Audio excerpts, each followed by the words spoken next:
Hey Joe, how are you doing tonight? Alright, so tonight we are streaming Terraformers. This is a turn-based game about terraforming Mars. Do not bite me, boo. That is not what's going on tonight. Hi, boo. What are you doing? How are you tonight, Joe?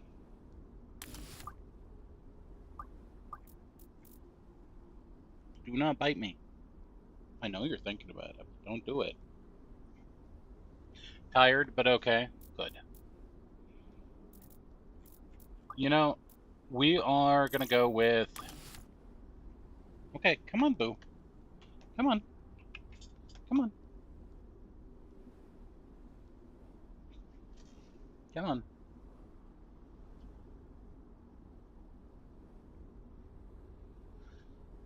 Look, I will let you decide when you're gonna come up here. Okay, we're going to go with the red path. We go to Mars to profit and sustain the luxuries we're accompanying on Earth. So we're going to start a new game. This is a turn-based game about terraforming Mars, and when you start a new game, you choose your win conditions, whether it's score-based, whether it's resource-based, whether it's based on the amount of life you put down, whether it's based on how terraform you make it, so on and so forth. We're going to go based on resources. Come on, Boo. Flexibility is the key to success in terraforming, mapping your strategy. All right. Welcome to Mars colonization project. Earth still has plenty of resources left for us to harvest. Accessing them becomes harder with every passing year. While miners on Earth have to dig deep into the planet's crust, Martian minerals are much easier to access, and who knows what lays beneath the surface. The red planet has the potential to become an industrial powerhouse, and we intend to reap the profits.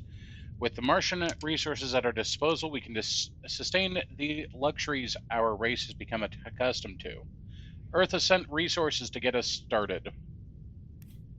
So, expansive rover starting center starts us off with this set of resources here. Don't like that. Life starts us off with a bunch of food, science, and titanium. I'm going to start off with a balanced set. So this game is turn-based with... It's kind of like playing a board game by yourself, is the way I can think about it.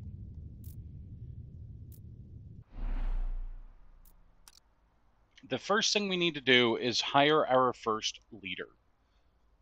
So Gustav Mirzovan, expertise in artificial intelligence, expert in simulating programming, and created the Mars colonization simulation with the help of George Dormido. Born to an Armenian father and a Swedish mother who met at a demo scene event, he was fascinated by the possibilities of computing. He understands the importance of testing real-world applications in a controlled environment. He has the powers of energy, innovating, and advanced machine learning. Okay. I also have Alex Medaba, expertise farming, generate new food, convert not owned water into ocean, okay, and nitrate boosting. Grew up in Nambia, where his family received several acres of farmland during the land redistribution program. Like his father, he studied desert farming abroad and spearheaded new techniques for growing crops on space stations. A hostile Martian environment is perfect proving ground for his innovative approach.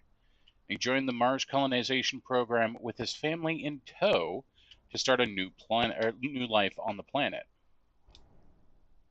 Okay, let's go with him. So we're going to place our headquarters here. The starting place where we put our headquarters could have an effect on what buildings we have placed down in the future. but it doesn't matter too much. You can move your buildings with relative ease, so it's not worth agonizing over. On the left, we have our resources. We have food, energy, science, water, nitrates, silicates, titanium, and tritium. Up top, we have our headquarters and our happiness. Sorry, we have our happiness up here. We have comfort of the city, how happy our population is right now. We settled in a crater, and because of that, we're protected from radiation. And so they're a little bit happy. It's cold, so they're a little bit unhappy because of that. It's fine.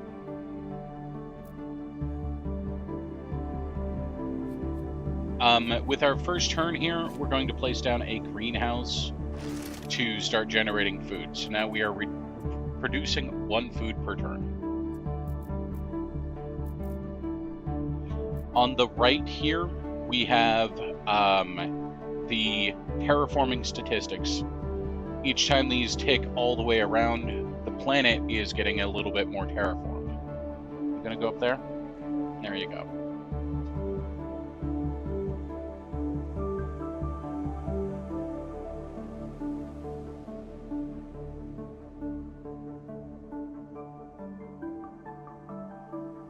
So next turn we can throw down a habitation module, which gives us a extra population in the city.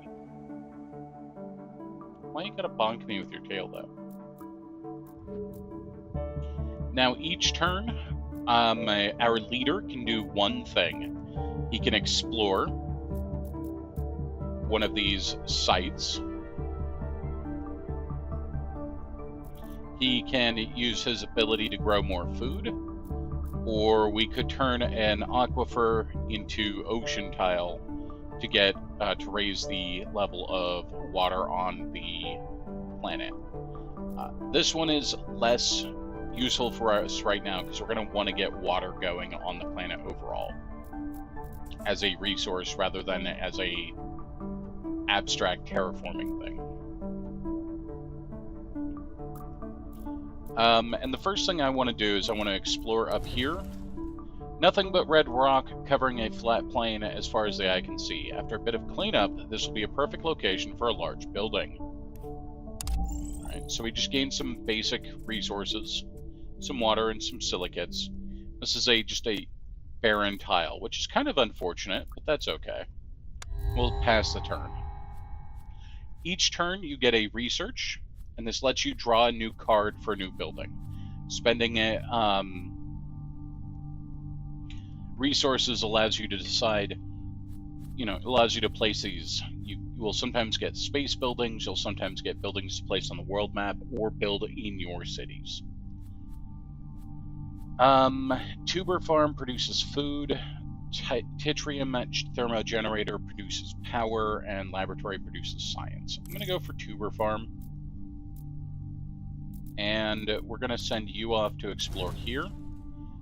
Reveals a titanium deposit. Sweet. And we're going to go ahead and start a titanium mine here as soon as we can. The thing that population does for you is it gives you happiness, which if this drops down to 0, you lose. So you always want to have a buffer. And we can build a habitation center, and so we start building out this crater here. And that lets us claim a spot. And we are going to claim a spot. We're going to claim a mine here. This mine now gives us a income of 1 titanium. Titanium is often used for building buildings, so getting an early titanium mine is really good.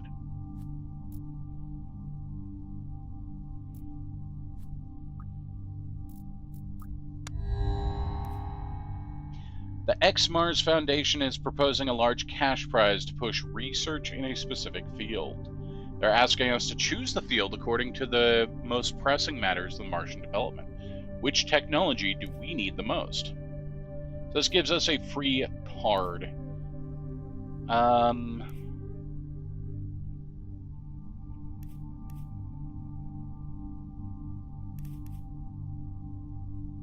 Right now, I can't build any of these. I don't have any of the resources for any of these. So I'm just going to sit on a habitation module. And think I'm just going to grab a greenhouse module.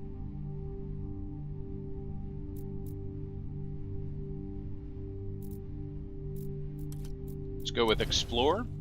Nothing but red rock. Oh, damn, another flat another flat area. Okay, now this flat area though is located on a high plateau. There are some buildings that gain bonuses if they're on a high plateau, such as solar panels, that type of thing. So that's good to keep in mind. Earth has established a permanent trade route with us. With regular traffic, we can expect our colony to burgeon and grow. Okay, that's cool. Robot Hub is awesome. Robot Hub gives us 2 robotic colonists. We're going to grab that and put that down there. They don't provide any happiness at all, but they do give us trade routes. Or not trade routes, but like tile grabs, which could be good. Let's grab this water up here. Small deposits of water. Okay. Lost batch of supply crates. Judging from the conditions, they've been here for a while. Sandstorm scraped off all identifying labels. Don't know where they came from. But you can be certain that whoever left them won't miss them. 10 food is not bad. Okay, there is an aquifer here.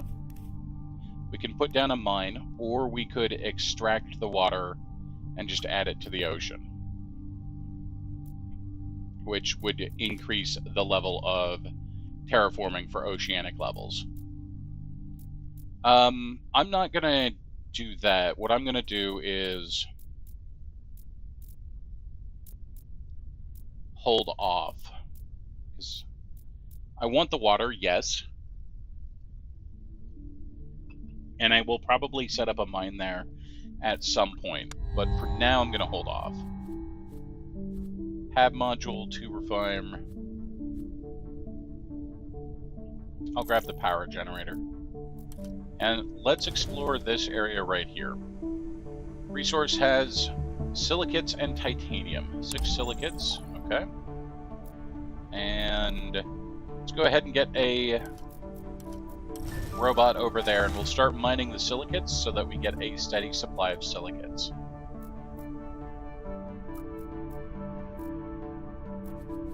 We don't have anything that requires silicates right now, but what we can do is we can say we want to export those silicates and we want to import some water. By importing some water, to help with our exploration efforts, Earth delivered an array of exploration satellites to the Mars orbit. This allows us to map remote regions without having to send out exploration teams. Excuse me. This is a powerful tool. Okay, sorry about that. Another robot hub would not be amiss. That will allow us to get up to here and actually build that water aquifer. But we can, we're not using the silicates right now, and I have nothing that needs silicates right away. So I can export those and get water from Earth. And that will let me build my greenhouse farm to build more, to build up a faster food generation, which will let me get down more population centers. So I'm trading silicates right now for eventual food production. Hey there, Arknok.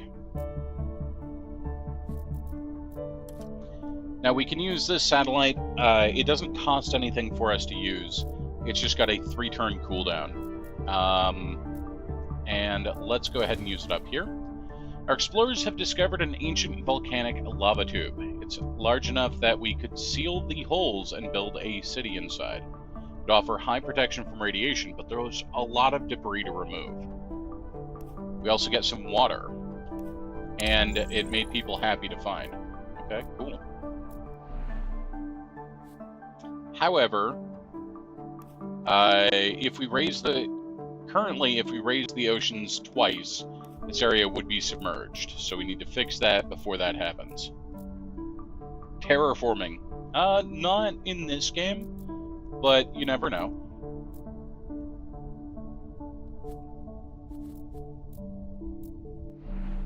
Okay, so we have the water required to put down another food tile. So we're now producing 2 food, which is different than producing tofu.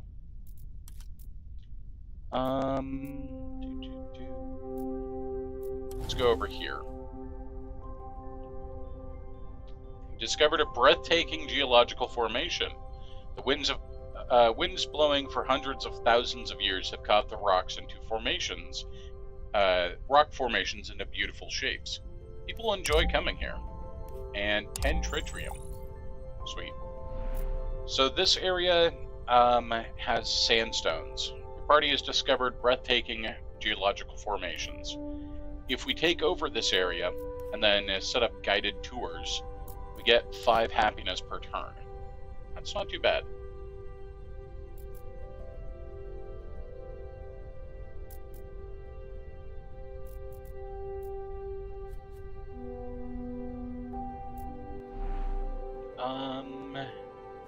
We're going to go ahead and put down this power generator, so we start generating a power point per turn. Every time we use the explore action with Alex here, it does cost us power. And so generating power to offset that is good. As the colonies grow and basic amenities become more common, so do people's expectations. The hardships of early years are soon forgotten, and a warm bed and nourishing food and regular entertainment are no longer considered luxuries, but are requirements. Your hardworking colonists expect their work to pay off, so it's only natural that their expectations rise. There's nothing you can do about it. This is simply human nature. Windmills provides power.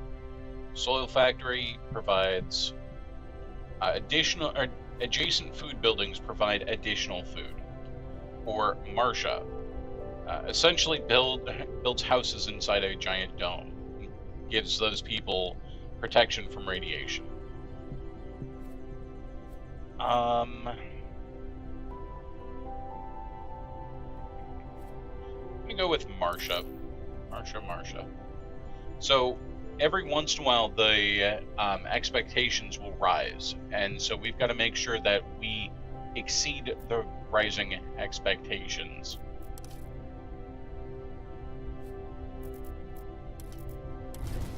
So I'm going to grab this sandstone here and turn on the guided tours, meaning that we're now surpassing the expectations because we're doing the guided tours. This is not Frostpunk. We cannot just kill the whiners. We're going to put down another robot hub, which is going to allow us to expand some more. And stumbled upon a crater that would be a great location to start a new city. The crater rim provides some protection against radiation and could be domed over to allow people to walk around and live more easily.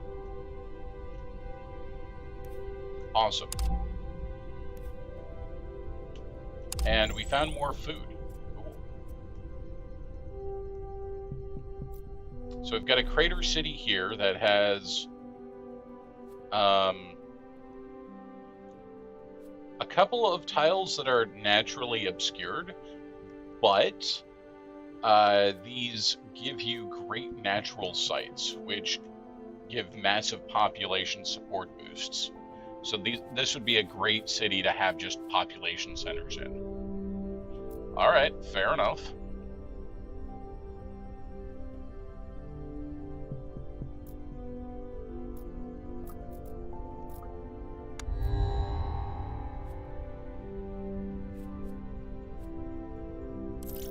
Laboratory. We can build a laboratory right now, and that's a science income, so we're gonna do that.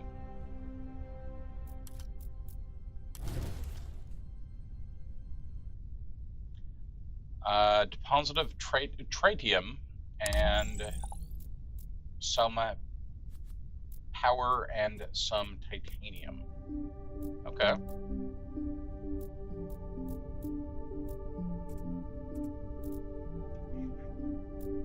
We'll be able to set our second city down soon. That's the same as killing them.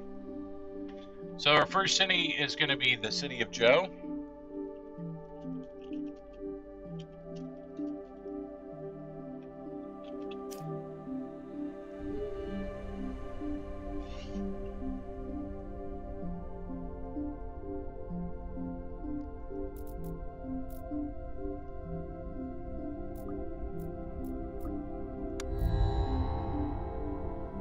New research projects have been proposed.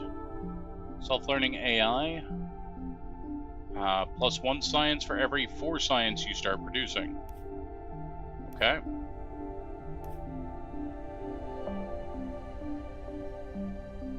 Improved robotics. Gain 1 power and 1 titanium when constructing a robot. Okay. Or all technologies cost less science.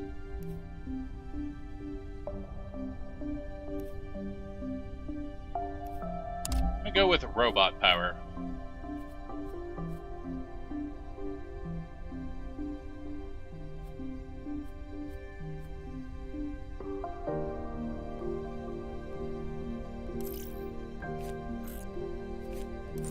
Up here you have bonuses that are just kind of permanent bonuses that you see. And up here we can see that we have robot power as a permanent bonus now.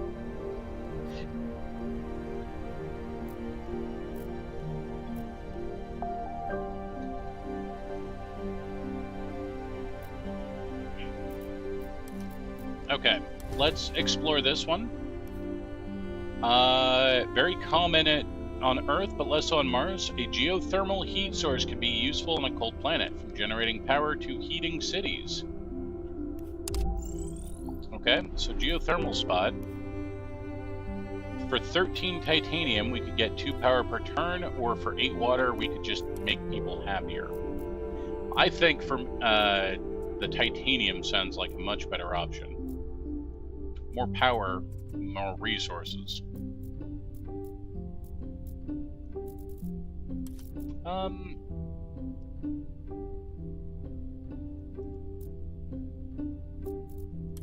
Go up here and explore this. It's a flat area, okay. But we got our water, and in 2 turns, we can found this city in this crater here. Public baths, rover depot, or another lab. Let's go for the rover depot.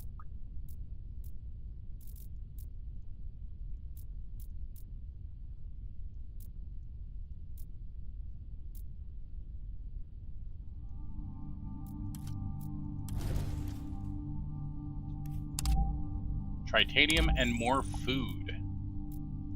Awesome. With that, we can found this city. This is going to be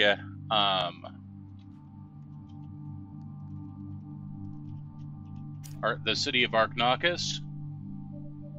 And here we can see if we placed the city headquarters here, we'd get a +6 bonus per turn of happiness, because it's next to this great natural site. Over here it's +4. So we're going to put it down right there.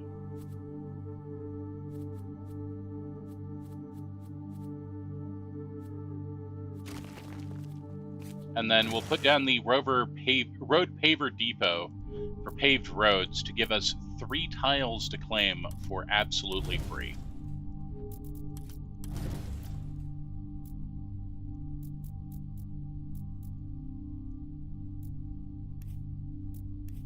Set up the tritium income there.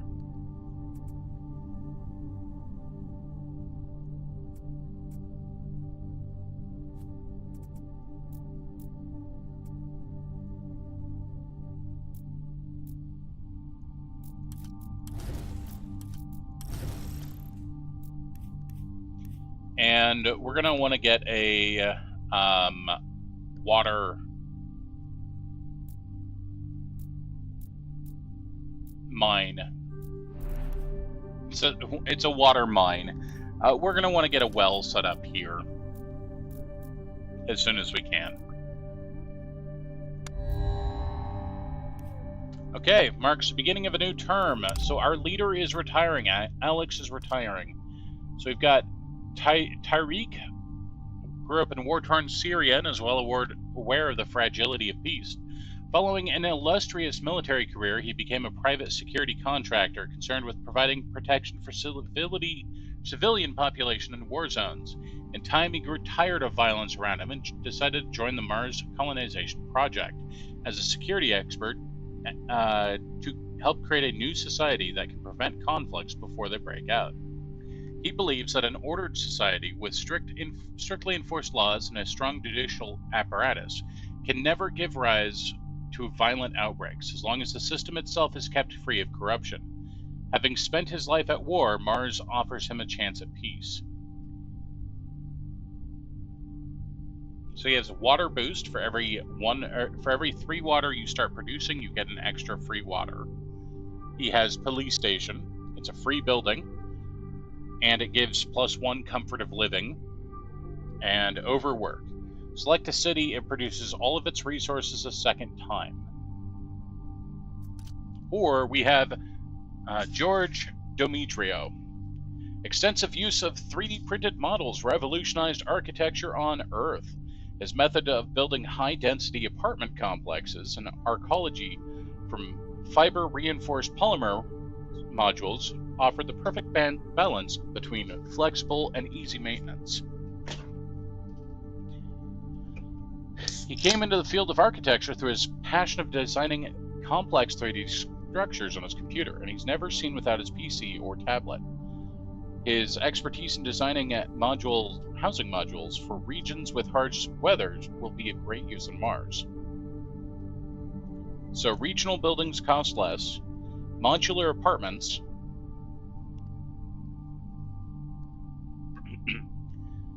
cost 30 food and 6 titanium. Excuse me.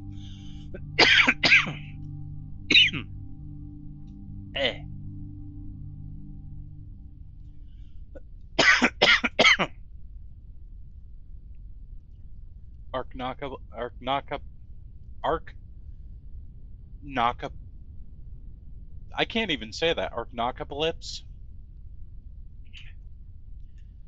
So this gives modular apartments. Basically, you just start stacking apartments on each other, and if they're stacked next to each other, they become happier and happier. And then earthworks. Destroy rocks for free this turn. I'm going with George. Landing pad gives you an extra trade route with Earth.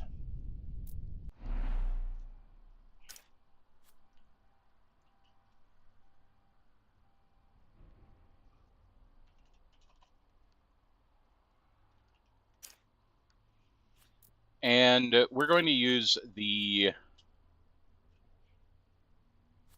destroy rocks because normally it costs 3 energy just to destroy rocks. So we're just going to blow up a couple of rocks for free.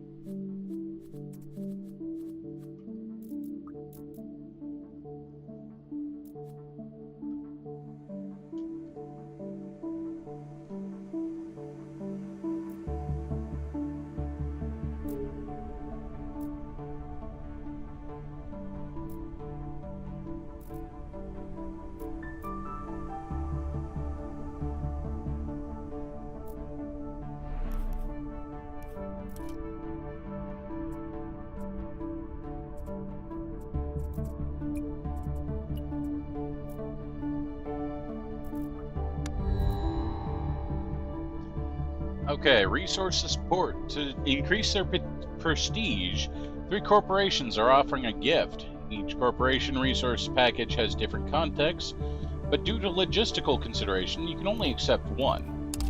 We're going with Mars Corp, and we're going to take the titanium.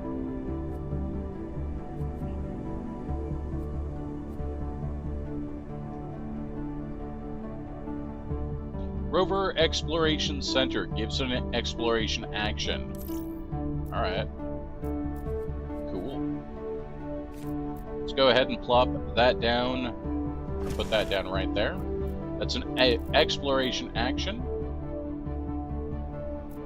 We'll send that out this way. The flat plains offer plenty of space, hints of water, and science. And a city can be built up there. Nice. So that has a 5-turn cooldown, but it's free to use, and free exploration is nice.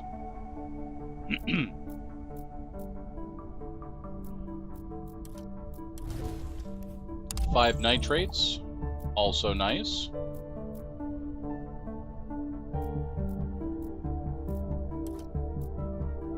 And then let's have you explore here. Canyon view. Reach the cliff of a canyon.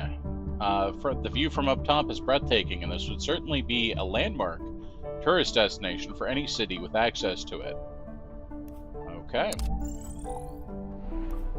We could build a viewpoint tower, and that adds a living thing. So any houses built there have extra points of living. Awesome. So let's go here. We're going to place down a tuber farm. This gives us extra food generation.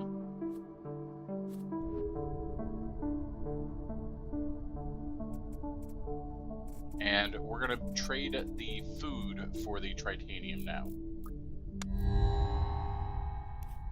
Scientists are making progress on adapting life to Martian conditions through bioengineering. They've been experimenting with different genetic variations and now present you with 2 promising candidates.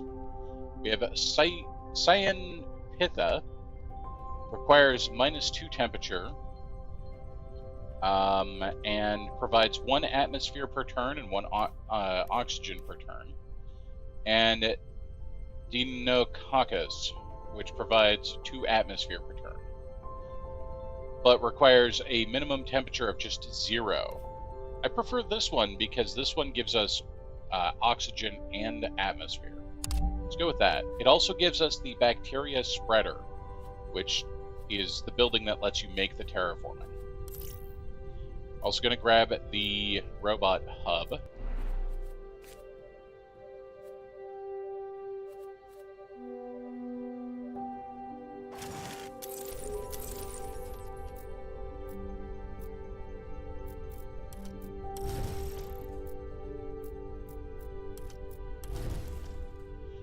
Exploration has discovered a beautiful cave with incredible mineral outcropping. Would be a prime location for titanium mining, but would also make a nice place to visit. Okay. For 8, we could... for 8 power, 8 minerals, we could get a double mine here. Or we could get 6 happiness per turn. I'm gonna go for the mining. Like, honestly, the mining sounds better. Also need to actually set up this water mine. Completely kept forgetting to set up that water mine.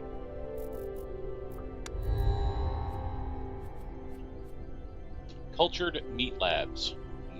Meat lab.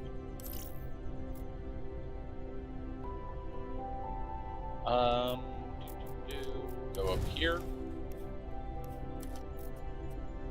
Our lack of power generation is now starting to come back to haunt us. So we'll blow up some rocks this turn instead of exploring. Waste incinerator. If 3 food is being produced in the city, produce at least 1, or produce 1 power. Okay. I'm going to grab that. It's a cheap building, but we're not producing 3 food in any one city right now. I could have done that, but I didn't. If I do this, though,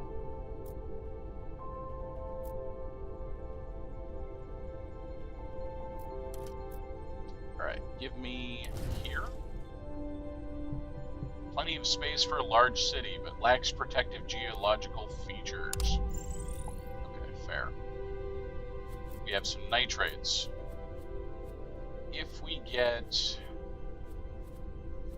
7 nitrates total, we get the food supply.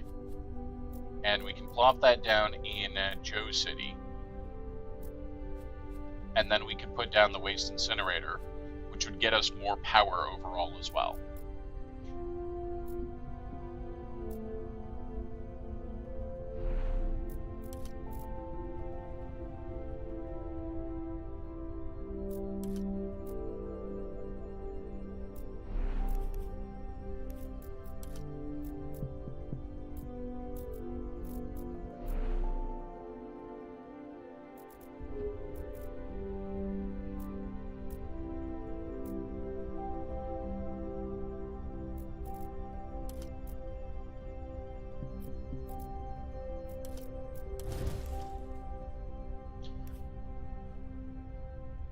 Another cliff with an amazing view.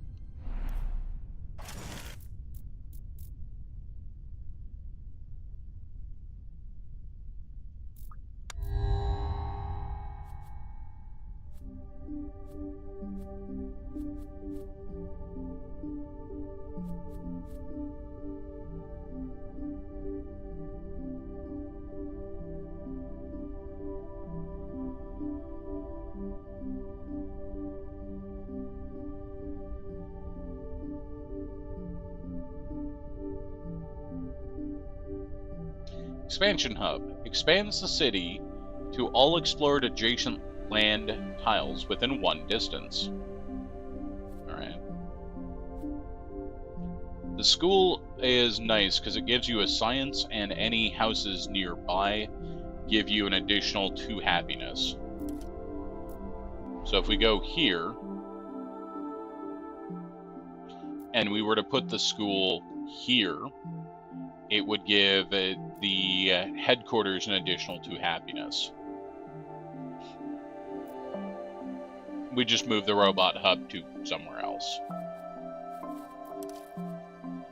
So let's do that. We'll move the robot hub there. We'll put the school there.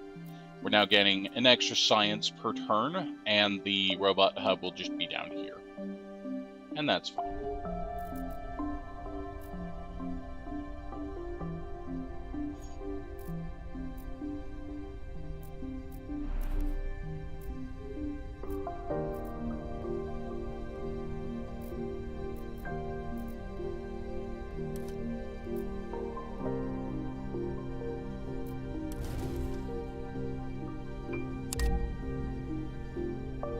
Nothing but red rocks as far as the eye can see.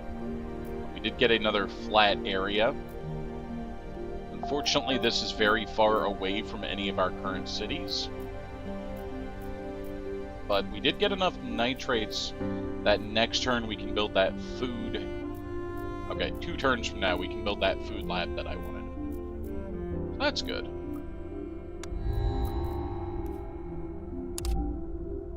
I did not read what that said. I should have, but I did not. Gas factory. Adjacent provides 2 atmosphere per turn. Cool. Greenhouse gas, or greenhouse, gives extra food based on water.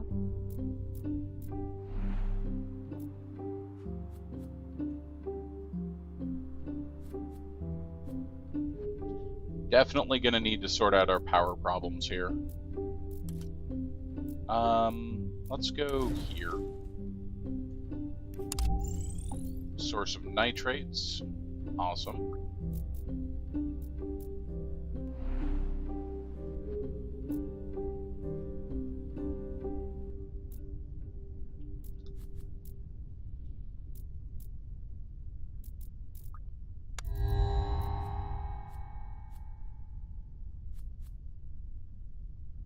Food Monitoring Office.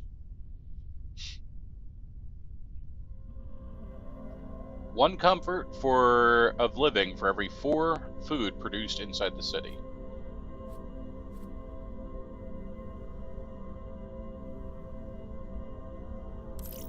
Actually going to go with the magnetic fusion plant, because that solves a major power problem for us. So the city of Joe is going to have some unhappiness from the food, or from the magnetic fusion plant. But they're going to have extra happiness from the meat lab. So let's go ahead and make sure we can do all this. We can. Okay, so meat lab, magnetic fusion plant, and then waste incinerator goes here. So that's going to give us an extra food, an extra 3 happiness. However, that happiness gets wiped out by the magnetic lab.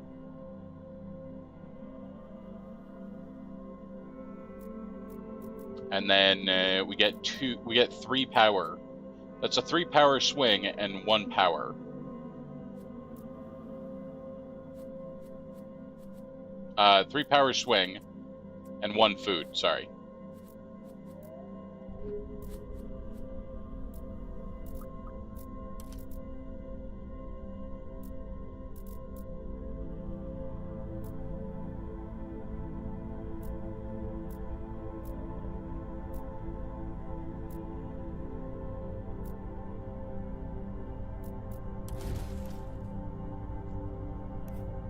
Okay, there's water up here. This area would flood real quick, though. However, we could found a city here and get the water here.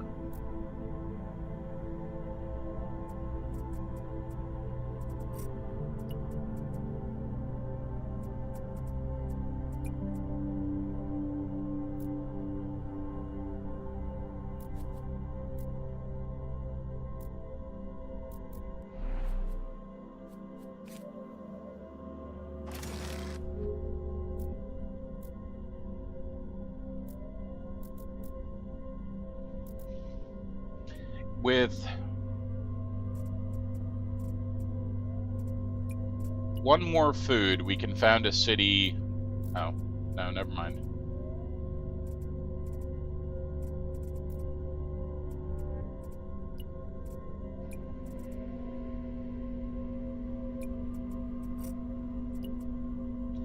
I need the water. I shouldn't have built the... There we go. There's a nice and handy undo button here that makes life much better. With 1 more food, I can make a new city next turn. No, I don't want to sell that. I want to sell that. And I'm going to do it on the lava tube area up here.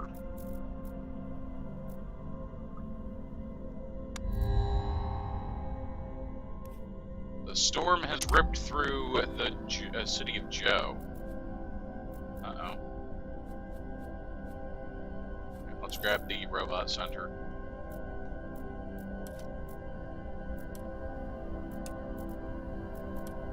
Alright, what was damaged?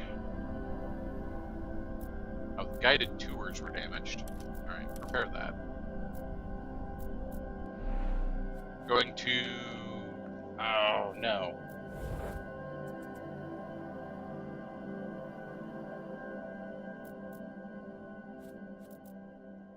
I was 1 food off?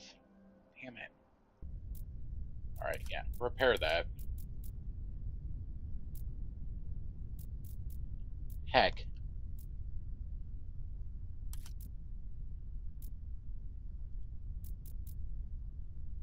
I thought I was going to have enough food.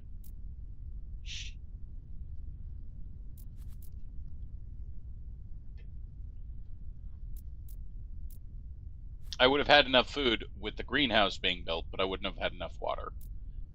Curses.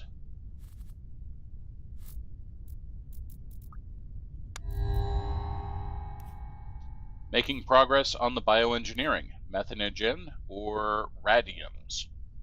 Provides tritium if climate zone has a city, but provides minus comfort of living. Let's go for methanogen, which provides heat, warms the planet up. Combined Living Center. Gives food and gives a population, so humans and a robots. I'm gonna go for the CO2 factory. We can't do it now, but if we hold on to it for a bit, that'll work. And we are going to make the lava tube.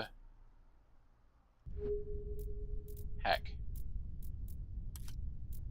Explore that. Found a city. This is going to be George Outpost. Good job, George. All right, good luck, Joe.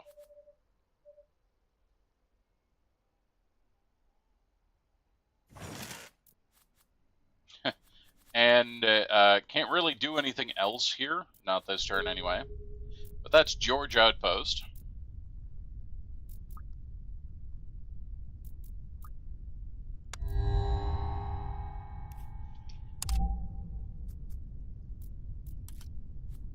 And George is going to retire. But before George retires, I'm going to have him blow up 2 rocks, because this will save me 6 power.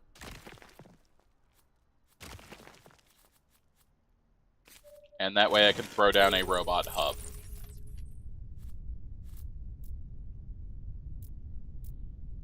Okay, now George, you can retire. We've got Aisha Qatari, expertise retiring. Retiring. No, that's George. George's expertise is now in retiring. Aisha was born into a wealthy Indian family, and while she spent most of her life in lavish manners with well-maintained gardens, the pollution plaguing her country did not evade her notice. Using her family's ample funds, she developed new methods of waste disposal and recycling.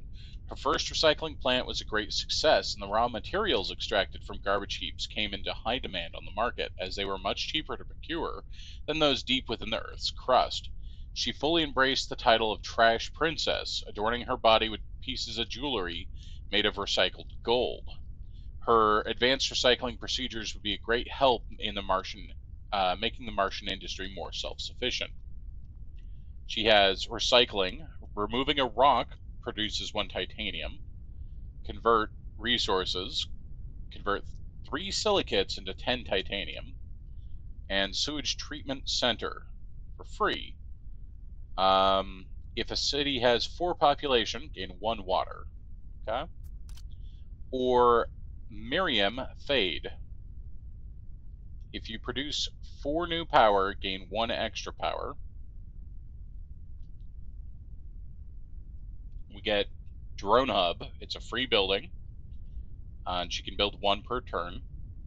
And you just get 1 robot. Cool. Miriam's advanced autonomous drones have a wide variety of capabilities and are well suited to tasks. Look at a little drone here.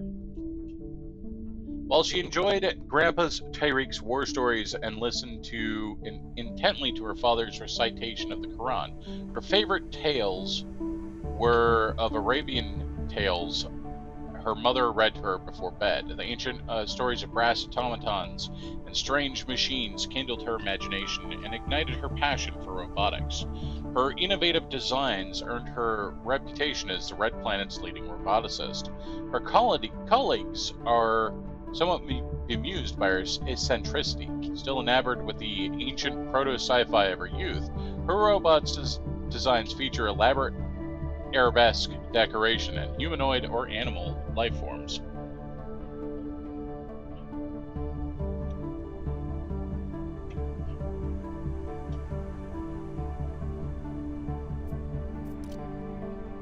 Alright, we're going to go with Aisha Qatari here. Because in the city of George Outpost, we have a lot of rocks to eventually remove, and that means a bunch of extra titanium. On the rocky plains here, we can drop a new landing pad. And this new landing pad means that we can afford to get a new import-export going. So we're going to export some science. Actually, I'm going to export a food. And we're going to import a water. No, that doesn't work. But I'm going to import. Actually, I want to import a power because I want to get the CO2 factory going.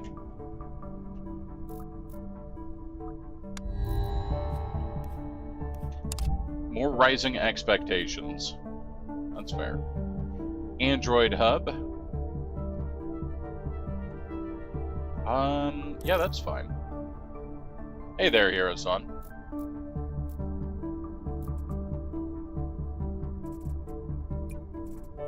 Let's go ahead and get another titanium going. We'll research this. Flat plains. Okay. And let's see. There's nitrates there.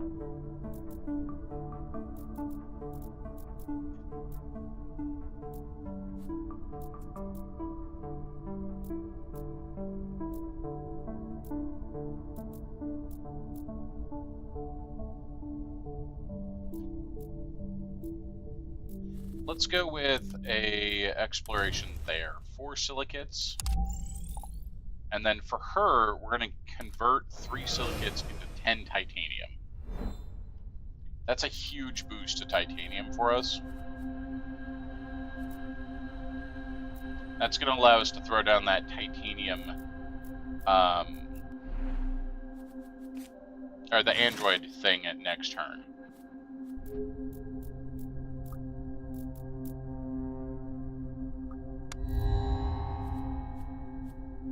CO2 factory, combined living center, tuber farm.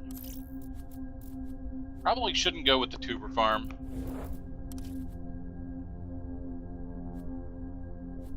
But I'm going to. What we'll do is we'll grab one more nitrate. We can throw down potatoes next turn.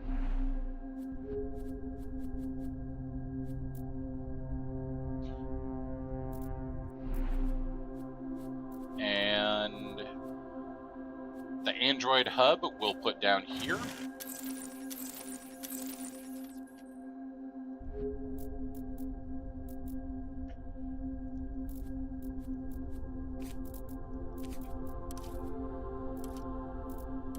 We're going to claim this water area. And we're going to start mining it to actually get the water. We're going to claim this blank area. We're also going to build a dike here to prevent it from immediately flooding and destroy our water mine.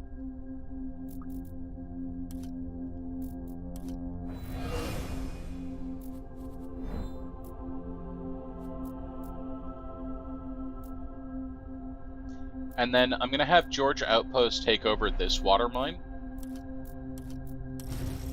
from the city of Joe.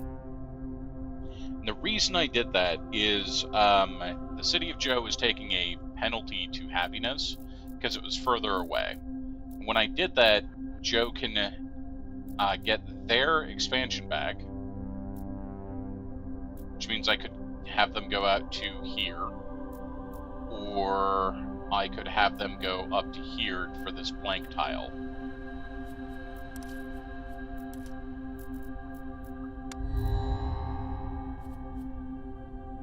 Another bacteria spreader, restaurant district.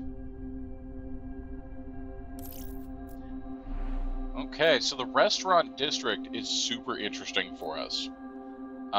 If we do a bit of shuffling, and we say we want the hab module to go there, we can put the restaurant district here. This is going to provide... Hold up. Produces 5 food in the city. Now produce 5 food in the city, right? Okay. In 2 turns, we'll produce 5 food in this city. 1, 2, 3, 4, 5. Wait. Index out of range. Oh no. Oh, I forgot to actually allocate something to the exploration satellites. I should do that.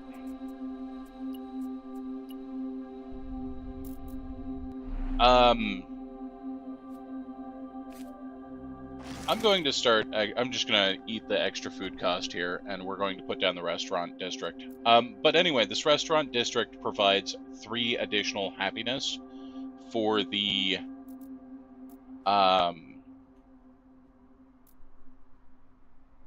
2 population centers here, and if we throw down another population center, it will make them even happier.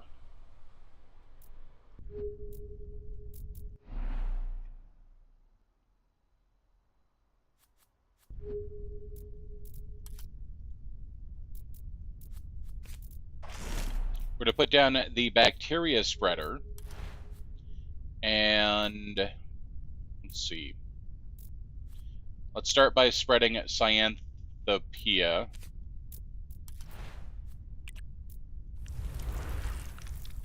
Yummy.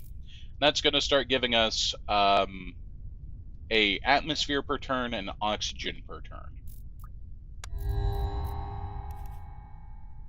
New research from R&D. House printing. Gain 2 titanium when constructing a city building. Gain 10 science when you increase a terraforming parameter.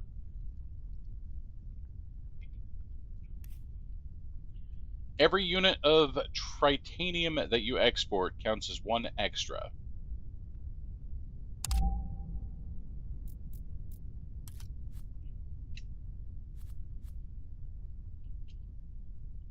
Orbital telescope on Phobos. Phobos, the larger of Mars's 2 moons, would be a perfect location for a space telescope. Far away from human settlements, and without the atmosphere to get in its way, it'll be a perfect observation spot. You know, it might. Parties discovered a breathtaking geological formation. Yay!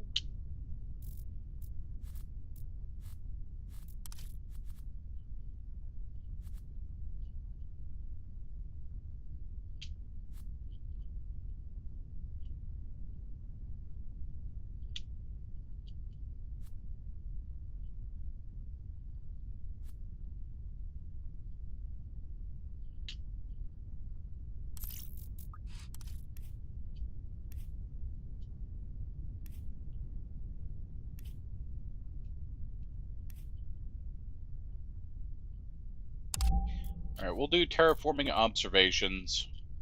We don't produce a whole lot of science right now, so may or may not get that done in a reasonable amount of time.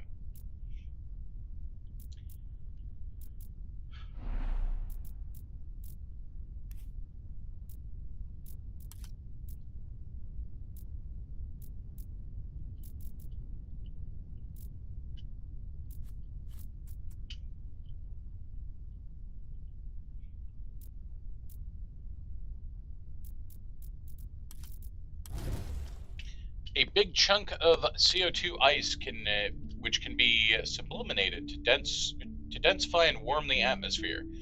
It will happen by itself if the temperature rises high enough, but we could accelerate it by detonating some nukes. Alright. And food.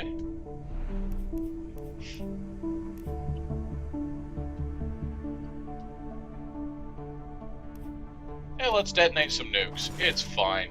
The maker of worlds. I am become death. I am become life, the maker of worlds. Designed to be a tool of destruction, we used it for constructive purposes instead. Nothing can compare to its force, making it the perfect terraforming tool. The radiation will linger for a while in the region, but the immediate results of the detonation present is a large step towards our goal of warming up the red planet. We should be careful not to overuse this, though. It is a solution. It may not be a good solution, but it is a solution. It is a solution.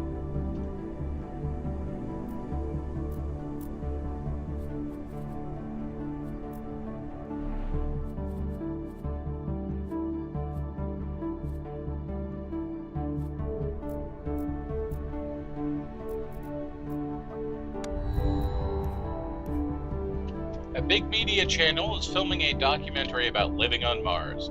They ask for an interview, which would be a great way to attract investment. Get a planetary engineering lab. Get homesteads, 4 support per turn, or an oxygen factory. Let's go for an oxygen factory. Hydroponics farm, habitation, or a gas factory. I know a couple people.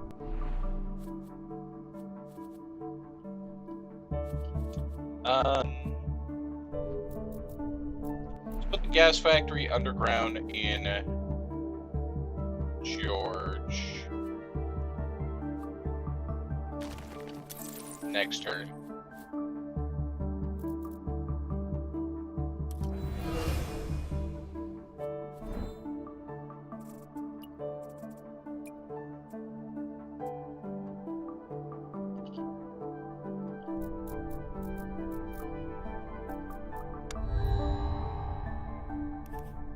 Bioengineering progress. Get a tundra forest. Minimum requirements are rainfall equals 1. Okay. They've been experimenting with different genetic variations. Tundra forests are well adapted to harsh environments, able to thrive in cold with thin atmosphere. Cool. Windmills. Produces +1 power. Yes.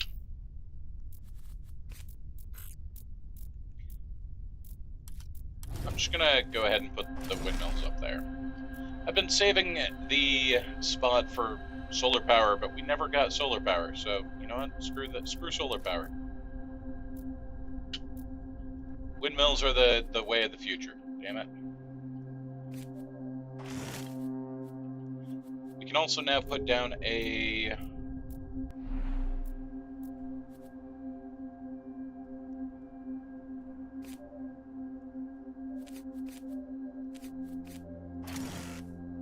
Marcia, which gives us +6 happiness.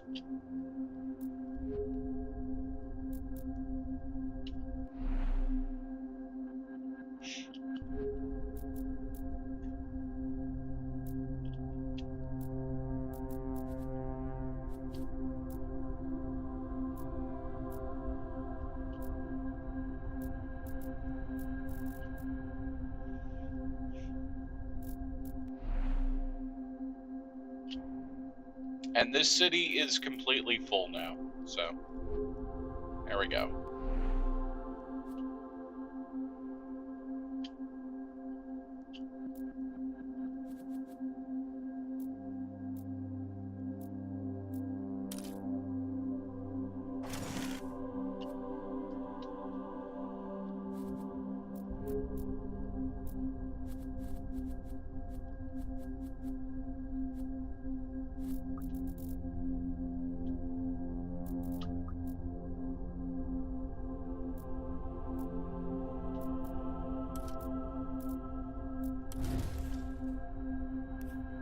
Another extensive canyon, okay?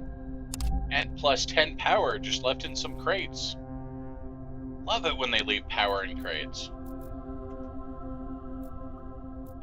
If I ever draw another restaurant district? No. Maybe. Entertainment district. Delivery drones. Adjacent populations get +1 per turn, or +2 support per turn. Hey there, Hero Logic. This will go to Ark-Knock Apocalypse,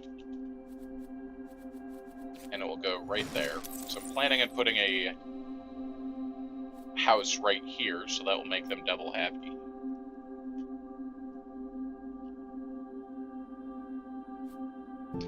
CO2 factory.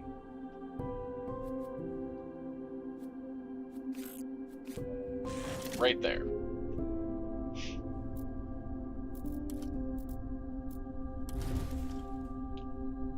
Nitrates.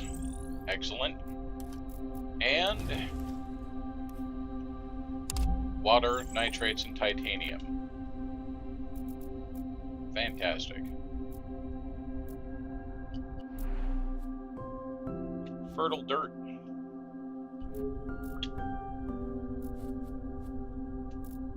Also, we could throw down an oxygen factory.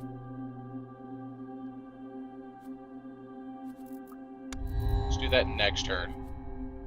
Applied Science Center. New technologies are suggested faster. I'm just going to throw that into...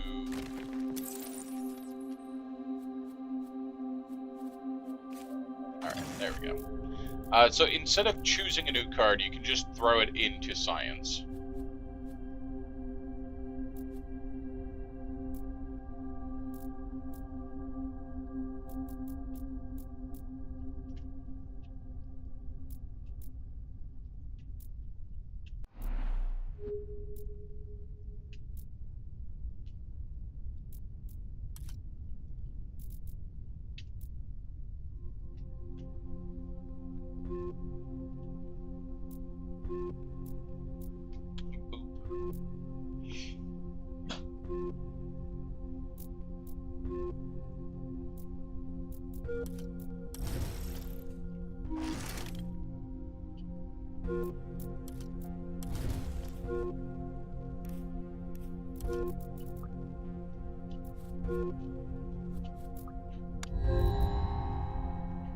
One of our spacecrafts have crashed during a trade mission.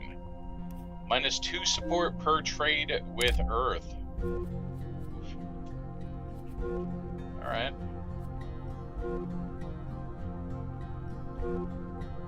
Insect farm. Insects are small and full of nutrients, but no one likes eating them. -6 support per turn. +3 food. -6 support per turn. That's pretty harsh. I'm going to take the tritanium fusion plant. We're going to throw that into George's town, where George has no current residents. Well, they have one current residence.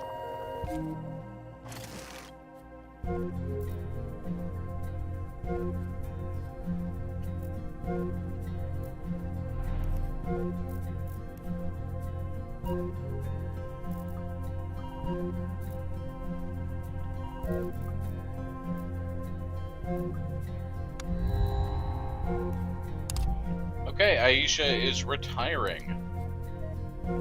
I think what I'm going to do before she retires is I'm going to use the convert resources, get ourselves 10 more titanium. Now we've got Svetlana, was born on Mars and grew up in tight habitation modules. Erected by the first colonists, while they were reasonably comfortable, she found them lacking in efficiency. Too long were the distances between housing, work, and entertainment. Too narrow were the corridors caused congestion in high traffic areas. With mind for practicality and the big picture, she aims to redesign the structure of the Martian settlements according to the principles of efficient urban planning. But her focus on function comes with a detriment to appearance. She comes with overwork. Select a city, it produces all of its resources a second time and generates -5. Urban planning grants a habitation module and a skyscraper.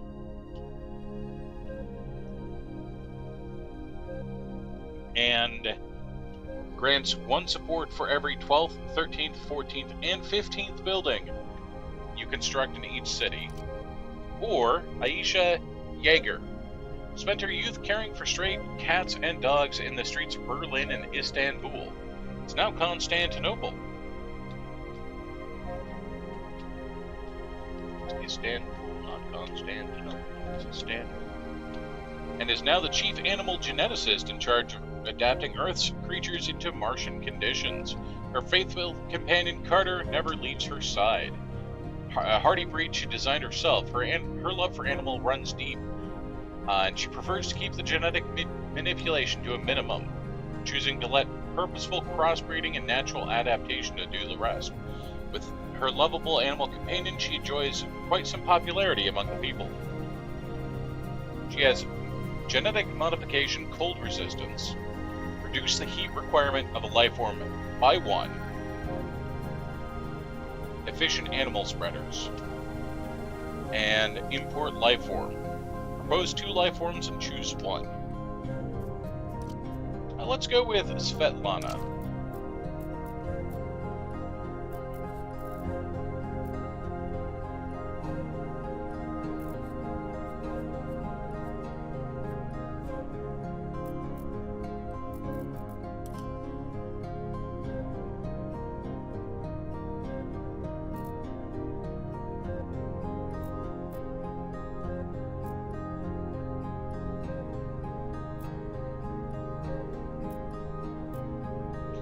Alright, so we have our research here at Telescope.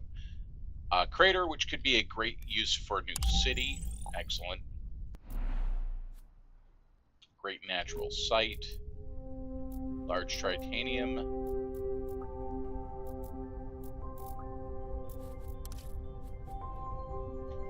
Workers Association. Android hub. We like Android hubs. That's going to go at George's outpost. This place is just built by robots for robots. There's 1 human here and just a bunch of robots. That's fine.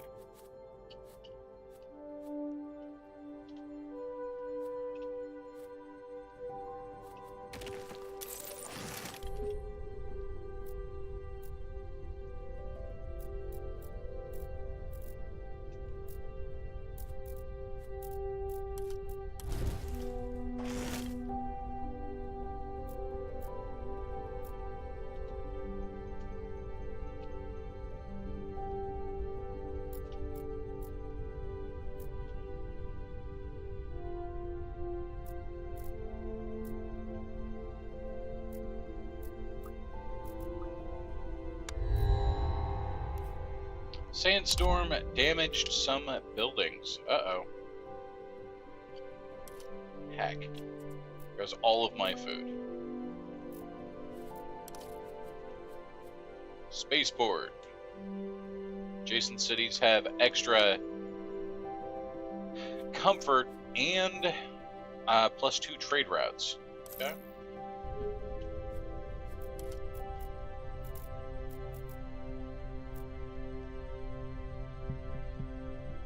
This is a new game.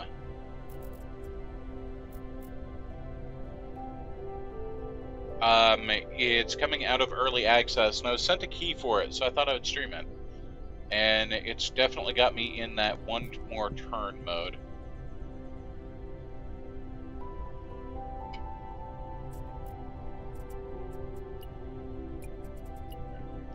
We're going to spend some science here and continue working with the exploration satellite. So 4 turns and we'll complete our space satellite. We're sending science into space to complete this project. These orbital satellites will allow us to explore Mars without sending more ground teams into regions.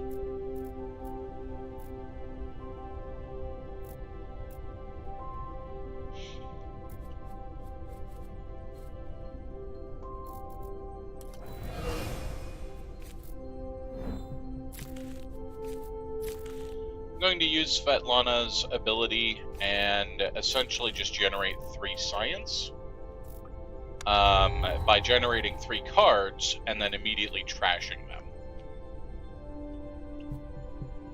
Heliostat power plant provides 2 power per turn, and if it's built on a high location, build and get an additional power per turn.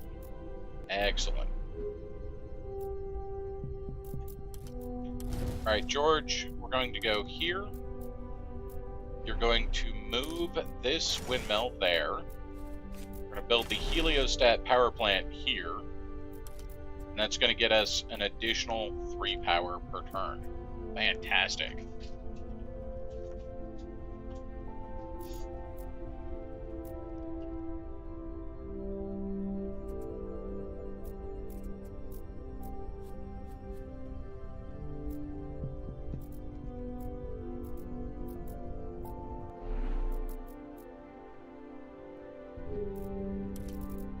I want you to overwork the city of Joe.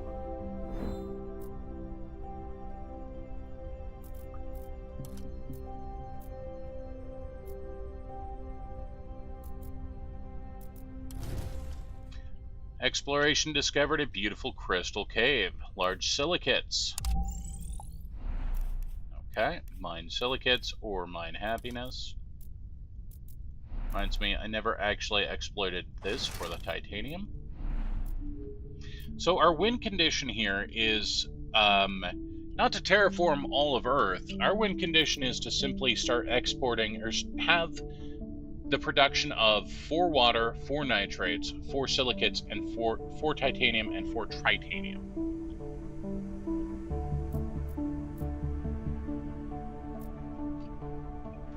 Yeah, I'm covering up some of the resources.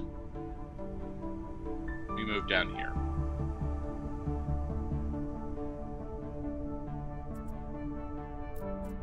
So we need to have 4 of each of these to have to reach our win condition up here.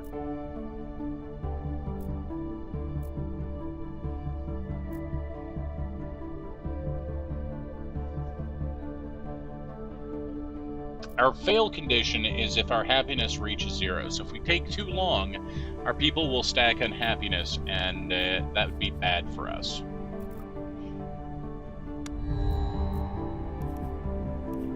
Rising expectations, -20 support.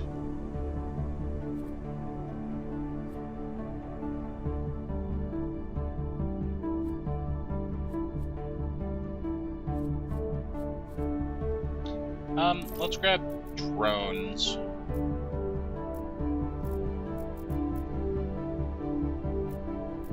Now, do I want to grab a new city? Let's see, if we go here...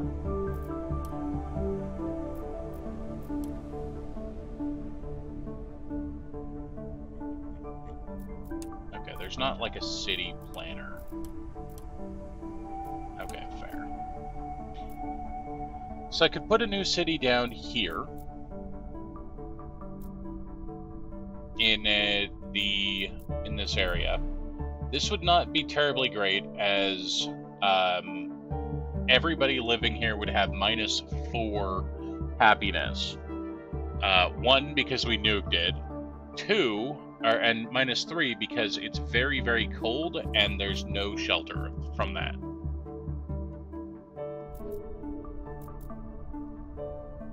There's a crater here. This would be a pretty good city location, actually. So let's go ahead and found a city here as soon as we explore all of these spots.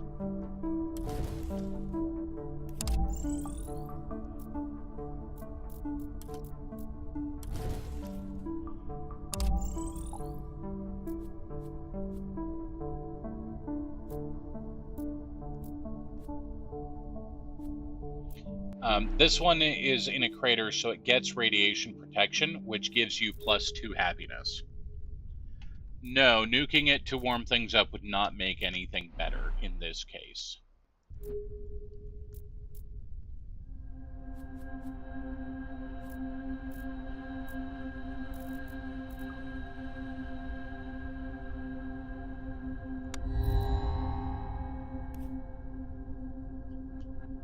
Artificial bacteria, +1 science.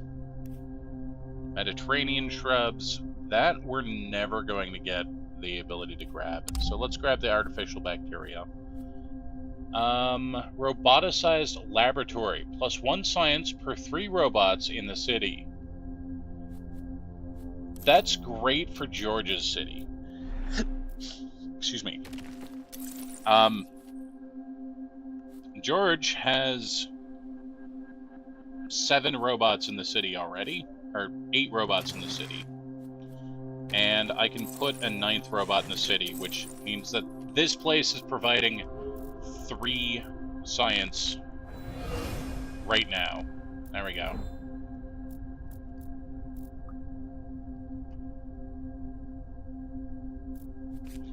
We're going to complete our science objective, which gets us 10 science every time we complete one of these. Next turn, we're going to increase the atmospheric level of Mars by 1.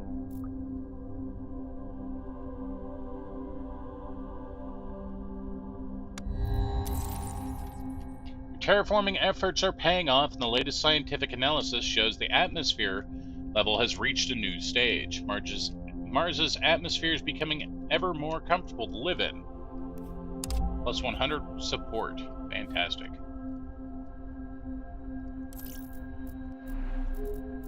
Alright, I need you to go explore up here. Nothing but red rocks. Okay.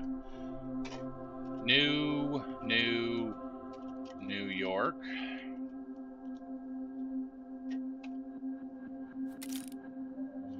And this city gets planted right here. And then in a couple of turns we can launch or put the spaceport down right there, and they'll be super happy with it. You can also enable the exploration satellites, which is cool.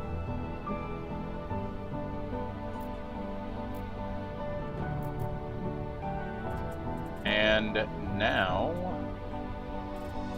I'm going to say that I want to grab more tritium and more silicates, and we'll trade off some excess power for those.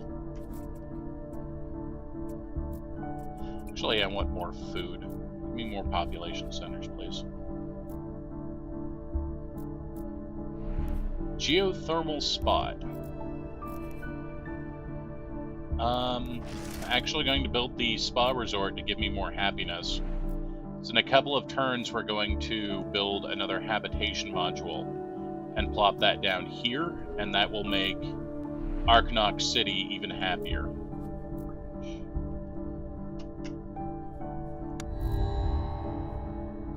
Tech Mogul has provided us with a innovative nuclear-powered oxygen factory. Incredibly effective. It does leak radiation. Increases radiation in the city by 1. Provides 2 atmosphere and 2 oxygen per turn, though. Yeah, I'm taking that. Space hotels. Plant spreader, Android hub. Taking the Android hub, and that's going in George's outpost. Because that's not only 3 more robots, but that's also 1 more science.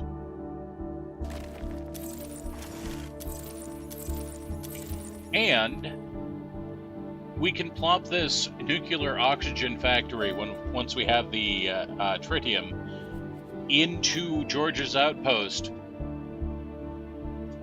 It's full of robots. They don't care too much.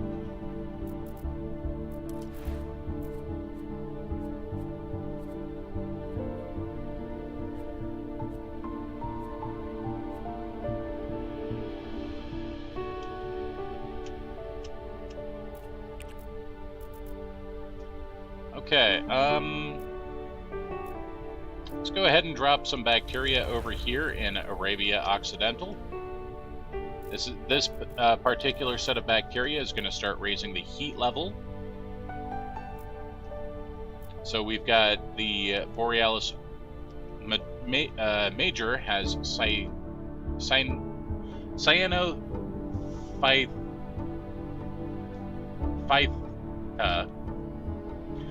which is providing oxygen and atmosphere. This will provide heat per turn.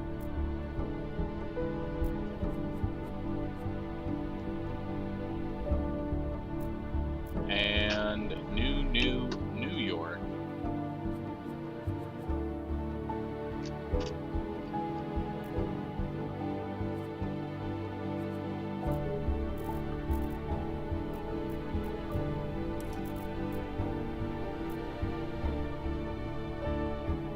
So I need somewhere that's going to give me some tritium, like that.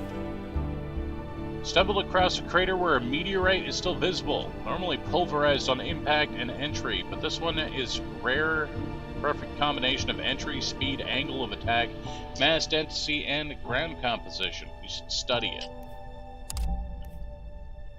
Discovered an ancient rover. from the early 21st century. Most of them were thought lost to the sand, but this one is in good condition. You can get a rover museum or dismantle it for extra stuff. Let's get a rover museum. Sure. Large meteorite, research station, or harvest it for research or resources.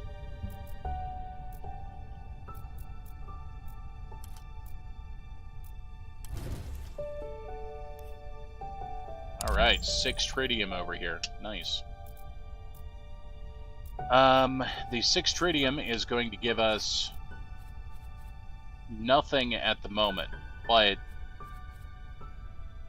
eventually it will give us the thing I need for here.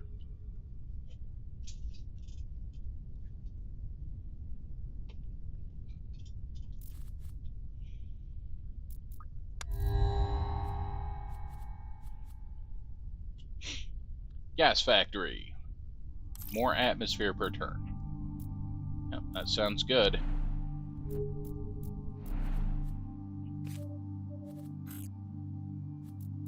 Alright. So, a nuclear oxygen thing gives us more atmosphere per turn. And more oxygen per turn. And then the gas factory is also going to give us more atmosphere per turn. The rover museum is going to give us science per turn and happiness, so that will help offset the upsetness.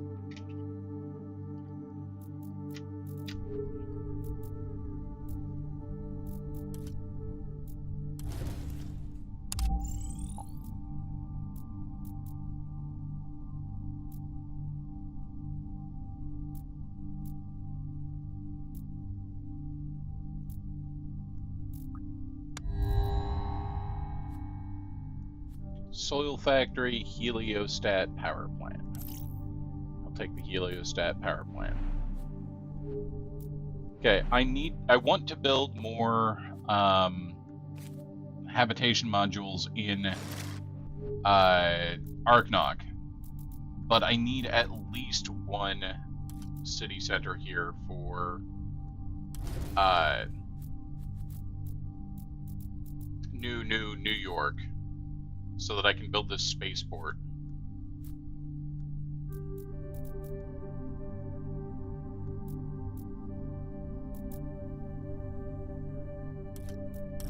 Alright, George, you're going to mine the silicates there.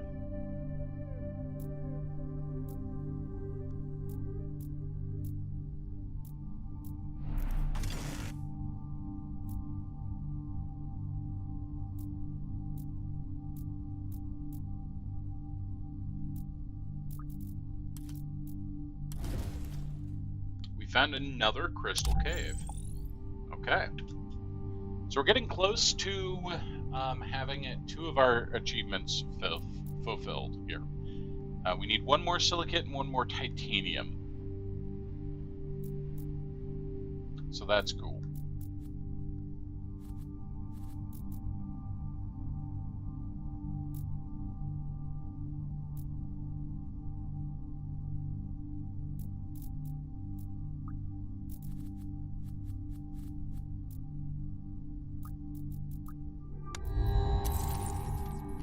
Oxygen level has increased.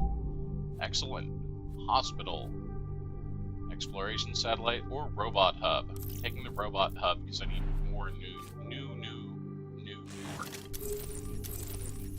This gives me this, which gives me the heliostat power plant. There's even more power per turn.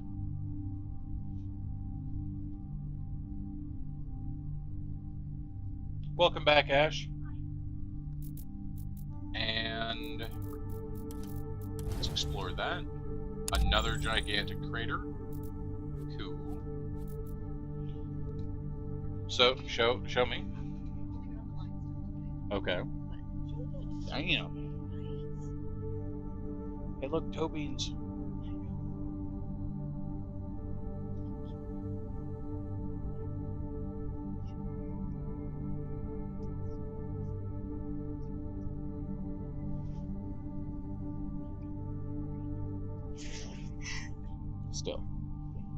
I'm sorry.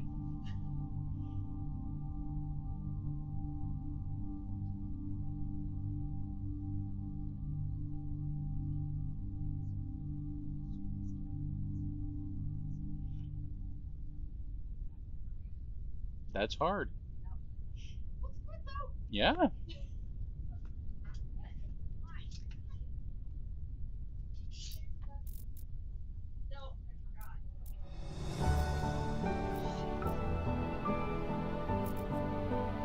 Okay. The other thing we're doing is replacing a plant spreader over here. It's over here. Second one. Yes. And while we can't do a tundra forest yet, this will eventually be able to do it once we get some rainfall in areas.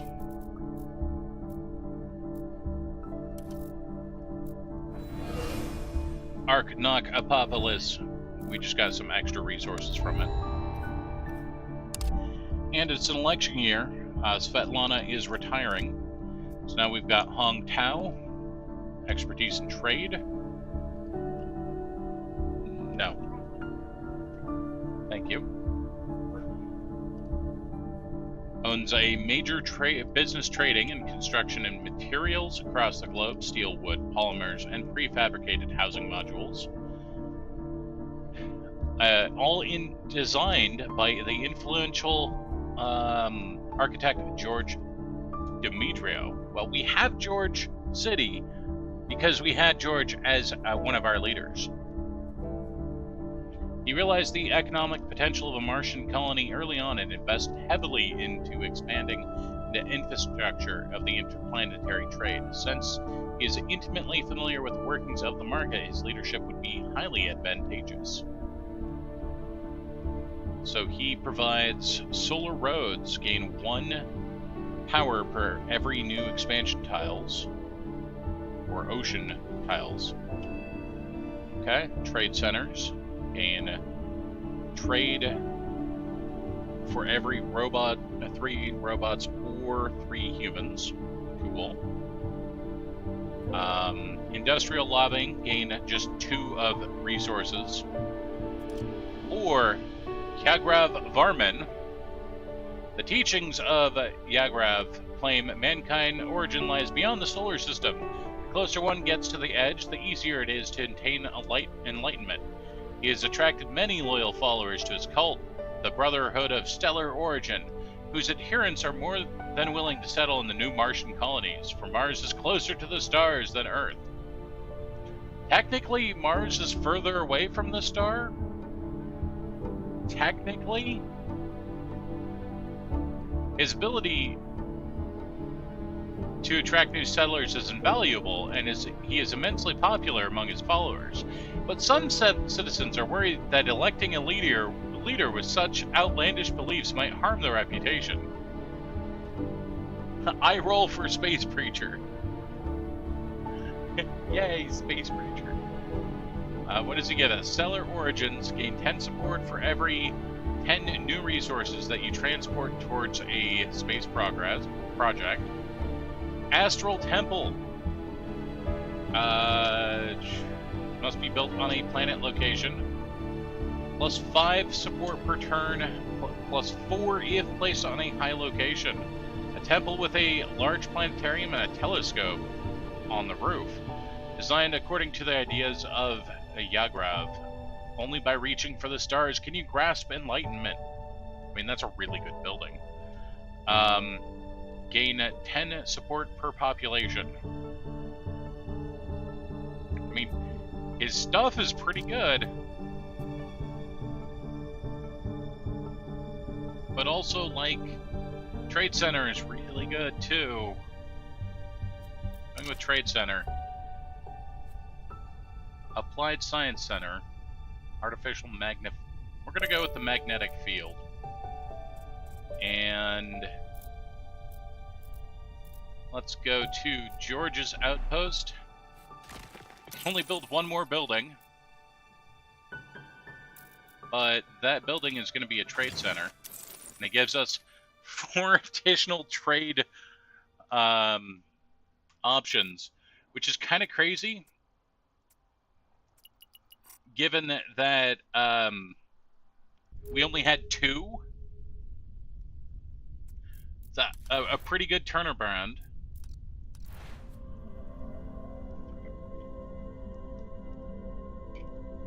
So in 3 turns, we're going to have a global, a global radiation protection, which is going to give us global happiness.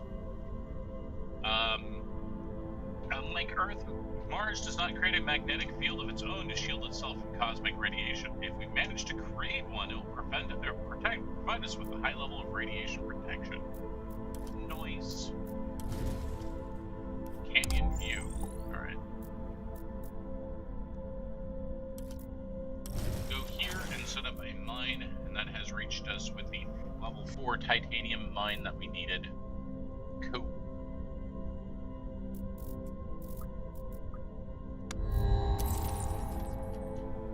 Temperature level has increased, but people have become unhappy because they want more. Think tank condominium, +1 science per turn, +1 population. We'll go with the population.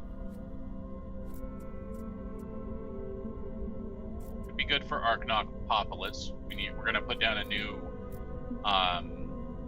building for him next turn anyway.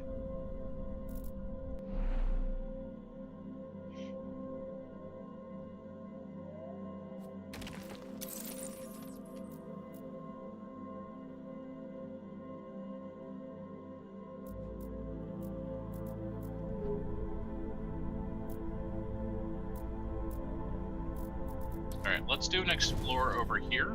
We did find a crater. I was fishing for a crater here because I really wanted another city down here. Next turn we'll be able to build that city. Engineering progress.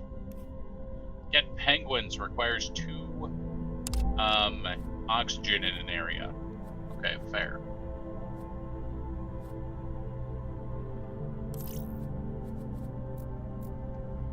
Alright, Archnopolis is going to get its research condominiums right there. Look at that. Nice.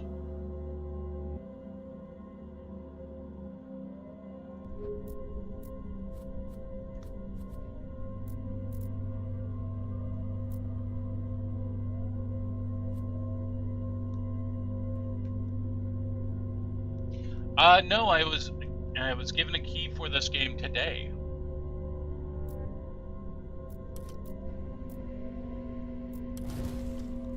Discovered a breathtaking geological formation.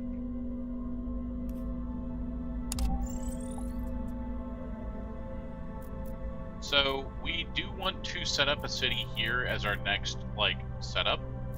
This is going to give us access to hopefully a couple of titanium mines, which will push us closer to the end goal here. Oxygen level of 1. Interesting. Okay.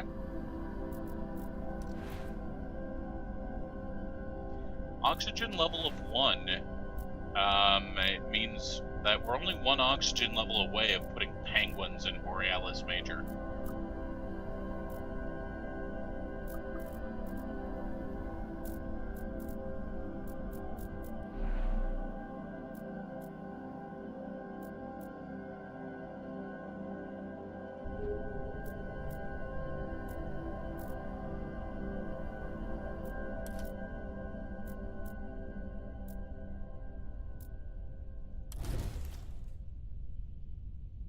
Extensive canyons. Of course there's extensive canyons. Why wouldn't there be extensive canyons?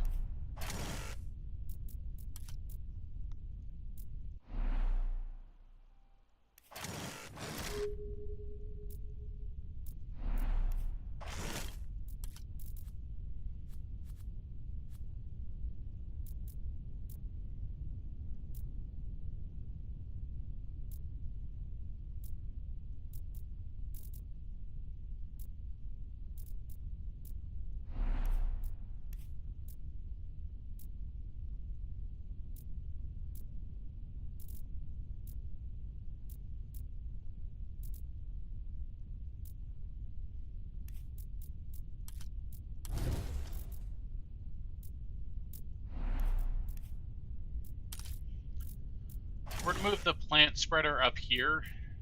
It's going to take it 10 turns to go up there, but we weren't going to get plants at any point soon anyway. We're going to put a spaceport here, which is going to get us even more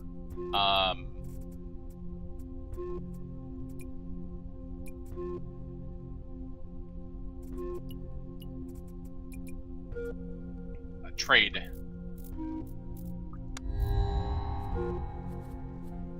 Importing oceans from the rings of Saturn. So this is good, because this will let us raise that ocean level. It means 40 oceans, so immediately that's going to raise the ocean level by 1.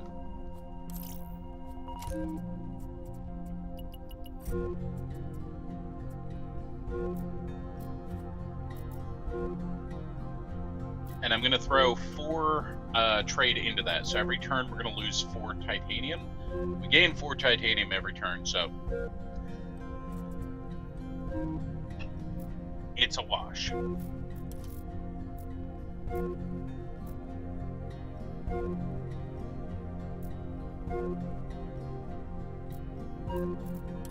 Let's go down here. And let's research that. Nitrate deposit. So we do need more sources of nitrate.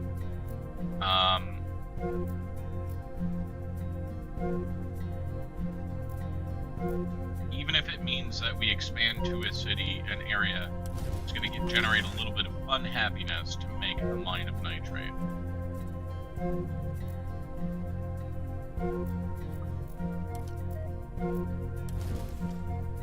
Another lava tube. Alright.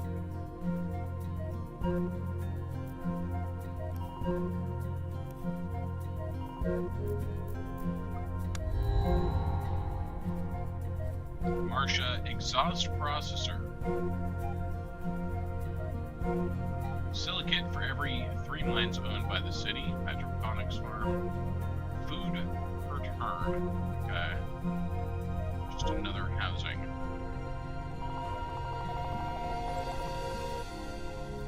I'll take the housing. Oh, did I bork my mic? I'm sorry.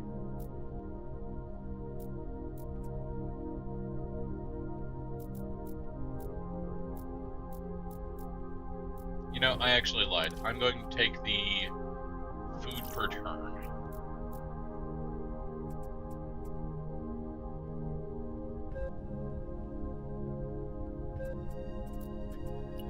And we're going to start shipping off science instead of anything else, because I've got a huge backlog of science.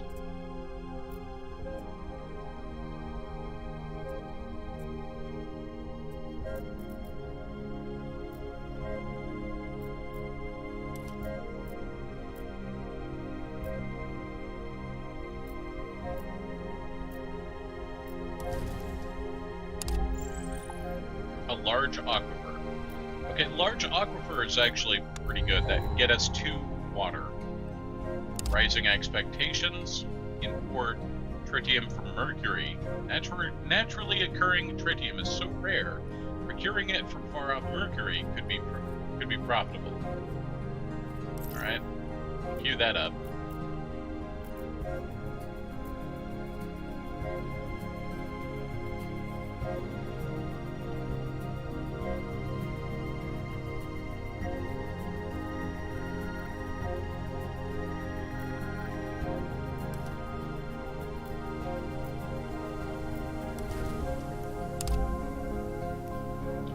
Underground frozen oxygen. You discover a subterranean CO2 reservoir of oxygen formed by exposure to radiation.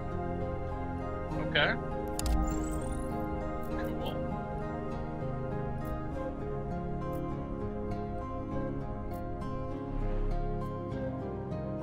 We can found a city here, or we could found a city here. Next turn I'm going to found a city here.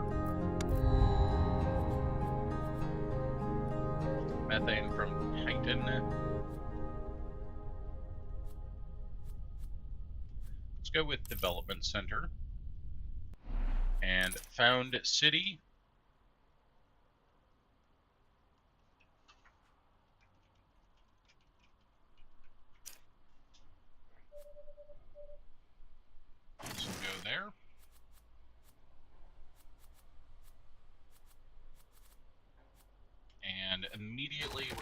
blast some rocks out of the way. We're going to put down an android hub. We're going to put down a thermo generator. We're going to put down the development center. The development center allows us to get an extra project card each turn.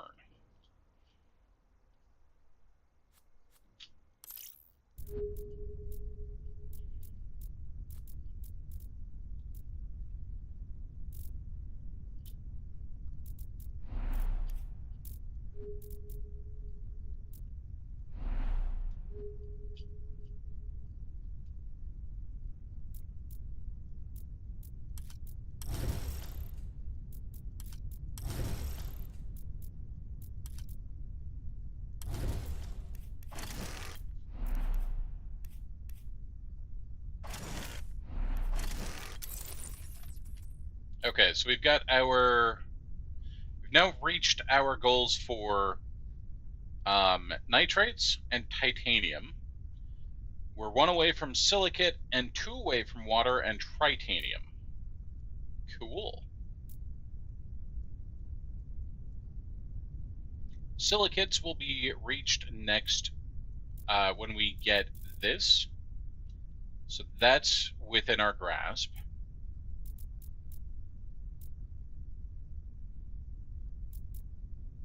And if we do this, we can do a pit mine for water, and water is now done.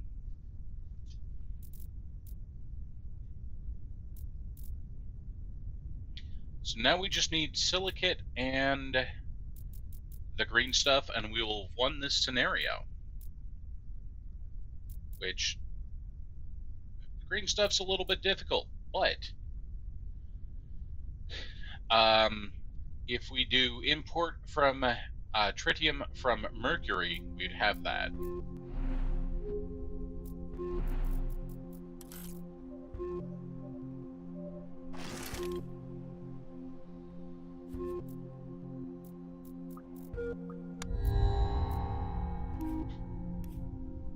Robot Ingenuity Center. Robots in this city provide an extra expansion point. Entertainment Center.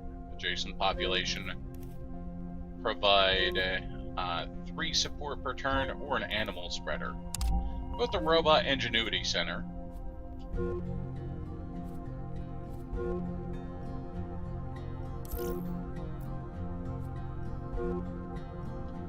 And we'll go with the Cultured Meat Labs. So Cultured Meat Labs gives us happiness and food. I'm gonna blow up all these rocks. So food, hydroponics farm.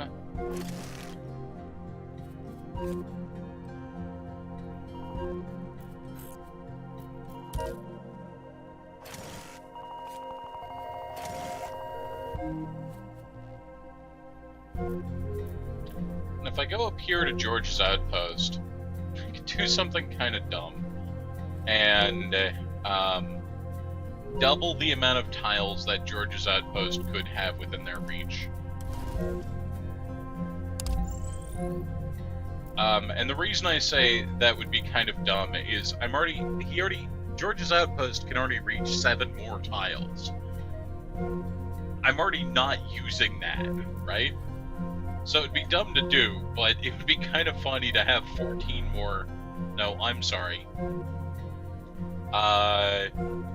An additional 12 tiles.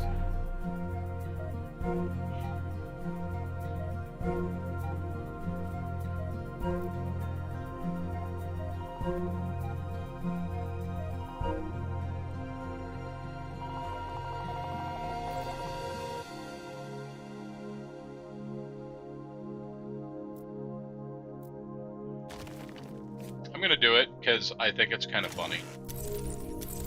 19 tiles of expansion for George's outpost. In no way is this good. So every tile further you go out from the city is a further tile out that you get more unhappiness per turn. but it's kind of funny to me, so I'm doing it.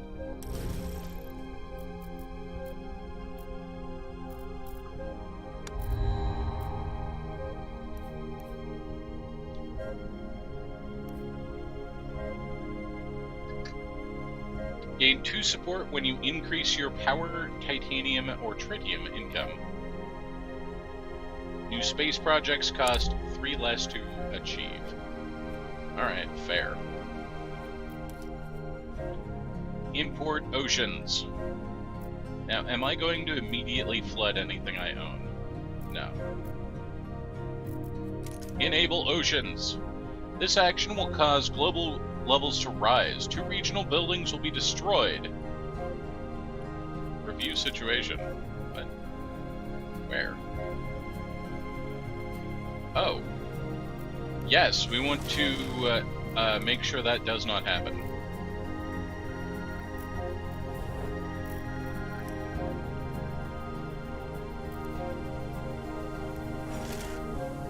Alright, now enable oceans.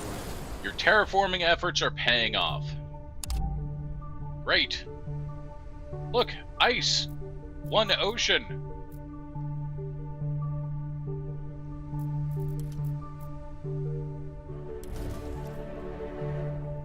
A vast expanse of ice surrounded by cold winds. A place where Lorik Byronson would feel at home.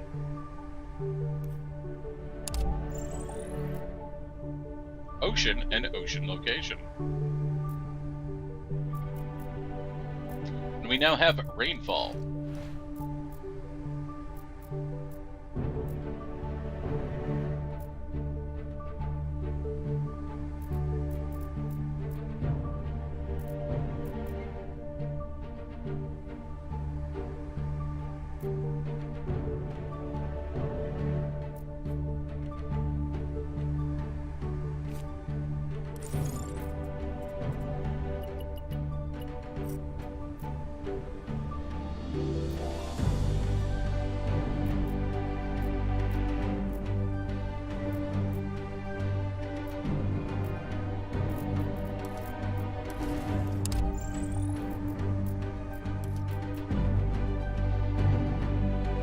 Can only expand to ocean locations with docks, harbors, and ocean platforms.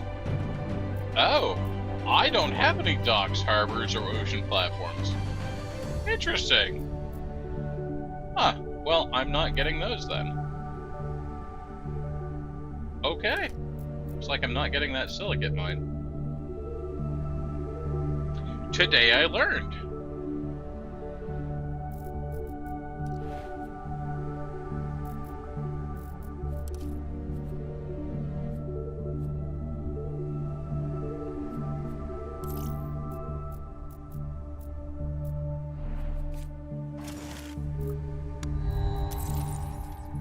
Atmosphere level increased. New bioengineering levels. Get deer. Hell yeah, let's get deer. New Marsha. Food factory. Yeah, let's get a Marsha. And a food factory.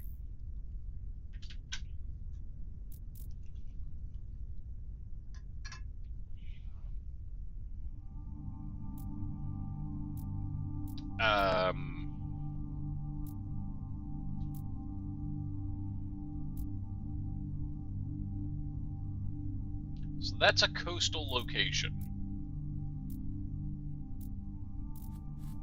Wait a second. So if I do this, harbors. So how do I get a harbor then?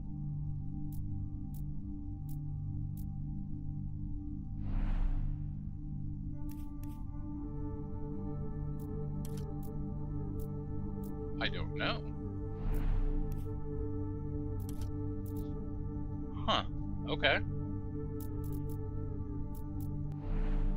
Still, in Arknokopolis, we're going to move the tuber farm.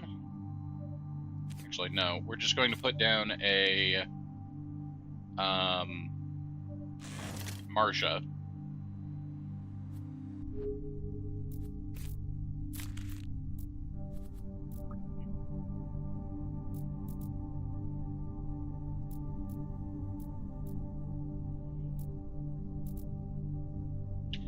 And I need to find just a couple more resources here, and then we'll won this campaign. This looks like a good candidate here. It was a lava tube, not the best candidate.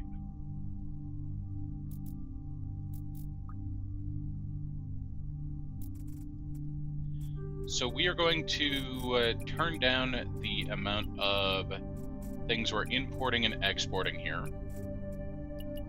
I still would like more titanium coming in. So we'll export 2 science to cover that. But what we're going to do is we're going to mash the export here, or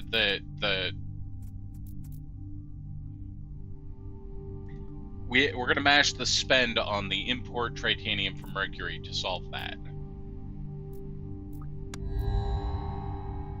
Election year. Look at her. I love her hair. Isabella was born on Mars and grew up in consistently changing landscapes, shaped by continuous terraforming. Like many children, she is fascinated by prehistoric megafauna like dinosaurs and mammoth, and couldn't help but wonder whether such majestic creatures could be made to reappear on the Red Planet.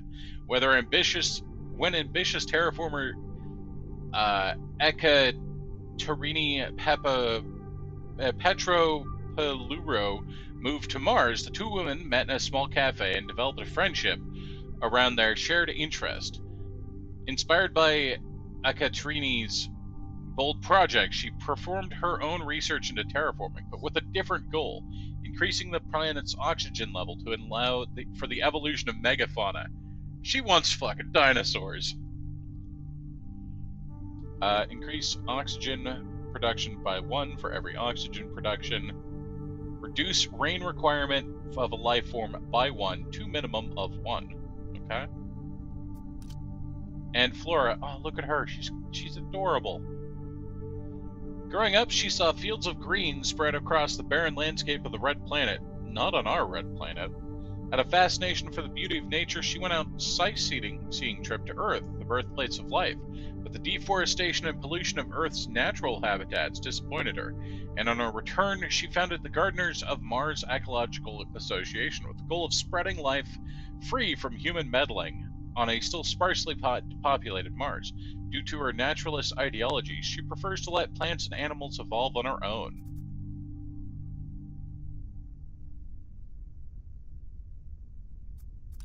Let's go with giant dinosaur lady.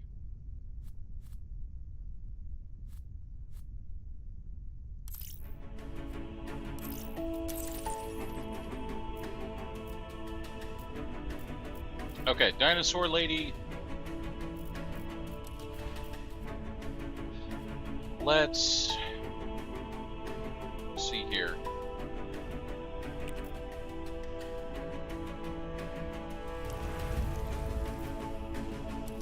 Proposed life form polar bears requires 3 oxygen.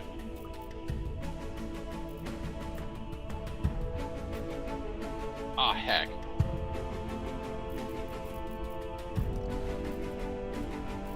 So I right-clicked there and didn't get either of them, and I basically just wasted her skill. Cool. That's exciting.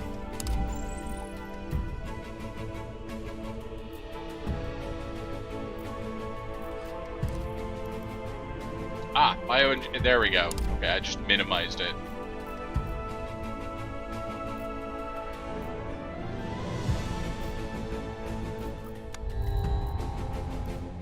Rising expectations. Giant space mirrors increase the heat of a climate zone by 1 step. Nice.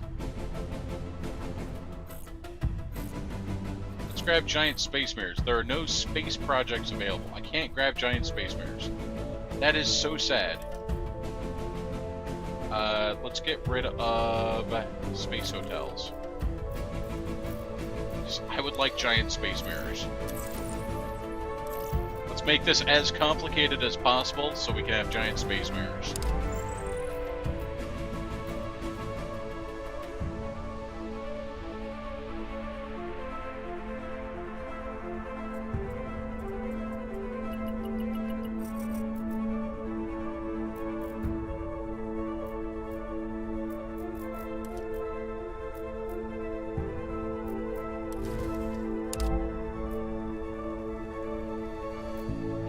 Next turn, we can put down a city here, and we can grab the silicates from here. That will solve our silicates, and then we just need to get the tritium, which will also solve that. So we're going to win next turn.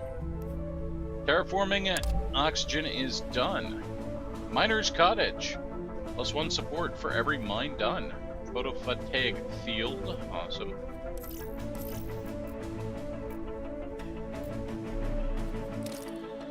Found city. Boom. City founded. Robots go there. Silicate deposit. Congratulations, the riches of mines are ours, securing mankind's prosperity for generations to come. The Red Planet exploitation provides us with riches beyond measure, and your clever management of the Martian assets have earned you substantial profits. Yay! Because my Mars totally looked like that. We managed to develop a Martian civilization to sustainable level. Excellent.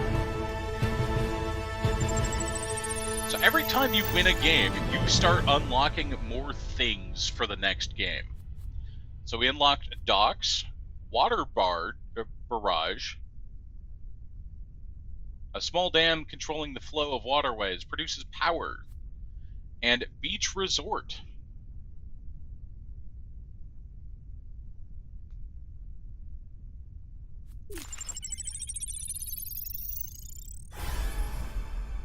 New content, plankton, water bard, requires at least 1 ocean level in the zone. Okay. Kelp forest, Atlantic herring,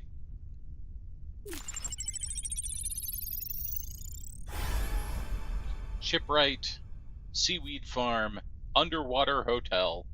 Tourists can watch ocean life swim past their bedroom while they peruse a minibar in the submarine hotel. Nice. And then you can keep playing if you wish. Now we're going to play another round, but I'm going to go run to the restroom, and I'll be right back. So we completed our red path. I did a couple of Red Planet Awaits, which is a score run. The green path wants you to get life on the planet. Blue path is all about terraforming. Per Astra is all about launching things into space.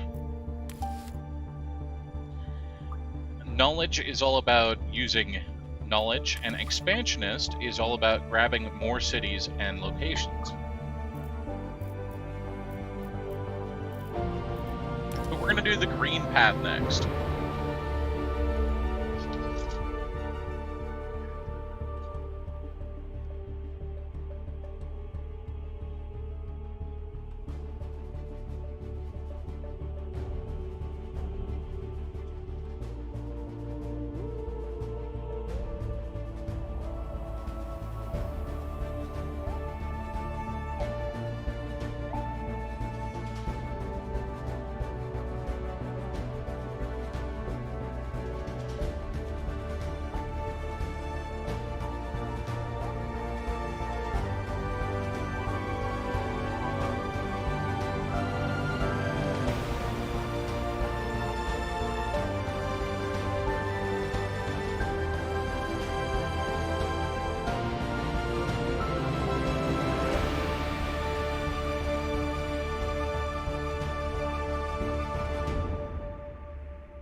All right, let's go ahead and go on the green path now. All right, I get it. There was a bug at some point. We're going to do goal 3, spread 40 life.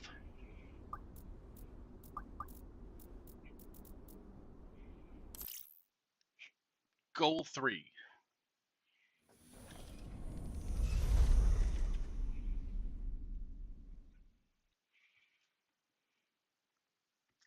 I need to go throw my food back in the microwave.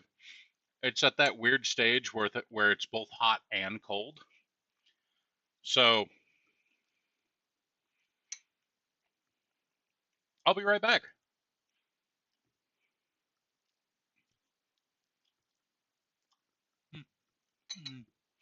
I'll just put up with it. It's fine.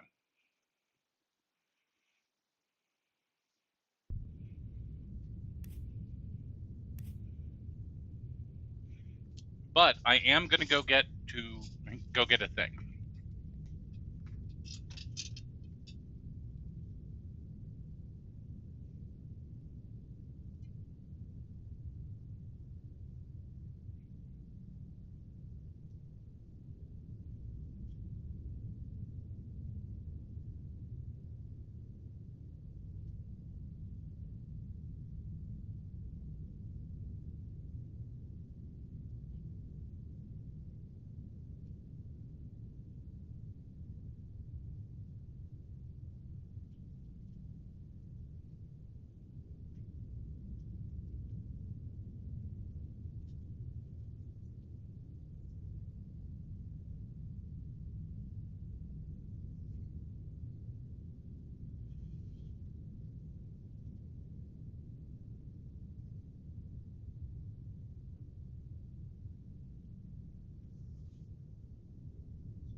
All right, so we can start. I went with the green path this time. For hundreds of years, mankind asked itself, is there life on other worlds? As of yet, no, not that we found, but soon there will be.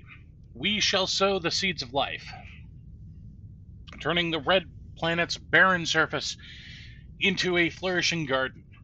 From the tiniest microbe to the most majestic megafauna, our goal is to make life vibrant and diverse. Lush forests shall grow among Martian hills, and birds of many colors shall roost within their canopies. We will come as bearers of life and spread its wondrous beauty beyond the confines of our home.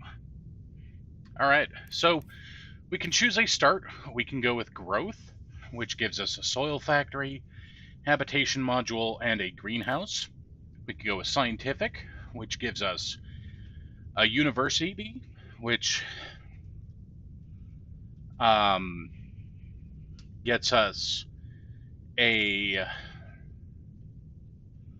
extra science per turn in science buildings nearby, a laboratory card, 2 extra project cards with a research center, and then eco homes. This card allows you to build houses with less food, and substituting science. Yes and no. We had some internet trouble just last week.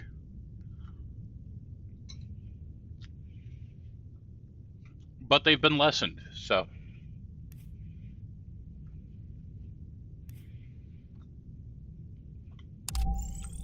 Let's go for a science start. Why not?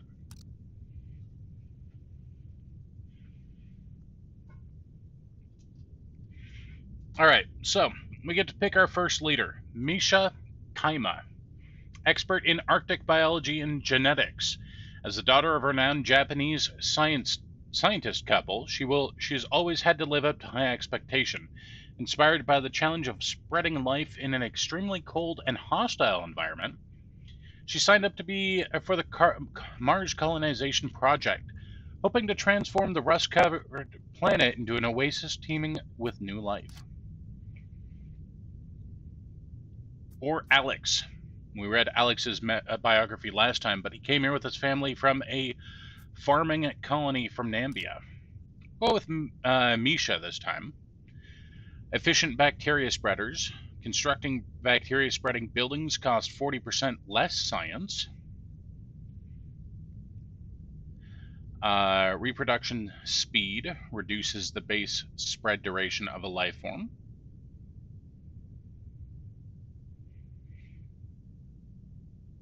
And imports life forms.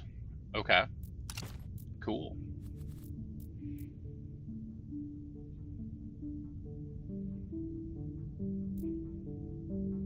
It also means burning chimps for fuel. Uh-oh.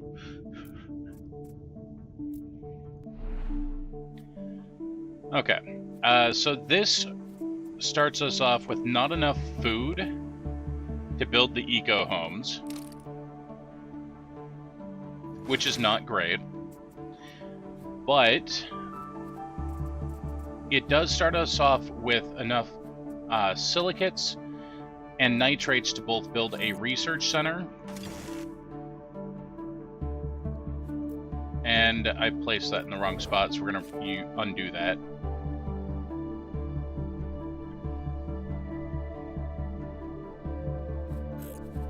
I'll just blow up that one rock. So I'm going to put the research center, or the university there, and I want the research center here. So, get 2 research per turn. Life finds a way.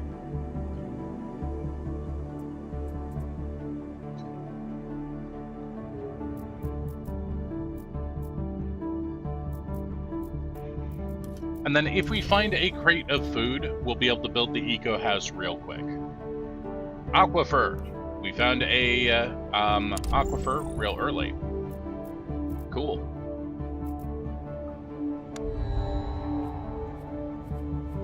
Greenhouse farm or another laboratory. I think we'll take the greenhouse farm, so if we get enough water early on, we can get the food going. Silicates and a small hint of water. 2 more water and we'll be able to build the aquifer. I'm sorry, and we'll be able to build the food generation, and we'll get the eco homes up and running quite early on.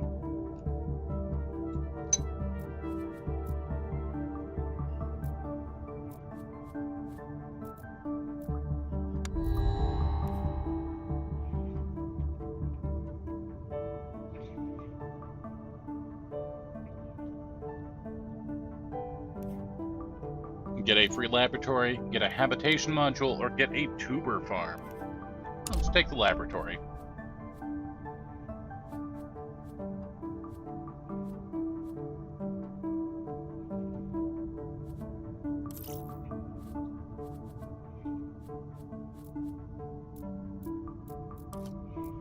Alright, this over here, nothing but red rocks. And extra food. Awesome. We'll still need more science, but the food will allow us to build the eco homes eventually.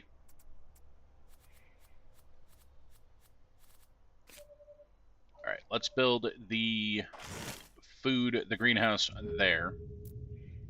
So our goal is to get 40 points of prestige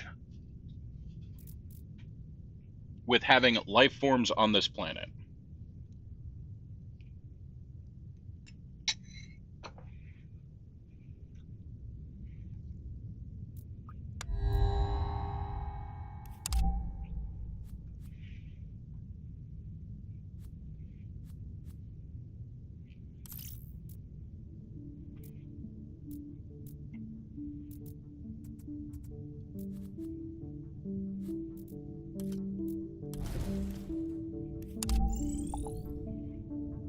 Our last goal was to get a certain amount of resource generation going. This time, we want to make sure that we have enough penguins to feed the polar bears we're also going to bring.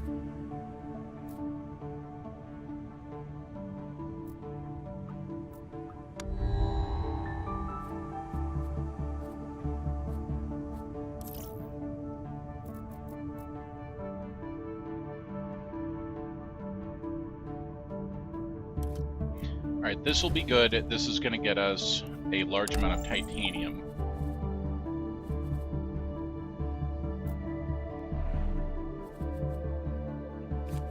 Let's put down a robot hub there. The robot hub is going to allow us to get a expansion going and an expansion going. Have a good night. Ah, but on Mars they will eat penguins.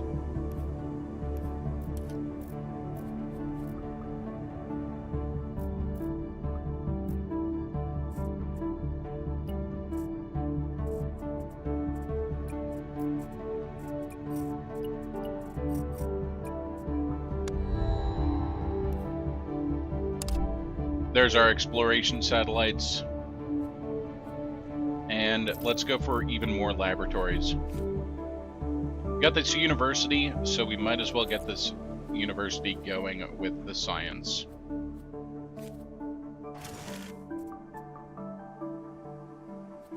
And we can throw down this eco-living.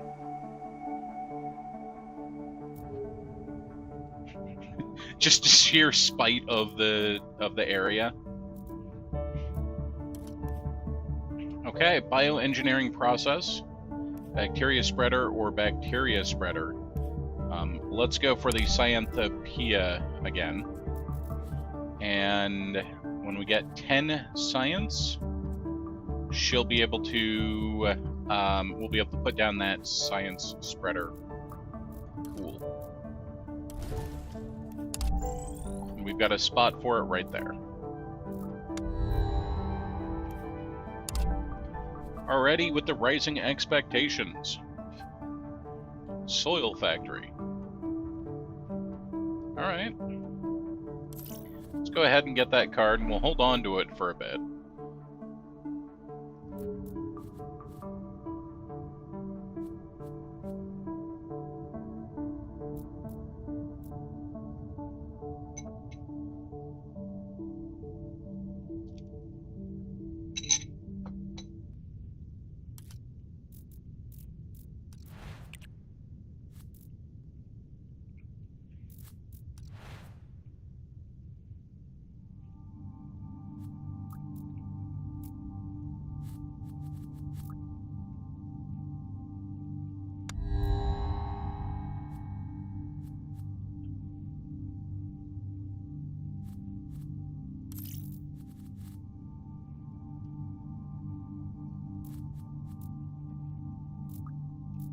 Early bacteria spreader will be good because that will start getting the terraforming rolling real early, and that'll be nice. Okay, let's do an explore. Actually, what do I want most? Titanium mine would be best. We don't have any titanium mines. Like, down here would be a possible titanium mine, over here would be a possible titanium mine. That's rough. We're going to be getting most of our titanium early on from trade.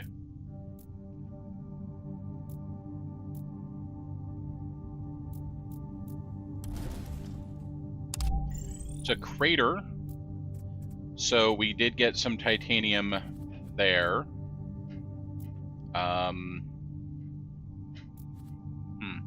Okay.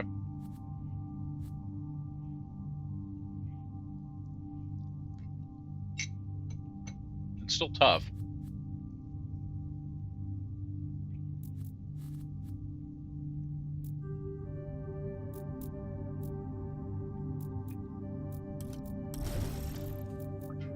Next turn we can get the bacteria spreader going though.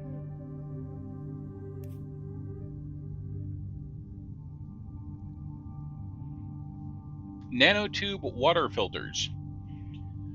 Gain 1 water income per ocean level you increase. This advanced water filtration system directs water through carbon nanotube filters that allow passage of water molecules but block larger particles. Okay.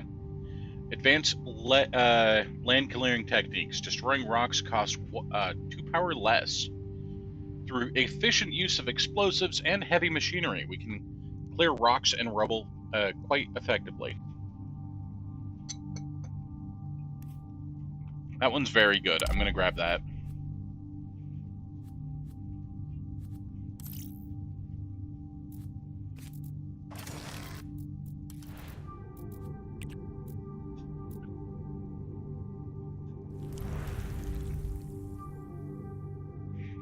Okay, so we have planted our first bacteria in this land.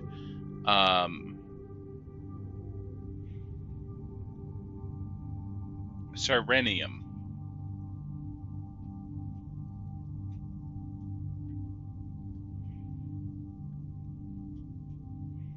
And that's going to start increasing the tiles for oxygen and atmosphere. Now, it's very slow, but every 11 turns I can spread the bacteria to a new tile. So that'll be good.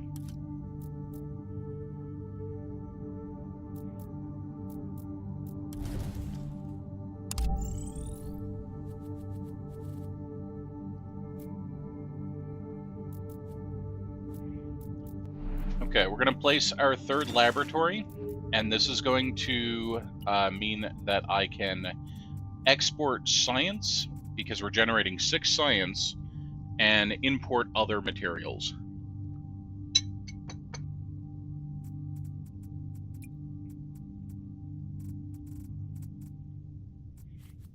And right now, that other material is going to be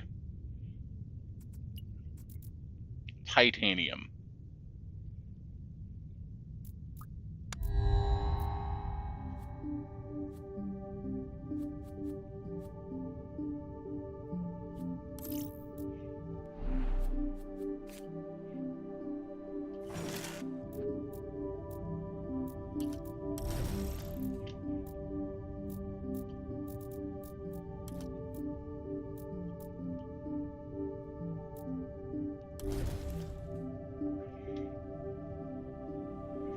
Okay, so we have a large batch of tritium, water, and nitrates here. High plateau, tritium.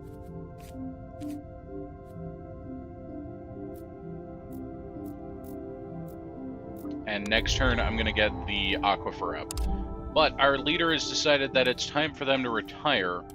Before I let them retire, I'm going to grab one more bacteria.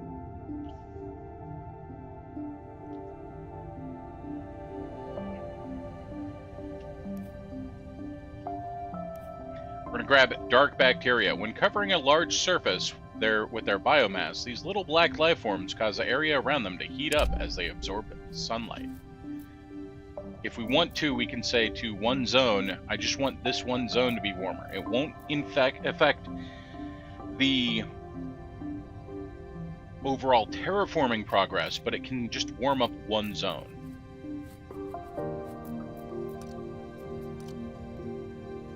Thomas Foster.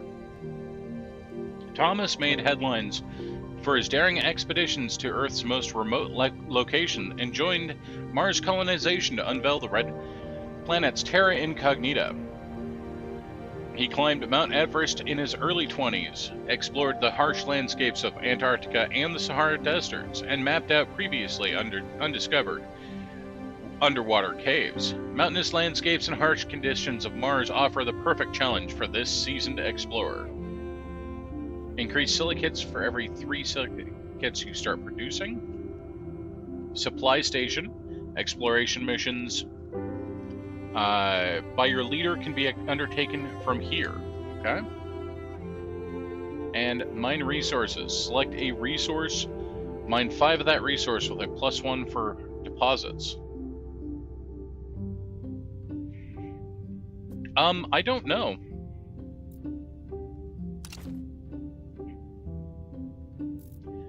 Looks like 10 turns.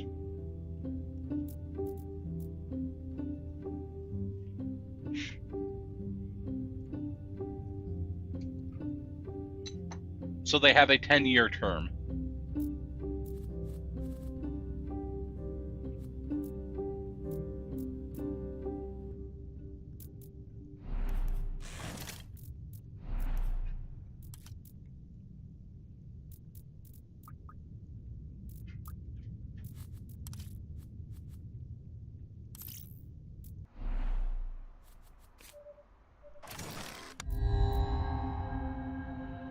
A rally is scheduled to inform the population of the current state of Martian society and motivate their efforts.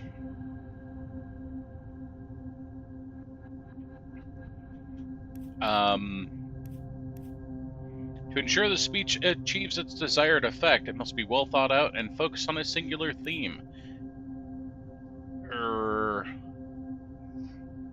Let's double resource production. It's going to get us 2 extra food and 6 extra science.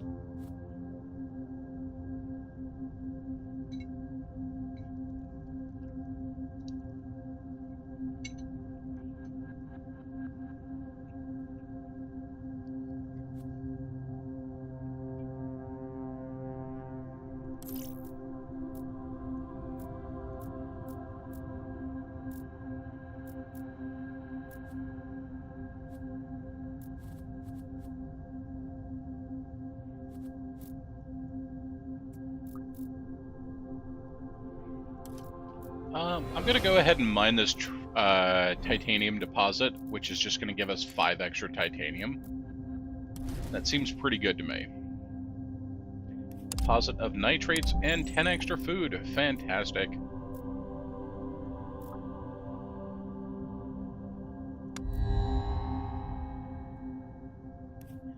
Arctic rabbits require 1 oxygen in an area. Or tundra forest, which requires a rainfall. Arctic rabbits give us 4 prestige and provide 4 happiness for a city.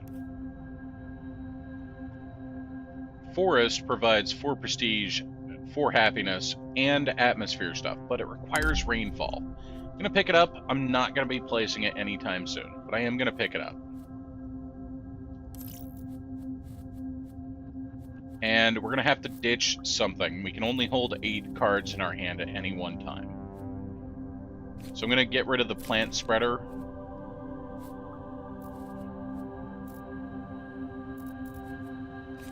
We're going to put down the power generating turbines on this plateau. It's not a good use of the plateau, but I need the power.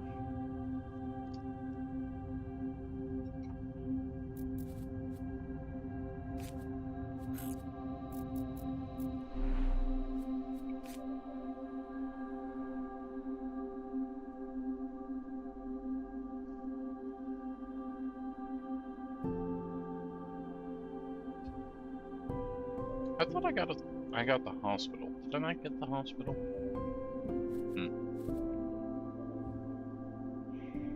Okay, let's get the second eco house up.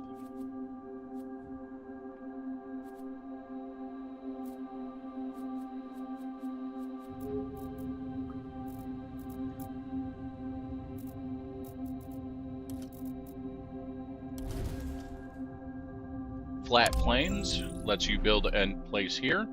Anomaly contains unique composition of regolith. Regolith? Scientists would love to research here.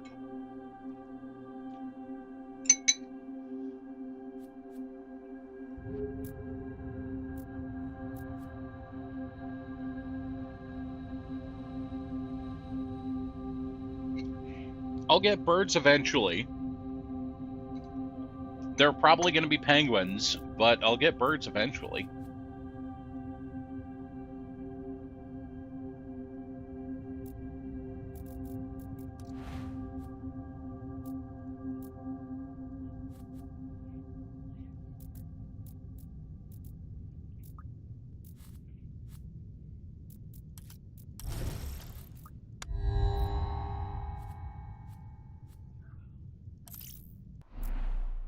I'm running out of spots, but a meat lab seems good.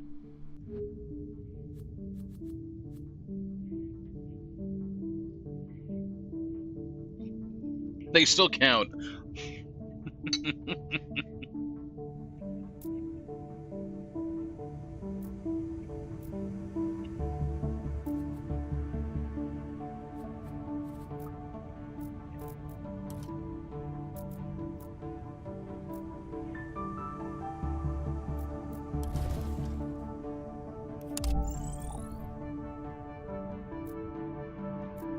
Large titanium deposit here means that we'd get 2 tritanium per turn. That's pretty good.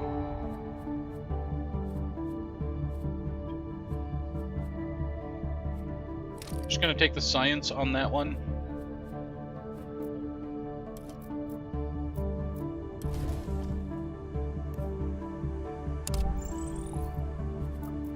And we're going to drill for tritanium. 6 tritanium, not bad.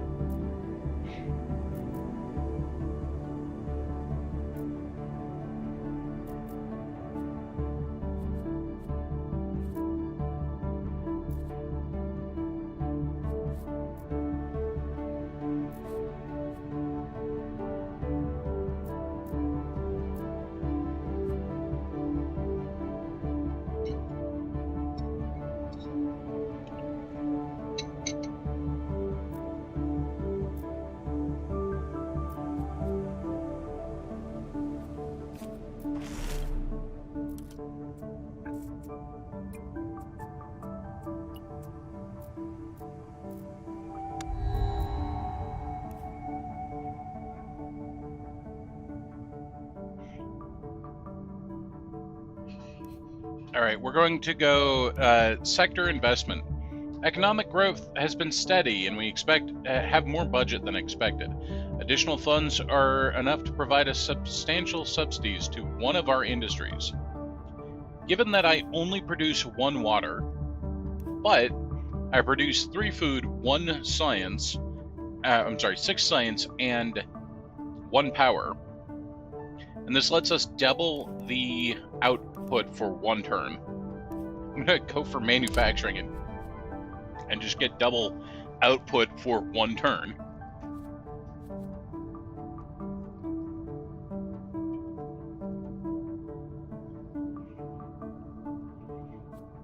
Oh, this is tough. School, which gets us a science and happiness, or development center, which gives us an extra building per turn. Okay, beautiful. Yes, I might be hoarding socks under my desk. Look, there's probably an even number of them at least.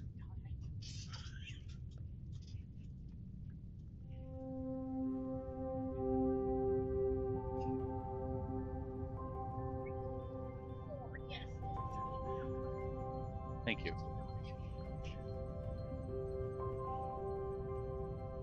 I love you. I have the best wife. She's doing a laundry expedition right now. Yeah, okay, I'll give you that 1 dish. Tiny bowl. This is great for super long term. This is great for right now. I'm gonna go for right now, because we put this right here, and that gives us 4 happiness and 1 science. Yeah, she's doing laundry, and she needed just a little bit more, so she came and grabbed socks.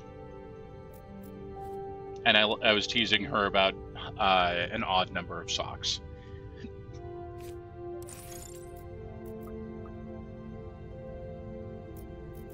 All right, Thomas.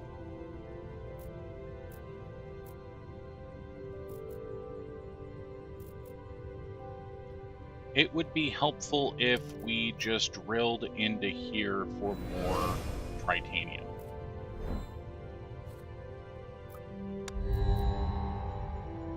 Oh, not a sandstorm. Damaged the greenhouse farm, the robot hub, and the meat lab. Oh my god. Oof. Alright, we'll repair that. Repair that, and repair that. Oof.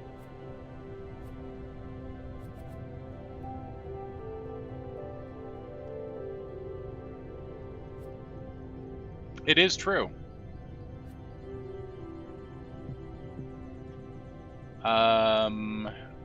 Extra support for every mine owned by this city.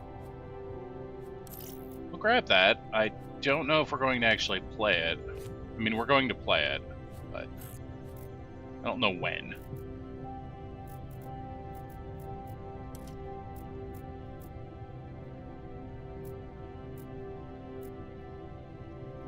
Better than parrots which can steal your eyes. Alright, go down here and explore this. There's a sandstorm. So because there's a global sandstorm right now, any exploration will give us -5 happiness. We're still going to do it, because I need to explore. Lost batch of food. Hooray!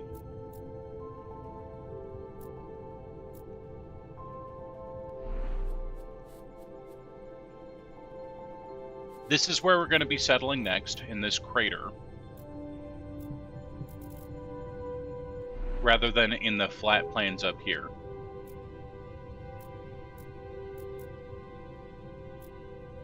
I think what we will commit to doing is grabbing the fertile dirt, or I'm sorry, the nitrates over here. Rover Exploration Company. We already have one of those. Photovoltaic field. I'm gonna grab that. I wish I hadn't grabbed this, because I would have grabbed this and put the photovoltaic field up there. That would have been a much better plan. Still, what I can do is I can move the wind farm up there, and then realize that I don't have enough for the photovoltaic field this turn. It's fine. Everything is fine. There's no problems.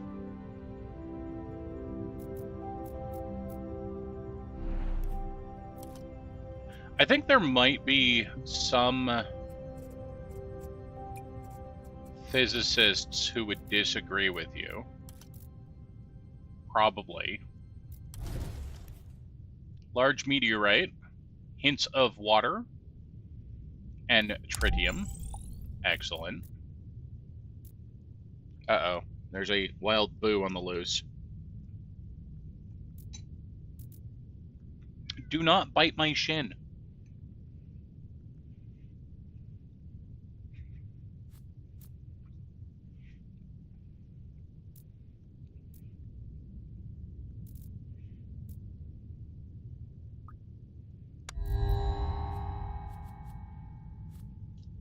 No, do not bite my shin.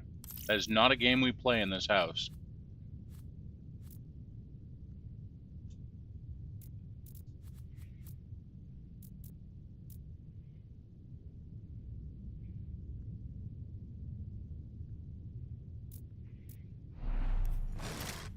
Alright, we set up the silicate. Ow, stop biting me!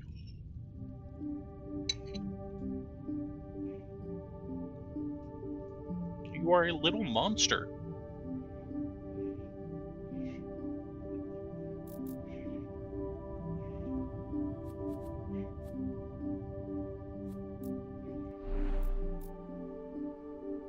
So I have two spots left in this city, and it's my only city. I'm trying to get to the point where do not heck and bite me.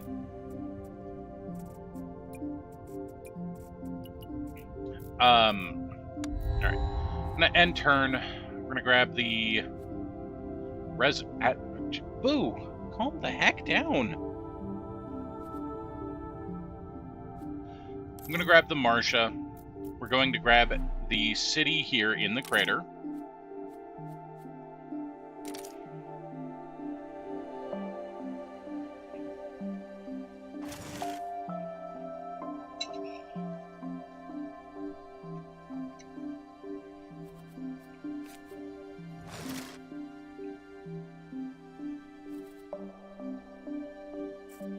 Okay, now we're going to grab power generation and silicates. I understand, Boo. You want to come up here. Do it like a normal cat with jumping and not with your heckin' teeth.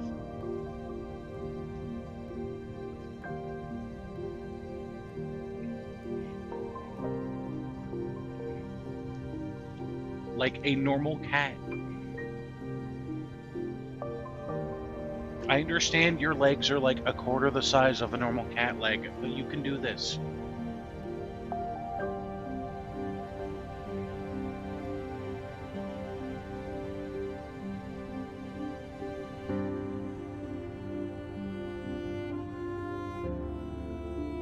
You've got this. It's fine.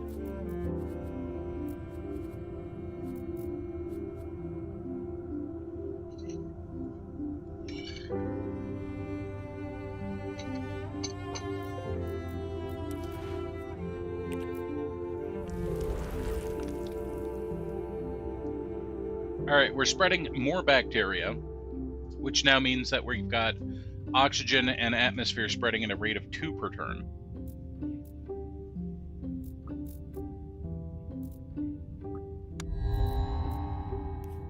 And it's time for Thomas Foster to retire. We've got Hope O'Malley. She's the first child born on Mars, always had to bear the burden of high expectations.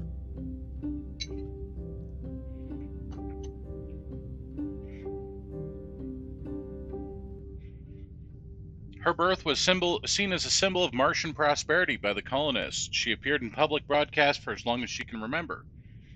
While she is competent in all aspects of leadership, she'd prefer to catch a break from responsibility. Nevertheless, she is willing to perform the duties as a Martian leader if chosen. Her popularity among the populace is her greatest asset, as they still consider her a symbol of hope and prosperity. Gain 1 support for every 5 new buildings you construct. Cultural festivities spend 20 water and gain 170 support, and gain 10 support per population. Okay? Or Henry Carnegie, expertise global warming. Henry's industrial empire has often been criticized for not complying with global emission guidelines. He enjoys great popularity among the populations of rural North America, where his steel mills and coal power plants create jobs for millions of working-class families. But for the rest of the world, they frown upon his disregard for the environment. To improve his image, he offered to support the Martian terraforming process by filtering out the excess CO2 produced by his factories and shipping them to Mars, where increased global warming is a boon rather than a curse. Here, his dirty approach to industry would be welcomed. We're actually going to go with that.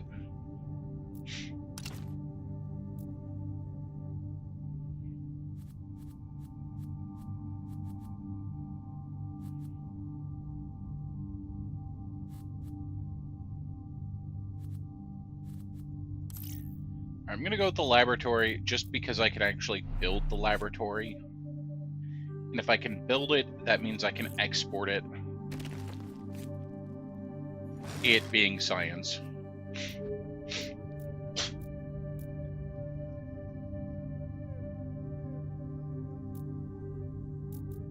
And we now have a button that we can press to gain atmosphere and heat, or atmosphere and heat and trade some happiness.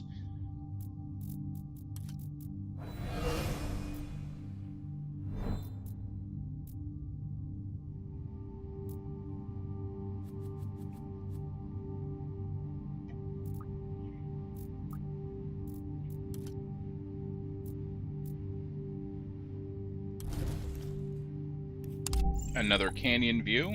Okay. Rising expectations. Oxygen factory, soil factory. Bacteria spreader. I'm just gonna scrap the cards, because I don't really have resources right now. I'm really struggling on resources.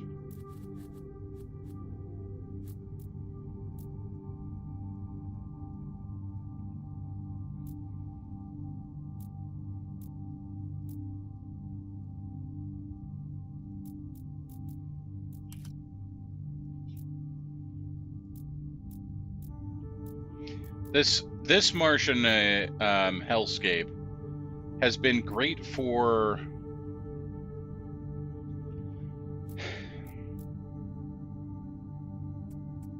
tritium, and that's it.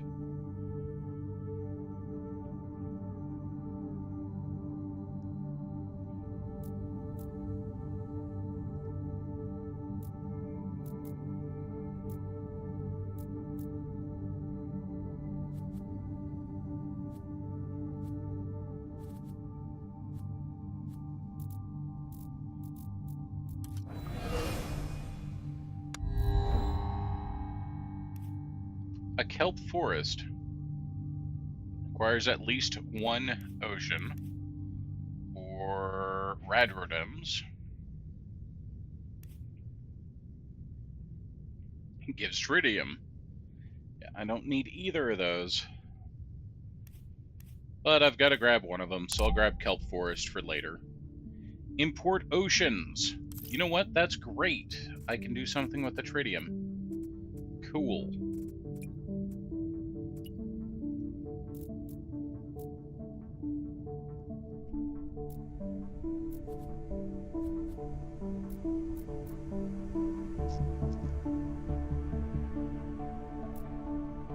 I need a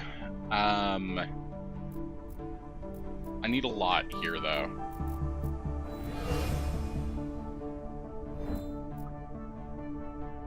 Like, this start was rough.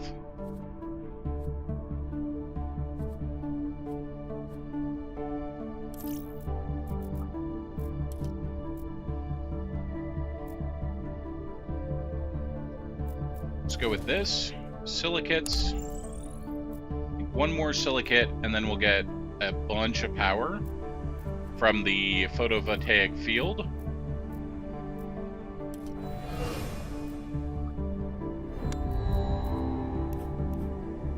New R&D. For every export of tritium you do, no. Gain 10 science when you do... Okay. Gain 10 science when you increase a terraforming parameter. We're going to go with house printing. Gain 2 titanium when you construct a city building. Now, that's expensive, but I'm about to construct a city building. No, I'm not. Still, it's fine. We're going to go with photovoltaic field. That's going to give us... That's going to increase our output of energy. Now, hold up. That should have been... We should be at 3, 4... Should be at plus 4 power right now. Why am I not at plus 4 power? Game?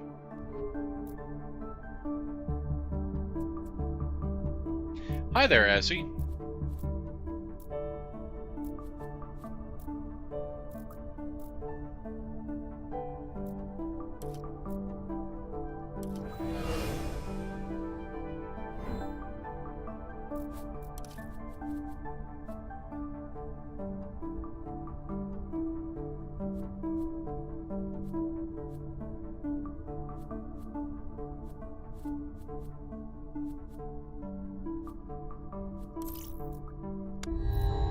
I should be at plus 4 power. A recently discovered bacterium, which was developed on Mars, has contaminated a large amount of our food stockpile. It has spread indiscriminately across meat, vegetable, grain, and is hard to detect during routine food controls. If we don't want our bacterium to spread among our population, we have to get rid of the entire stockpile. An experimental sanitation method is also available, but it isn't cheap. Initial tests with our volunteer subjects have shown bacterium's short-term effects to be negligible. We could just keep the food and risk exposing our population to it. Yeah, it's fine. A little purple never hurt anybody. It's fine. What's the worst that could happen? Yes, Android Hub, please.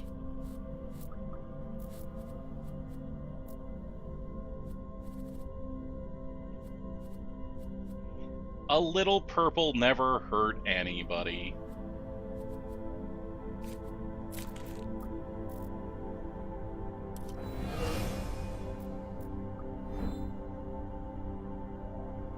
Invest in plasma cutters. Well, he looks like the kind of guy that would sell you plasma cutters, doesn't he? This guy right here.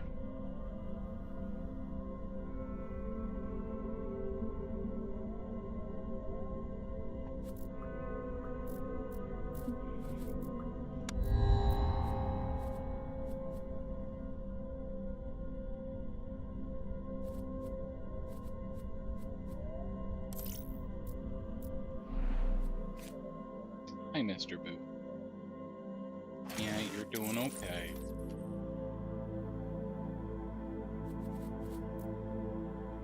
Okay.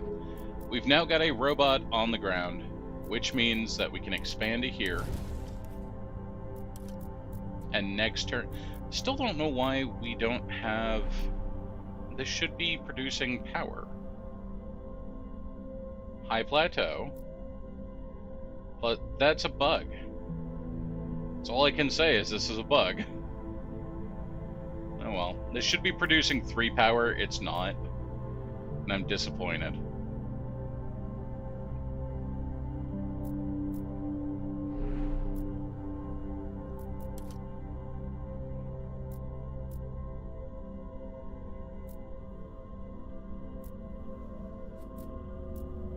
Next turn, we'll be able to get the titanium deposits going. Terraforming efforts are paying off. We've increased the temperature of Mars by 1.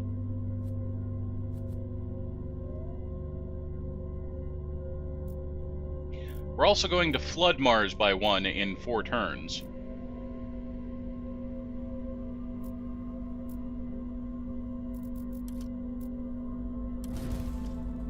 Ooh, lava tube.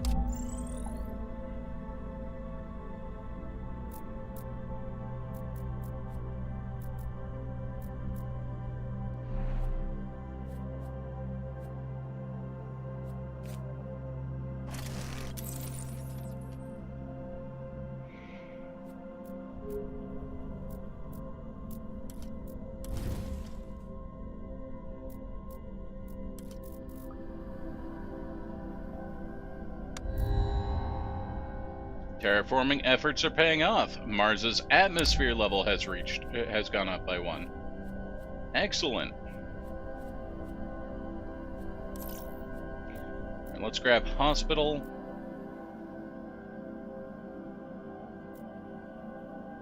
And we'll move that to there, and we'll put a hospital. Oh no, that doesn't work.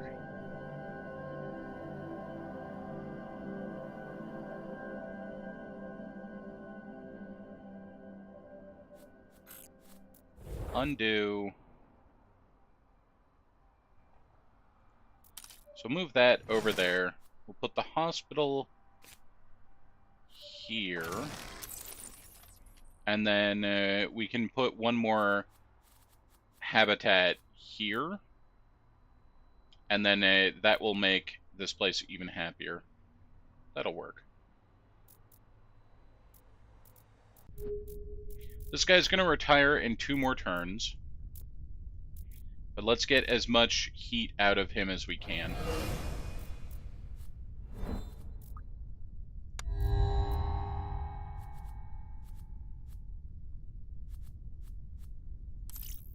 Thermogenerator. Totally going to put down a power generator here. I could use the extra power.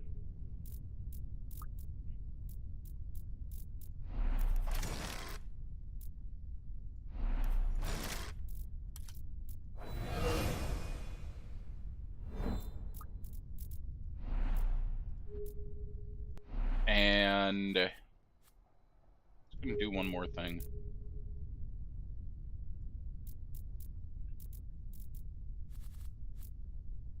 Uh-oh. Run, Boo. Run.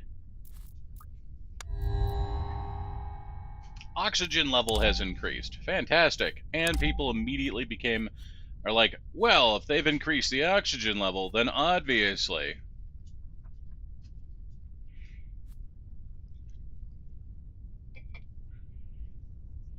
Okay, so we've got import oceans from Ceres. The cold, dark craters on the dwarf planet Ceres contain a lot of water ice. Its close distance to Mars would make it an attractive source of additional water for our oceans. Okay. Robot Ingenuity Center. I'm going to grab that. How many robots do you have? You have 4 robots. So if I put down the robots here, if I put down the Robot Ingenuity Center here, Could grab 4 more tiles. If I put it down here, I could grab 3 more tiles. Seems pretty worth it. Put it down over here.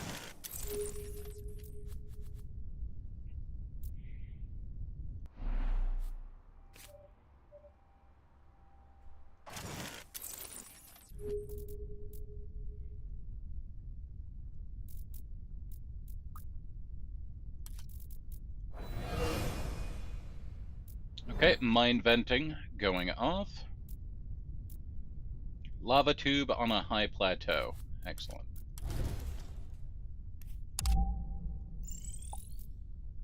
Titanium deposit.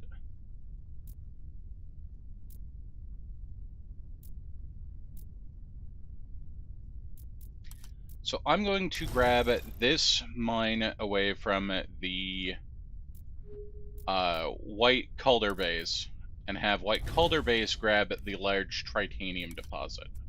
That's going to allow White Calder base to build the titanium deposit here next turn. It's going to be a bigger mine. And then we'll place a double food producing thing there. You don't need a school and a hospital. Probably not.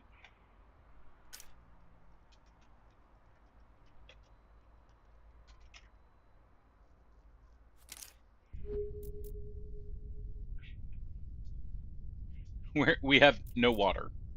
None. Okay. We'll solve that next turn. Henry is retiring. Henry is going to do one more mine vent before he retires. 10 atmosphere, 10 heat, and minus 10 or 50 support. Excellent. Also, let's gain 20 ocean. There we go.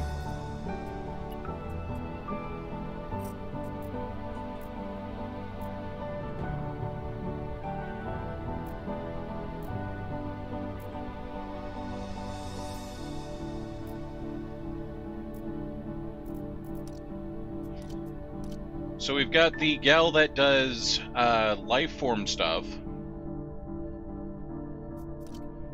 And we've got the recycler.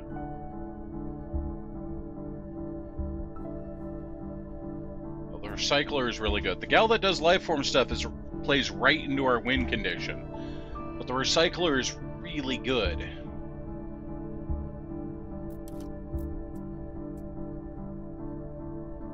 Now do the gal that does life forms.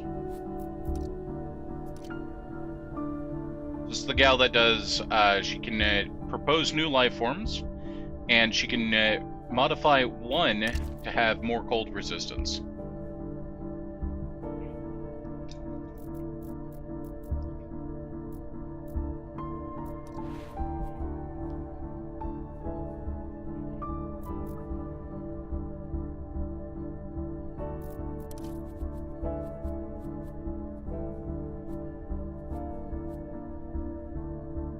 A biogenerator. Alright. Cool. Just need a crazy amount of nitrates, but that's fine.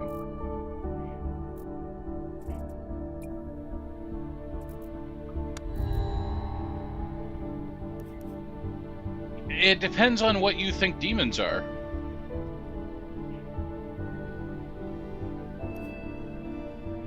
Look, it's penguins! Composting facility produces nitrates for every 3 population in a city. Seaweed farm produces 3 food. Homesteads imports oceans from Europa. We'll do that.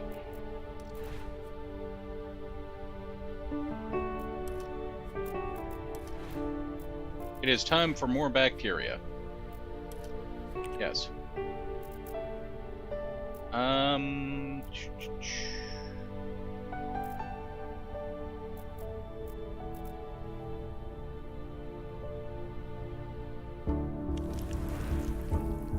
Awesome.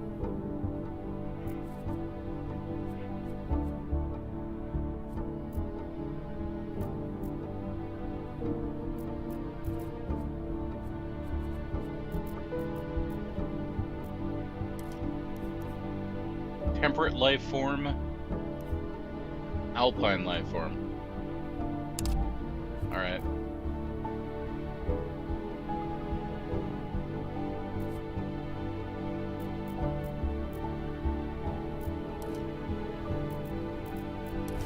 Grab that, and the Rover Exploration Center we can build next turn. Hospital, spaceport. I'd love a spaceport, please.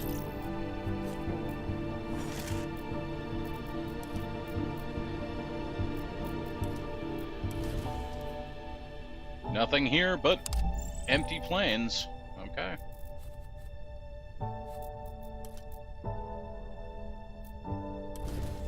Nothing here but empty plains. Okay. Construct a mine here, which will produce titanium. Okay.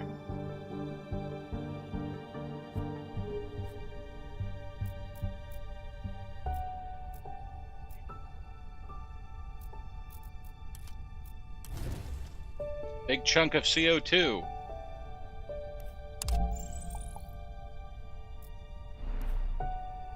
We could nuke this area.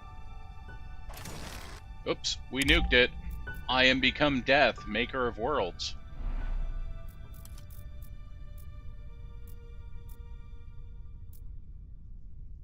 Oh no.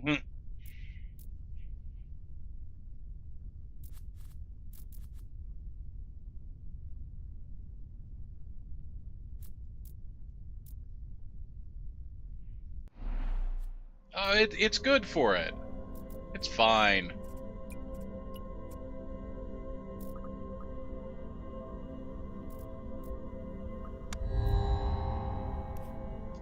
Danielle Group, one of the big players in Earth's food industry, offers to set up a high-tech food lab. Some years ago, they received negative backlash for attempting to copyright DNA sequences of common plants and animals. Their generosity could be attempt to generate some buzz and cover scandals. Yeah, but have you thought of science and food? Because I have. Science food. Import rings from Saturn. Ooh, even more oceans. Or orbital rings, which gives you trade routes and power for every project's completed.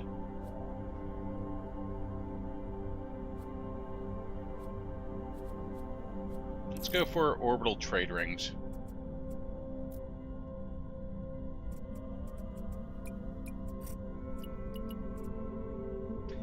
We're gonna flood the oceans. Oh, stop that.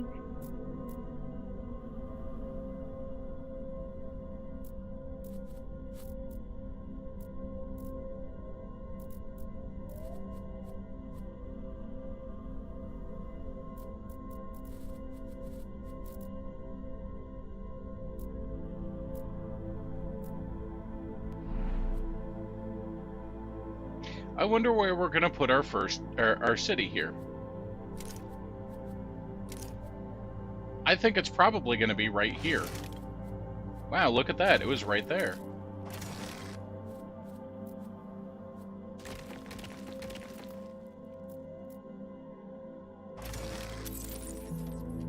Okay. We were able to build a titanium mine. Oh. Okay, fair. A titanium mine. I always get those words mixed up. Mediterranean shrubs. Give me more interesting animals.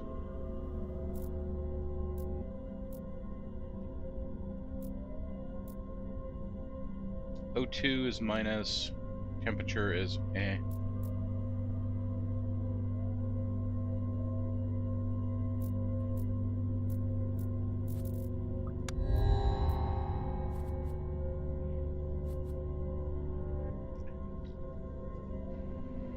Tell them to grow shrimp scampi. I could tell them to do it. They probably won't listen.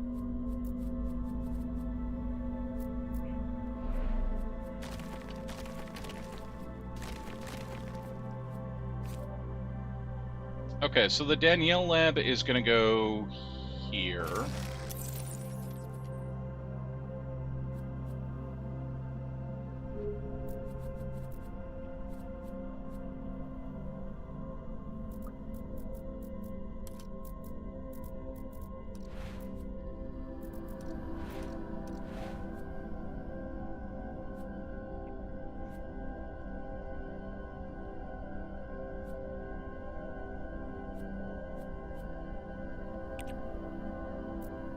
There we go.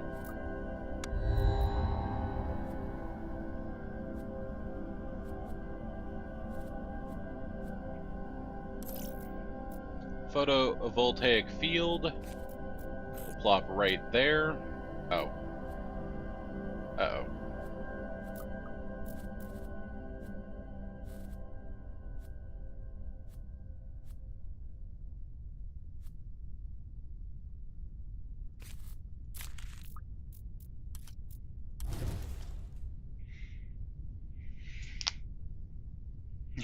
If engineering doesn't result in self-scampying shrimp, then what's the point in subsidizing all that research?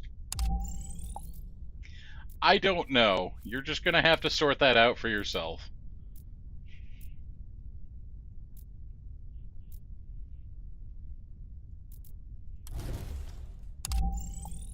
Large aquifer. Excellent.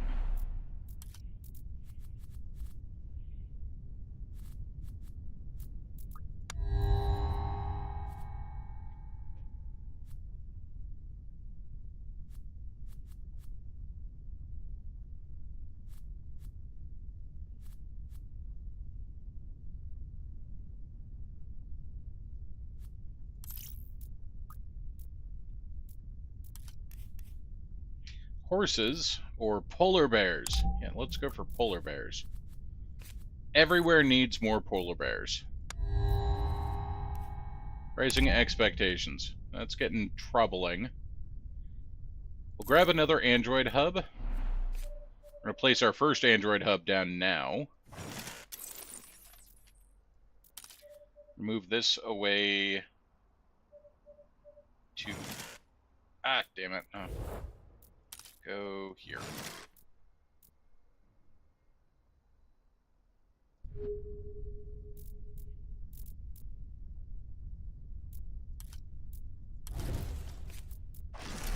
Photovoltaic field will give me 1 power. It's not a lot, but it is something.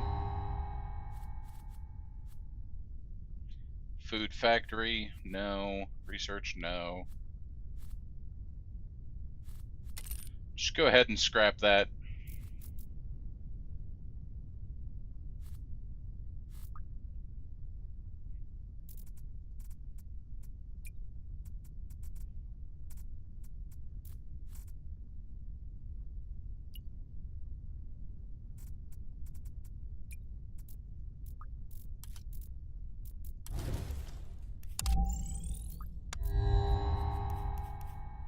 Birds of Paradise requires temperature 3, oxygen 1.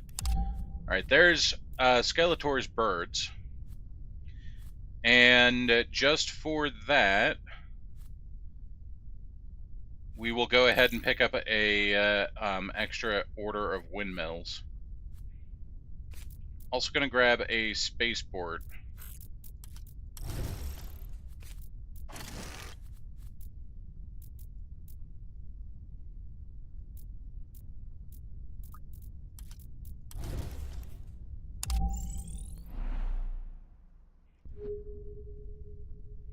The skies grow darker. The parrots have arrived on Mars. Indeed. Alright. If we look... I don't think we can actually have any animals on Mars yet. Requires 3 oxygen, requires 2 oxygen. We don't have any zones with enough oxygen yet.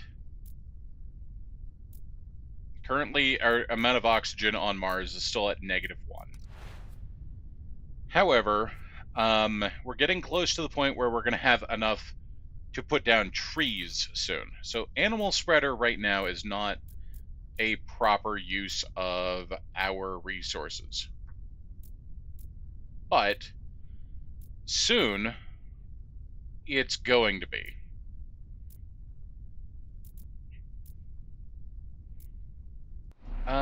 Do I want to found this city? Yes, but I've got to wait 2 turns. Let me get access to that large aquifer. Okay. Election year?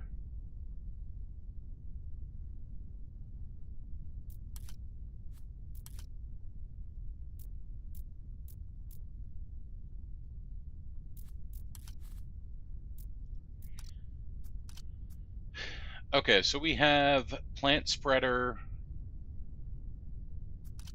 or we have dinosaur lady.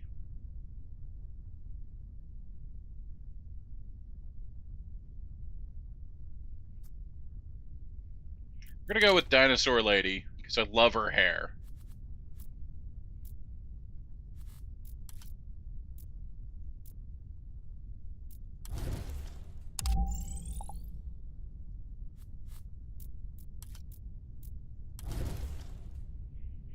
Rich soil. The regolith in this area spent a long time covered in water, and a lot of hydrated minerals are still present. They'd greatly help growing food and life forms. Specifically designed bacteria could contribute to soil improvement.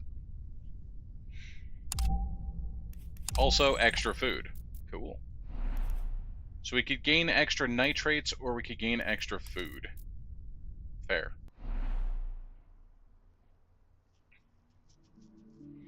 Let's found a city. This will be Greeley Junction.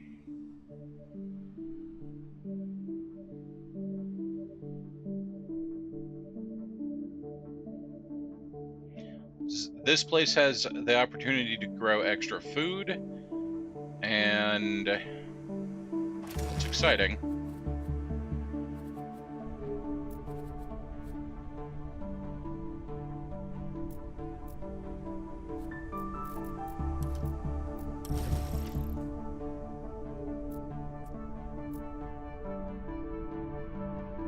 Need 1 more power.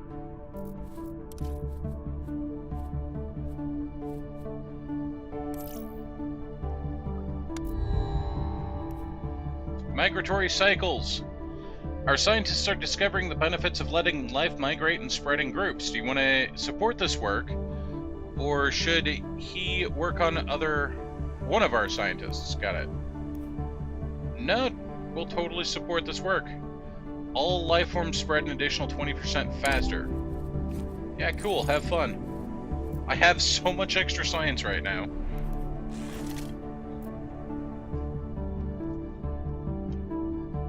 Have a great time doing science stuff. Whatever you want, just go have fun.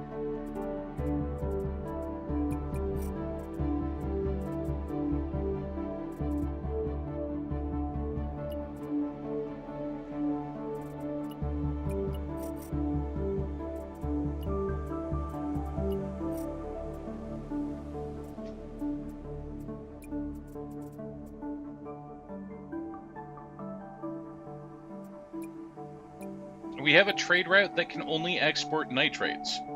Interesting.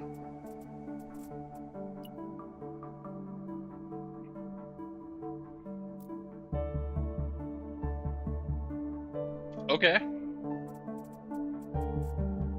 So that's 1, 2, 3, 4, 5.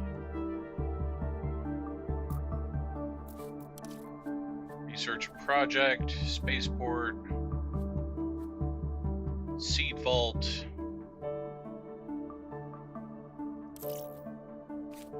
I don't think that would give us anything yet. Still put it down. Right there. Gives us 1 science.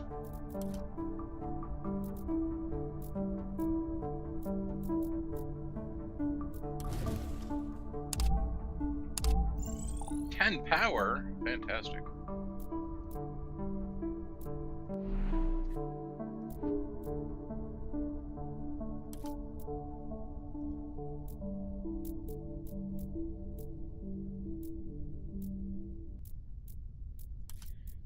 Okay, Skeletor was right, is going to get a viewpoint tower over here.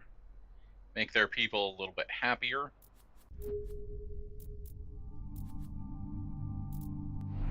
Greeley Junction is going to get a CO2 factory. And a mine over here.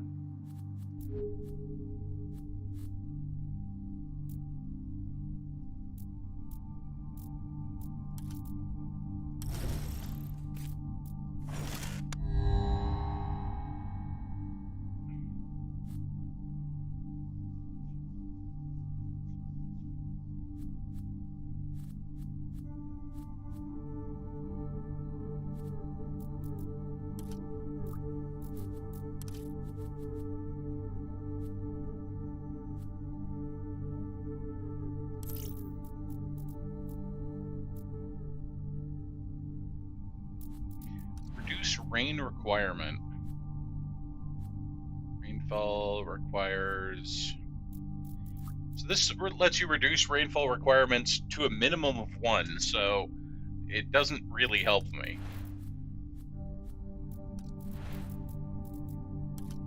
But we can get palm trees or we can get deer. Let's get deer. We can't introduce the deer anywhere right now, but we can have them in our... Oh dear.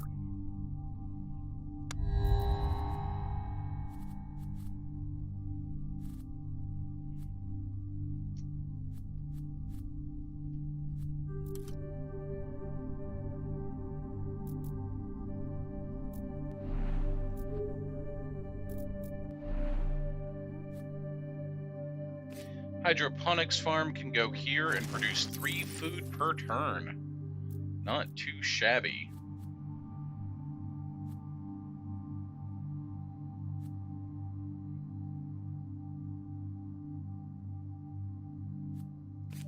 And then a miner's cottage could go here.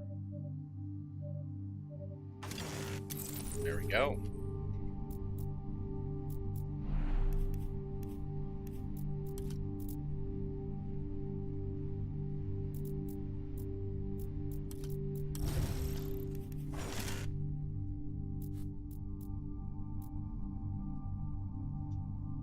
Now, no children will be spared. Boreal rainforest. Requires a lot of rain to thrive. Alright.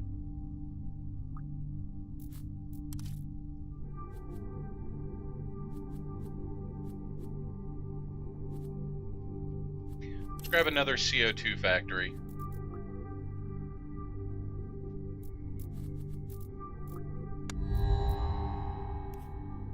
Ooh!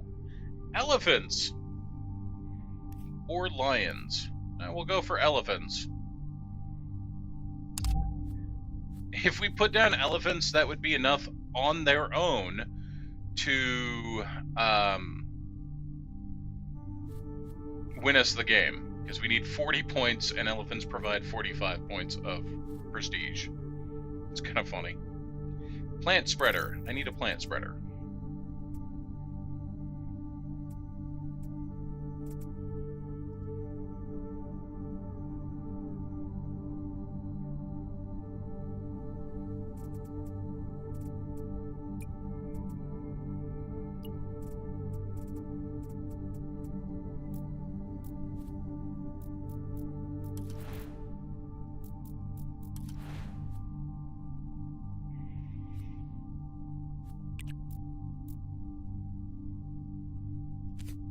Okay, O2 in Arcadia is 1.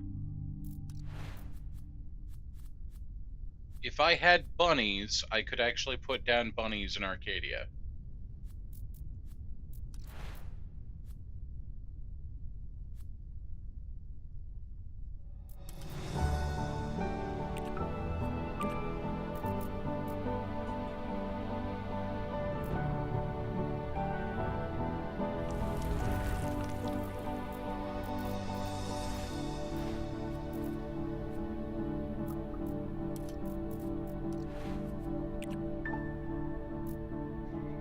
In if I modify this and modify that, in 2 turns, we will gain 2 levels of rainfall across the world, because we will flood quite a bit of the world. It'd be kind of funny. Just immediate flooding.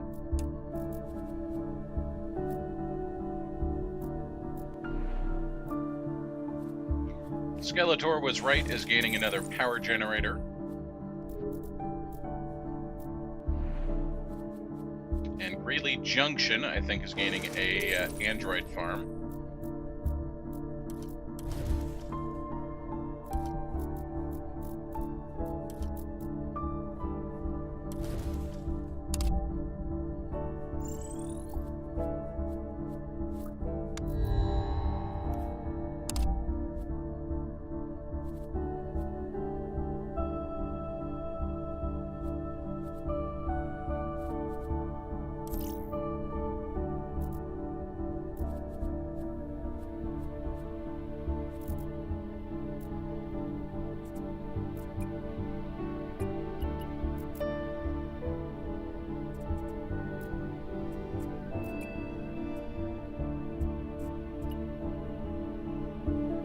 Okay, 3 turns we're gonna flood the world.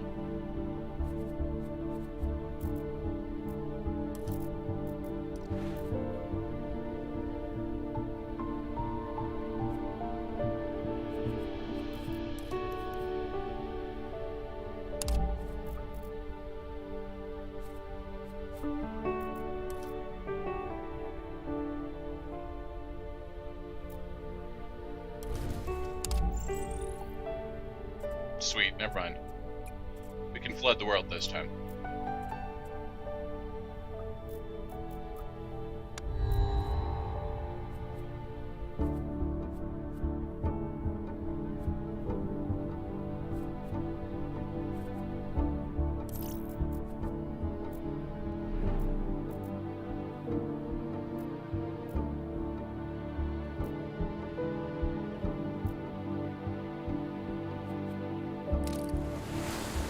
Terraforming levels are great. Oh, okay. Oops. So it was only 1 flood. I thought it would be more flooding. It was not.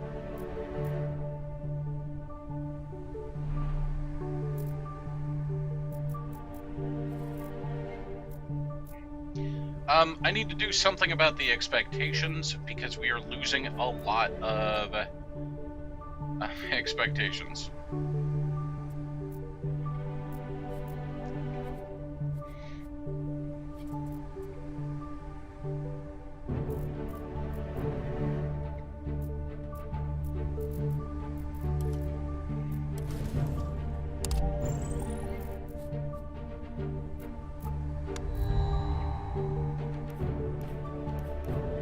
Biogenerator. Let's get a Marsha. Cultured Meat Lab is what I need. And Greeley Junction. Pop that down there. And we're going to put down a food monitoring office, which is going to make people happy.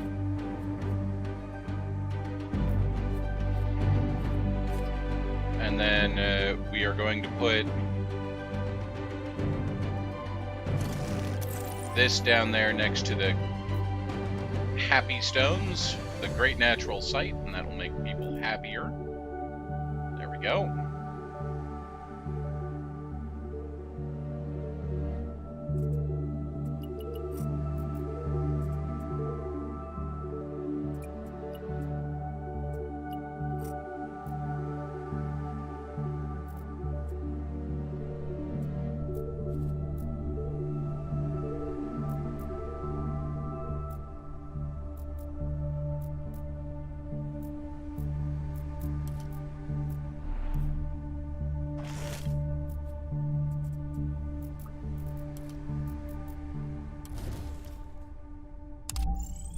Flat plains.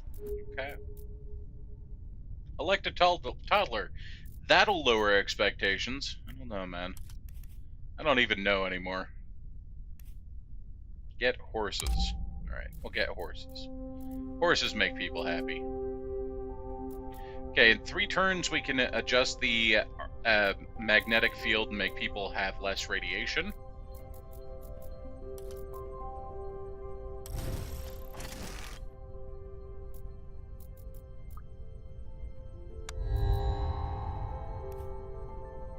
Oxygen level increased. Awesome. Prefab station parts. Space projects require less of everything. Animal tracking. Gain extra support. Let's go with prefab station parts, and we'll just do that immediately.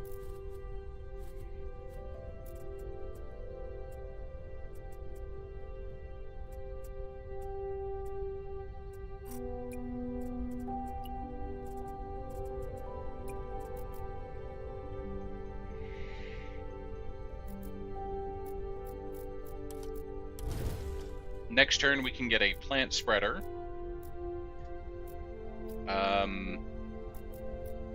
There should be a... Yeah, in Chimera Minor, we have rain of at least 1, so we can put down plants in that area. And in Serenium, we have rain of at least 1. So in a couple of different areas, we will be able to put down plants.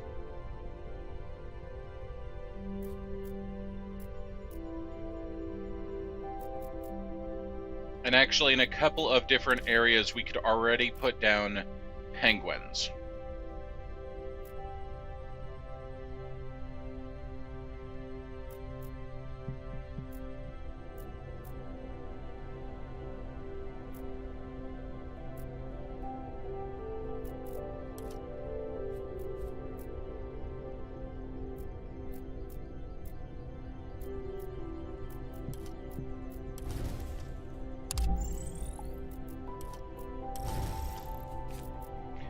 So let's put down here, and apparently only in Arcadia can I put down penguins, but let's put down penguins. Technically, we have penguins now. I don't see penguins, but we technically have penguins.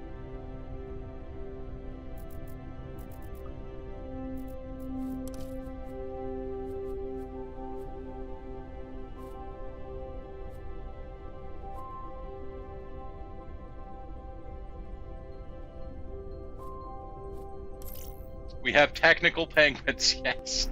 Technical penguins are the best kind of penguins.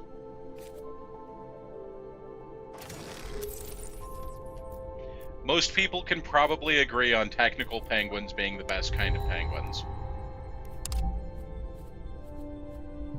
Tuber farm.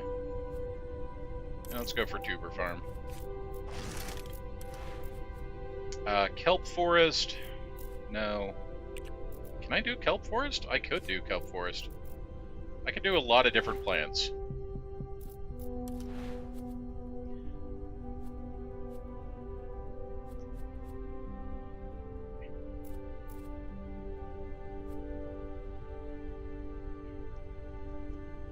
Atmosphere, happiness.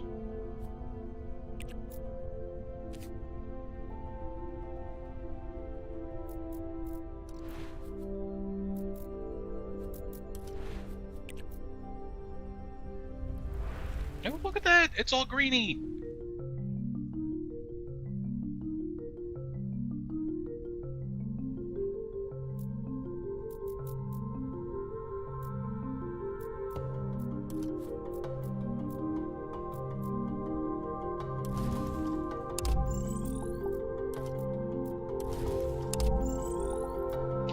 Next turn, we'll be able to do the, look at that! It's so cool! It actually changes this area. Well, that's cool. Election year. Arthur Foster, like his pioneering ancestor, Thomas Faster was always drawn to adventure. Unlike Thomas, he no longer had a pristine Mars to discover. As previous generations of Martians had already mapped out most of the red planet's surface, he decided to uncover its underworld. Martian mining corporations showed great interest in his discoveries, as the planet's subterranean caves hid many valuable resources. To clear a path for heavy machinery, Arthur used his own homemade explosives, experimenting with different charges. He soon became an expert. But after an accident that cost him most of his fingers on his left hand, he retired from adventuring and now offers expertise as an advisor.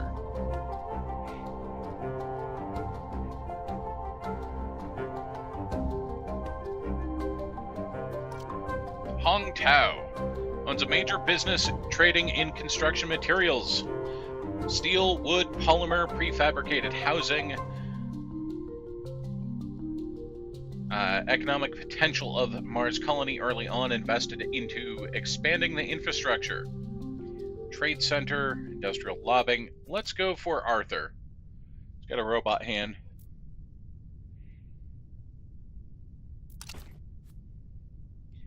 Spaceport, automated robot workforce. Let's go for spaceport.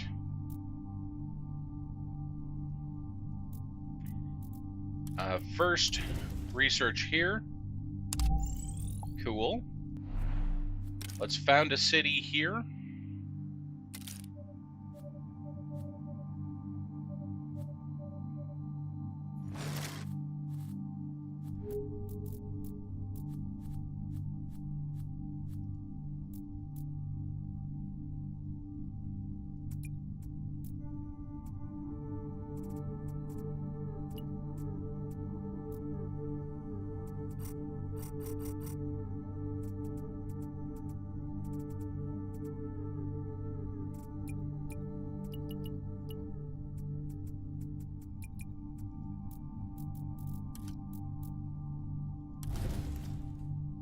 Lava tube, okay.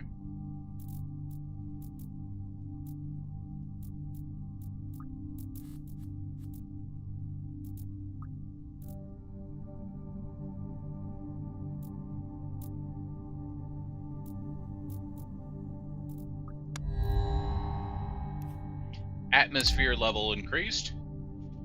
Our efforts have led to unprecedented scientific progress. Nice. Extra science.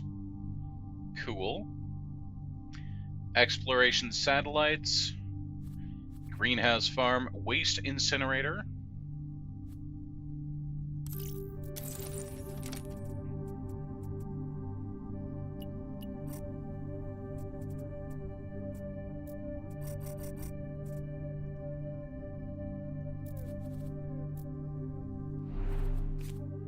Let's put this down. Oh. Put this down over here. Tuber farm.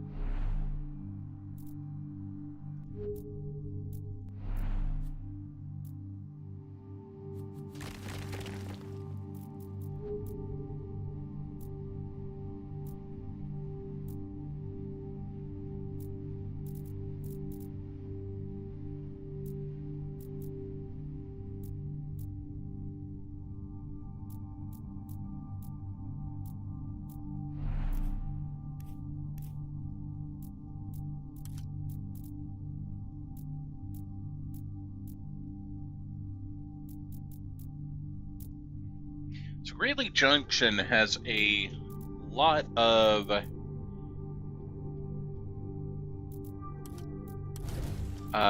extra pieces that it can use.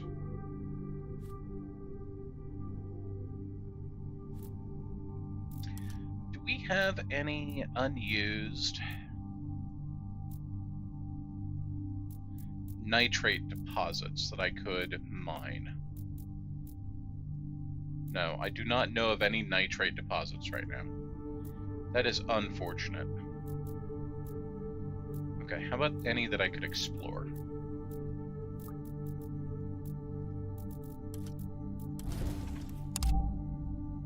did not want a breathtaking geological thingy.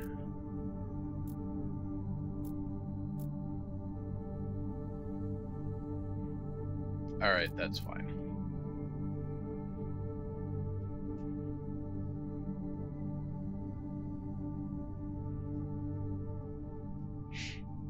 Exactly, that's what he did.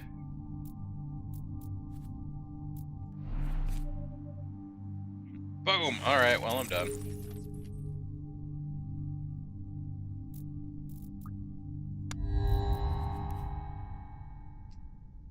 Atmosphere per turn, heat. Alright, shipwright. Must be built on a coastal location. Okay. Let's grab a shipwright.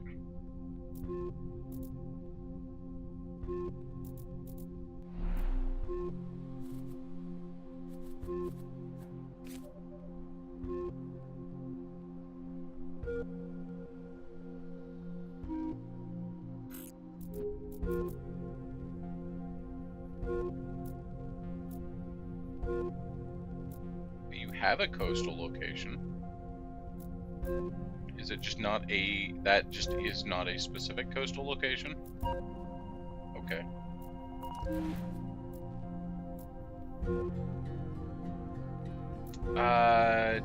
Any places I could explore that would get me nitrate. A lot of nitrate.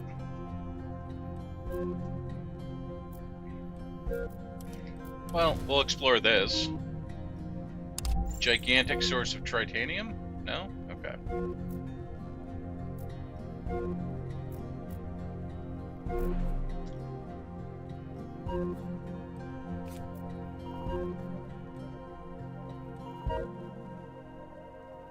We'll throw down another city piece here, homesteads.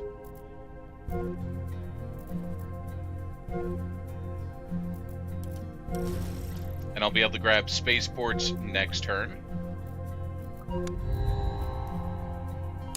More rising expectations. These people.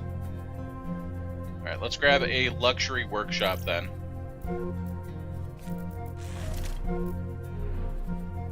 Gives us plus 10 support per turn.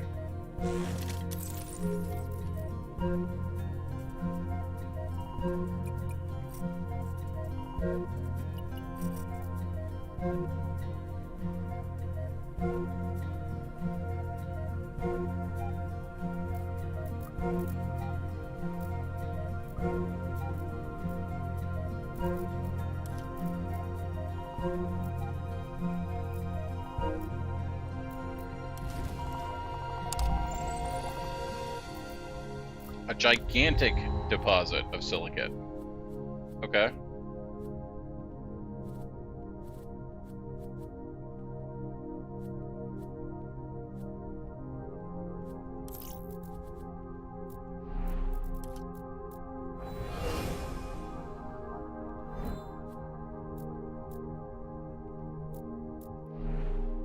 News grab. Let's grab that mine.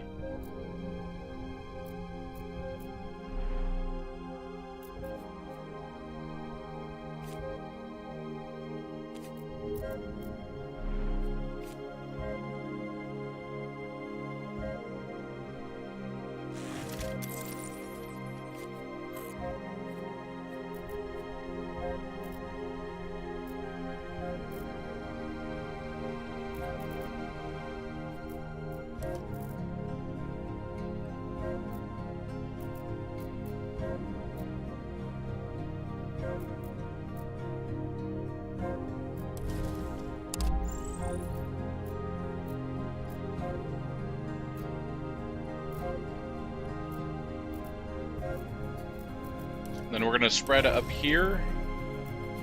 Next turn, we'll grab guided tours, habitation module, oxygen factory, or think tank. We'll grab another think tank.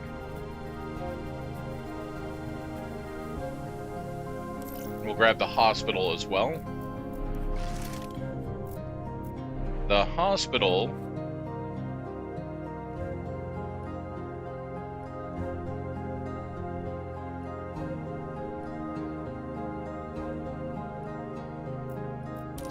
going to move that there, put the hospital there. That's going to make all of these happier and give us +7. So, yeah, that's going to give us 3, 5, or 3. That's going to give us 10 happiness just from the hospital right there. That's not too bad.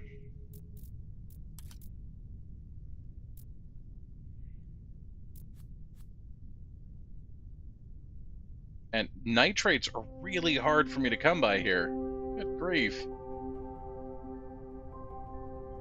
There we go. There's a big pile of nitrates, potentially. And we're going to use him to drill into those nitrates and get +10. Next turn, that will let me build that biogenerator I want. Helostat Power Beach Resort. Eco Homes. So if I grab this, can I put this anywhere? Put it on one of those tiles. That doesn't really suit me.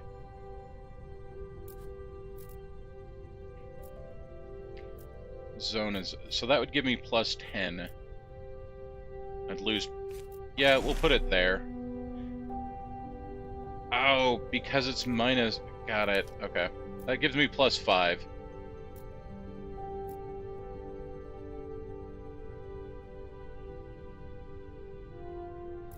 That's fine. If the temperature goes up here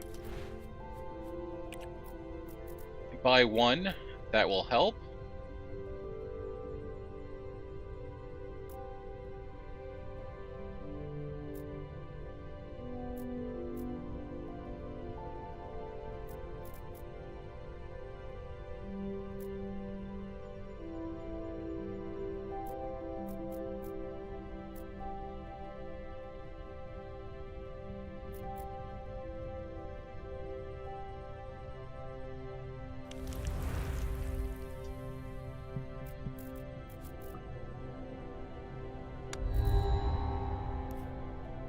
Temperature levels have gone up. Dry ice subliminates. The temperature has risen enough for dry ice at the poles to subliminate. The enormous amount of CO2 greatly increased the density and warmth of the atmosphere. Excellent. Expectations have also risen. Awesome. Import ice from Inclisidis.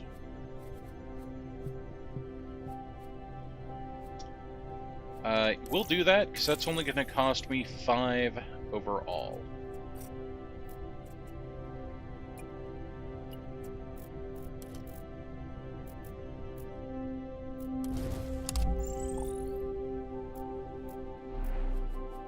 Alright, let's build this guy up here.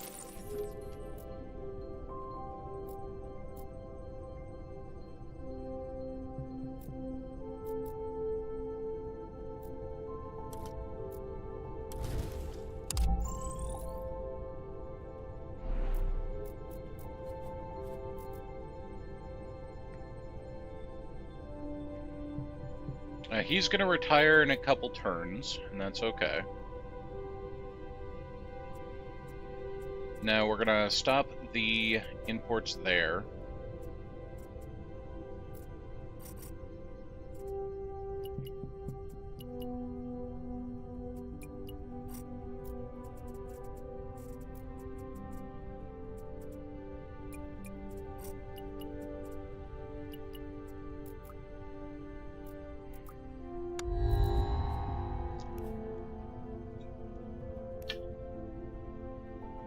Temperate rainforest. We're going to go for plankton, because I'm more likely to be able to put down the plankton.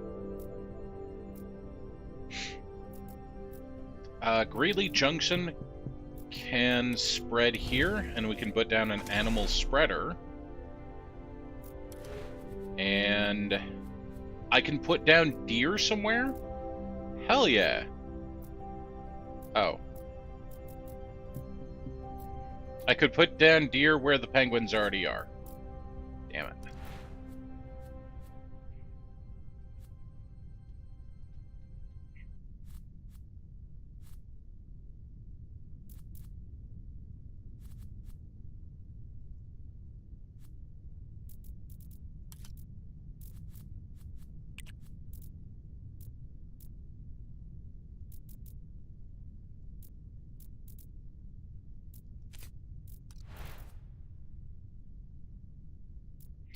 So I only have one place on the entire planet that is suitable for life, and that's in Arcadia so far. Okay.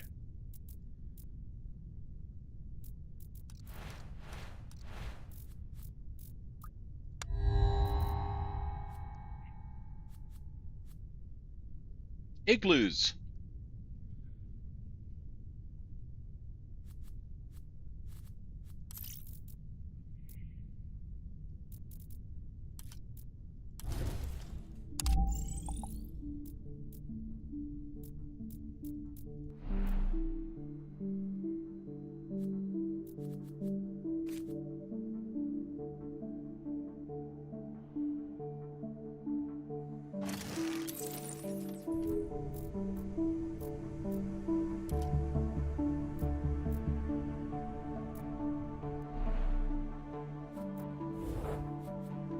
Could found another city up here, but this is not a great city location.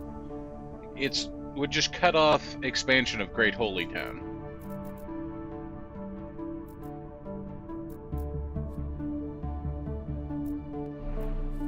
I think I'll put an igloo in Nuzagreb here. Just put it there.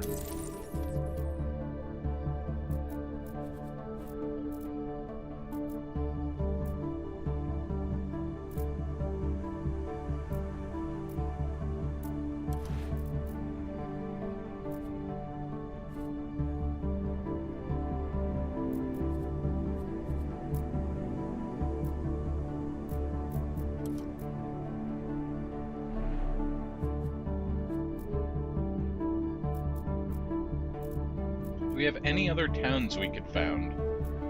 Got one up here.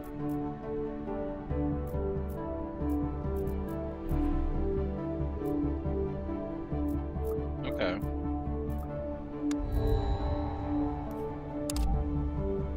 Electioneer.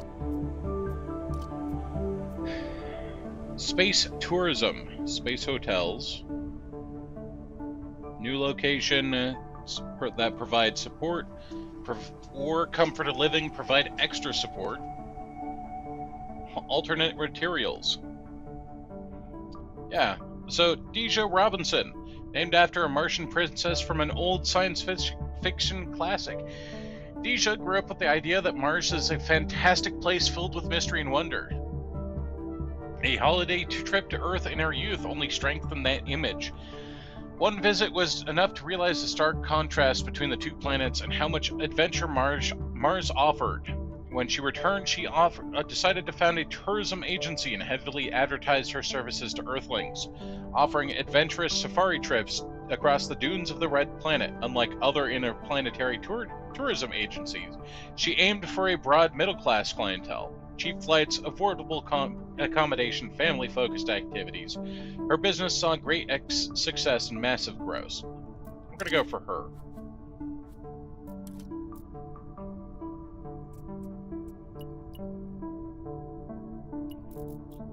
We're gonna use alternative space materials, and we can enable the rings now.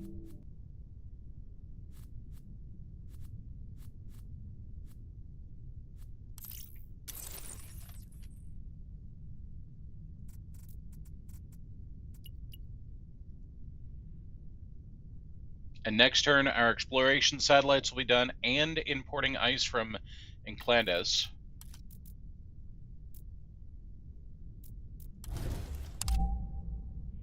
Canyon views. Okay, let's found Robinson Base here.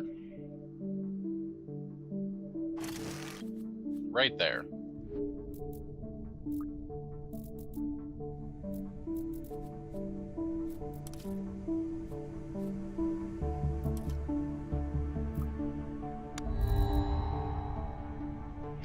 Biologist has found promising way to make animals take advantage of Mars' low gravity. You want to support the work?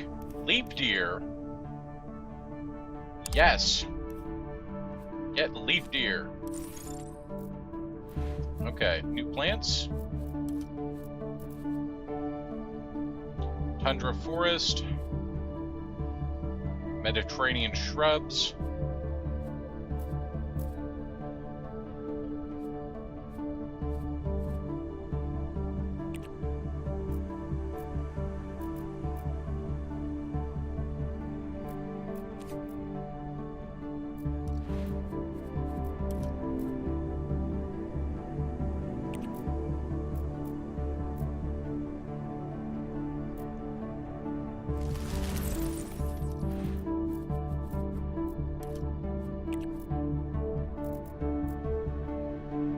Okay, we could put down penguins in Utopia.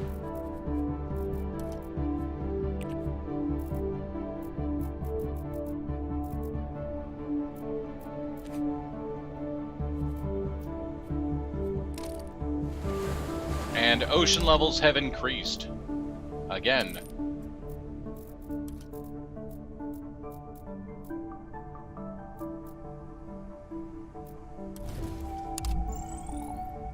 I should have read that. That was a new one. Liquid ocean. My bad. Sorry. Penguins are now stuck in the ocean. Take that, penguins.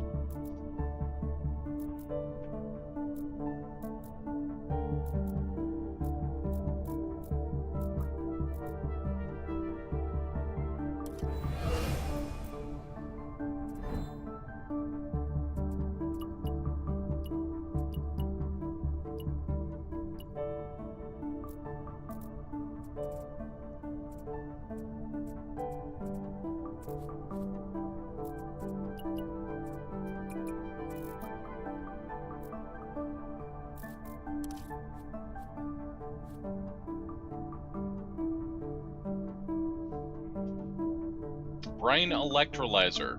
To support for every building in this city, owned by the city, that costs water. It's weird because most buildings don't cost anything. I'm gonna grab a plant spreader.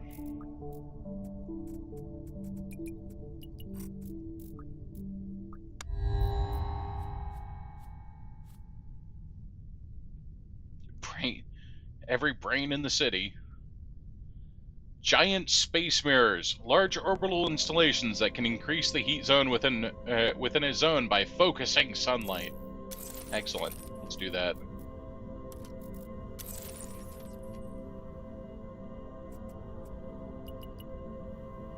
We're also going to create a space hotel.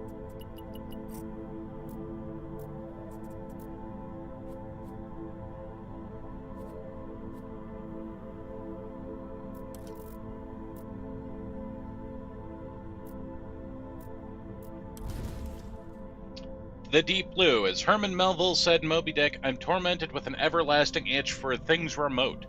I love to sail forbidden seas. Okay.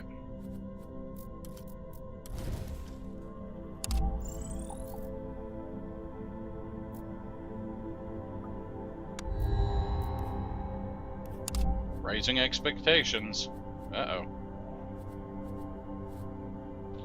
Water barge.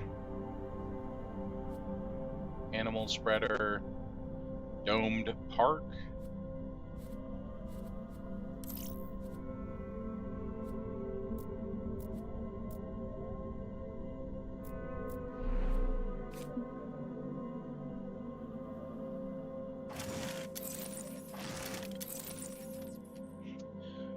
Our rising expectations are putting a harsh limit on us here.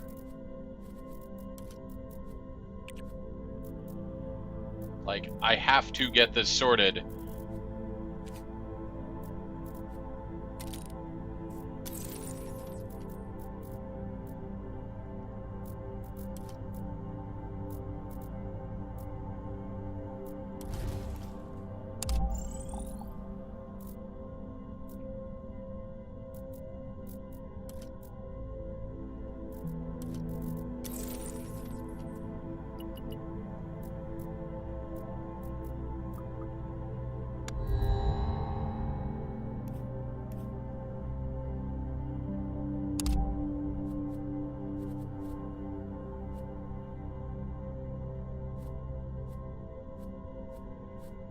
Let's get a school that will help with the expectations a little bit.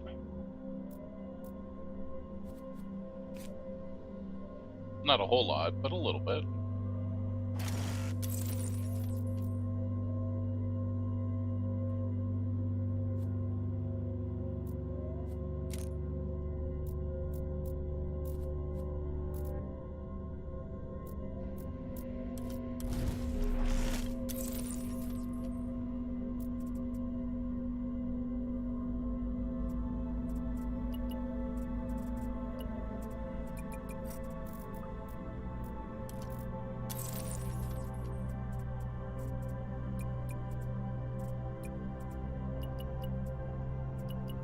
Every turn I can get another space hotel put out because of Deja, though. And that helps me knock down the abilities. Oxygen levels are increasing, and rising expectations. Oh god. Underwater hotel, though. Ooh, this could be really good.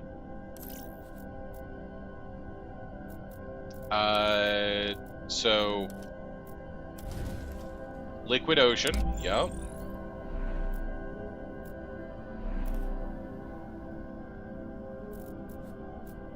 So I want to grab...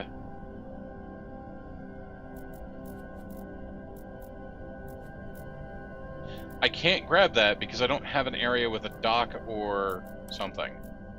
Like, you can only expand to ocean locations with docks, harbors, and ocean platforms. But I can't build a dock, harbor, or ocean platform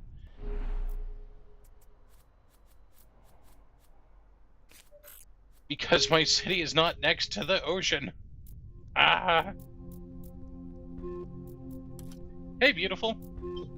What's up? Enjoy. So what I need is I need to find a city that is next to an ocean so that I can use these docks, harbors, and underwater stuff.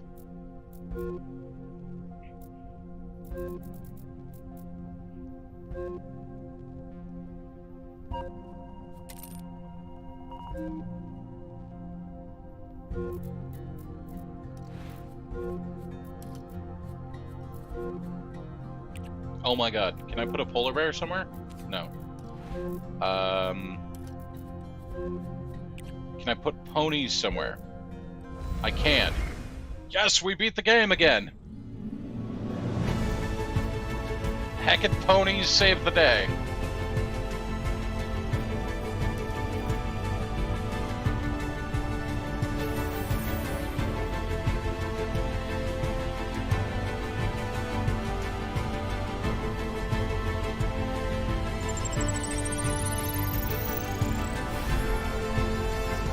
New content unlocked.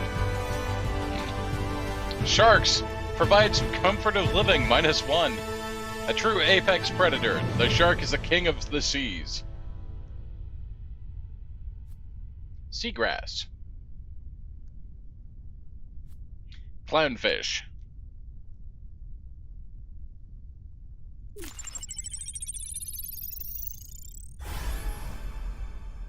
Desalination facility. Provides water, must be built on an ocean tile.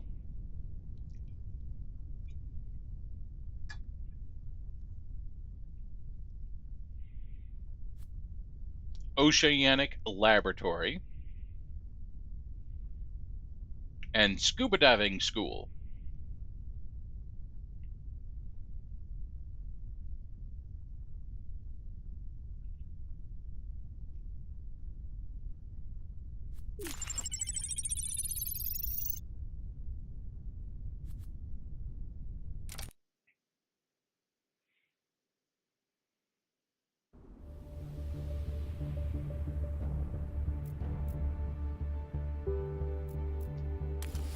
Alright.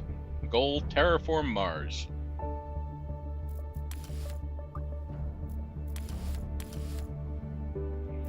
Alright. Well, I'm going to go ahead and switch games into Spelunky now. I think. It's about 4 hours to the terraformers, though. I really enjoy it. It's kind of like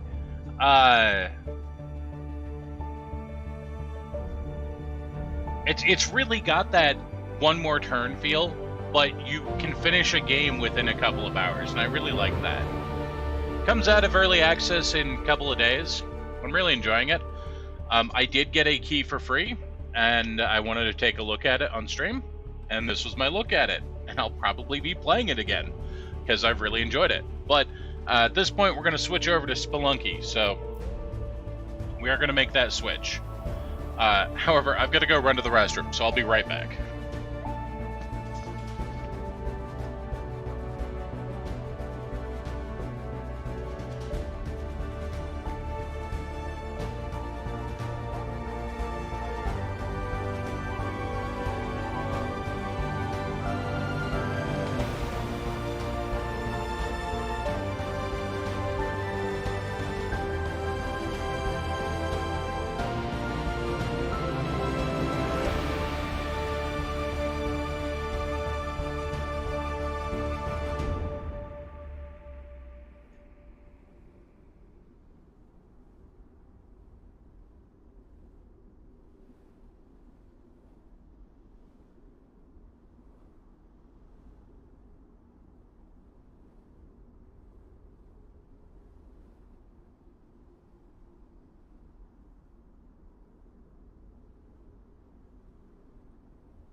Yep, more mines. That was a lot of fun, though. Actually, I really enjoyed that. I was getting tense at the end there, though, because the expectations kept rising.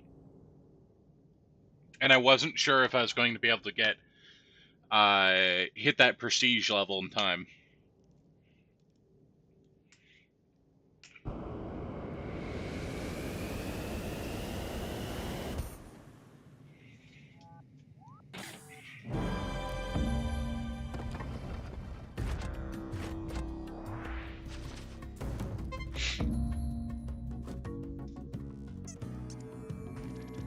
Alright. Go ahead and send them off. We're going to take Aaron and go into the mines. The walls are shifting.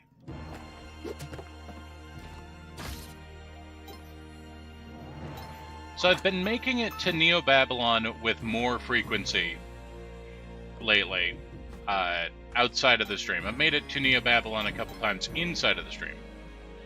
I still have not made it to the Sunken City. I keep dying on the ascent, either when I try the skip without Qilin, or when I try and use Qilin to just go up normally. I just screw up and die. But that's just a practice thing.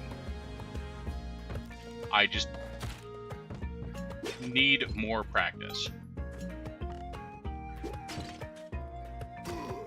Boing. But one way or the other, I'm still getting better, which is what we want. All right. I'm gonna place a bomb right there. That bomb is gonna allow me to get shot by an arrow trap after running face first into a lizard butt. Okay. Really, what that bomb let me do is get back up to... Yeah, it's all good.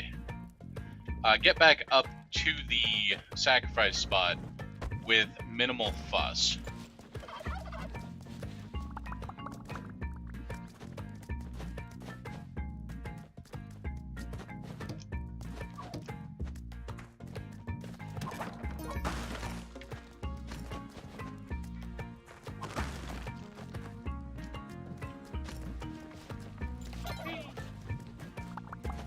Alright, turkey number 2 acquired. There's a hamster down there. Okay. Gonna need a rope to get that hamster, but that's okay. Let's go ahead and drop them off. What's the best way to do this? I think the best way to do this is gonna be a bomb right there. That skeleton got blasted.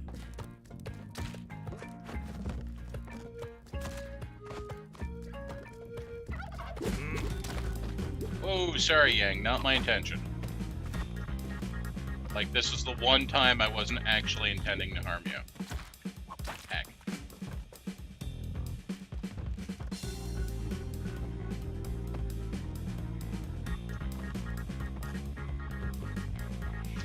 Alright, well, I'm just gonna go steal Yang's turkey, because that's the easiest way about this, then.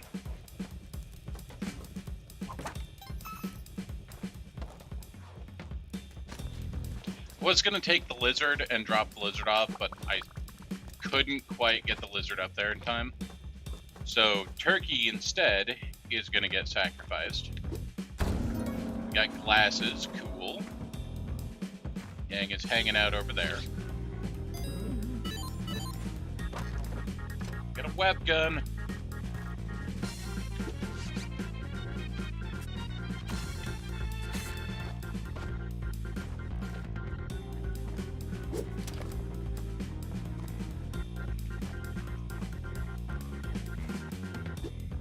And we got the sippy cup of destiny.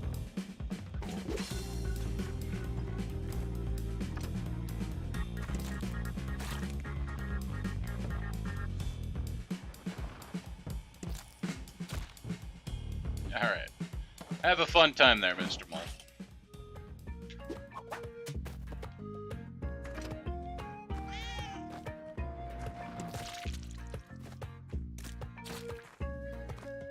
It's a very expensive web gun.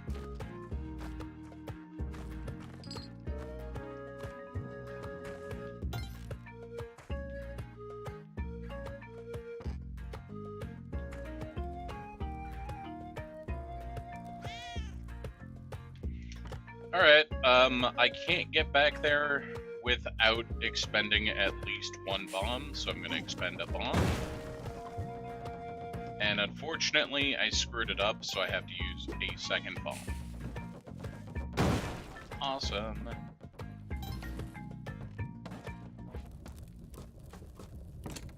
That leaves us with 0 bombs.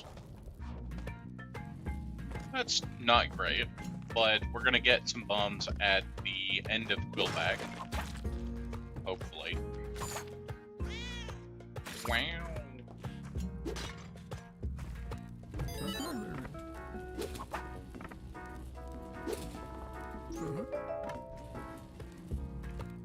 Okay, I don't actually have enough money to gamble anymore. Now I do.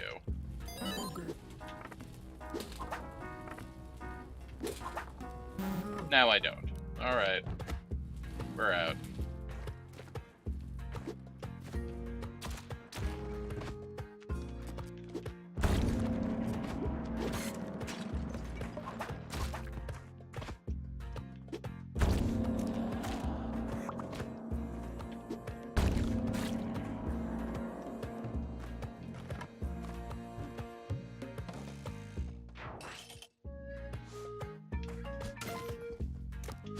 We're going to be going to Volcana just on the fact that I have basically no money.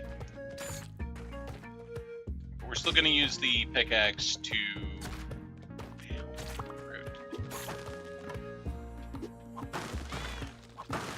generate a little bit of money, because you still need a little bit of money, even if you're going Volcana.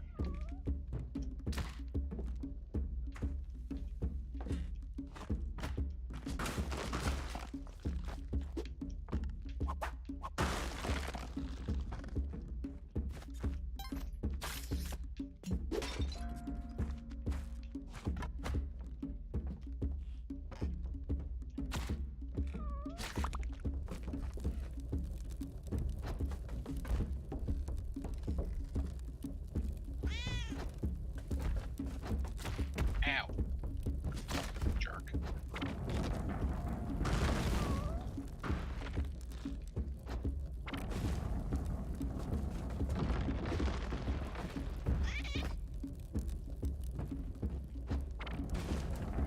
Alright, now we're gonna kill Quillback with a rock. It's gonna take a little bit, but that's fine. We've got a little bit of time.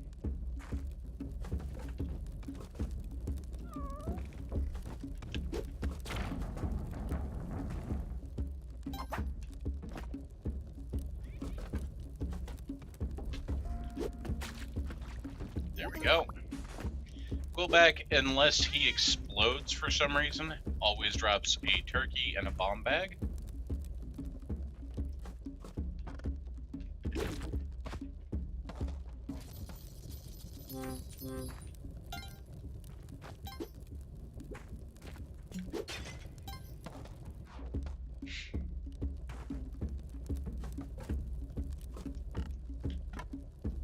And he does have a habit of exploding, so it's not that uncommon.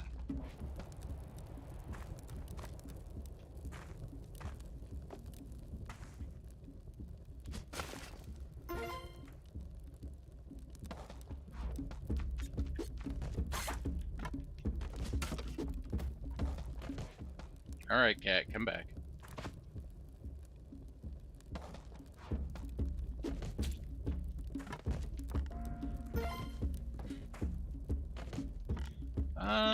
We're just gonna go ahead and get out of here. Take our cat. Take our tiny amount of money. Leave the guy bopping around in a box.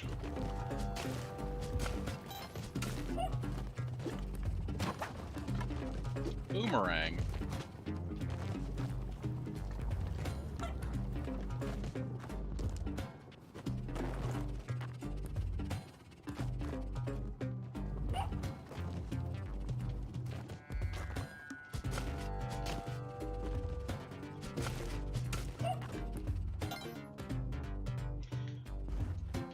Alright, so we're looking for the key to Van Horsing's prison. And right now I'm making use of the medic that I have, so that I don't have to use any ropes to get back up, hopefully.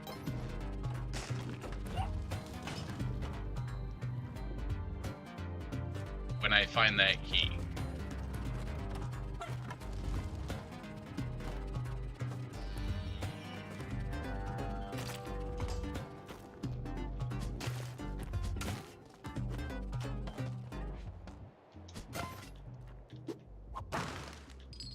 Go. That went pretty well.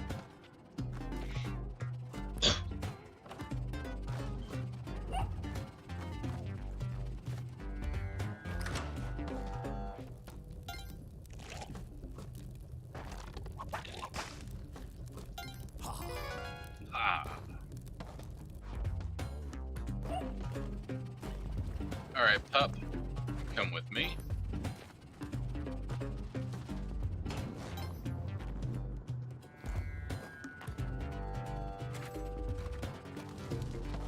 Drop off the pup there.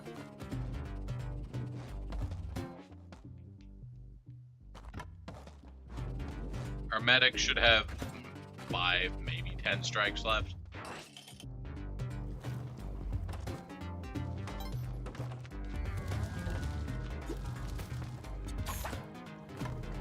Now, I will say, with 3 bombs, there's no way we're not dropping this drill. So,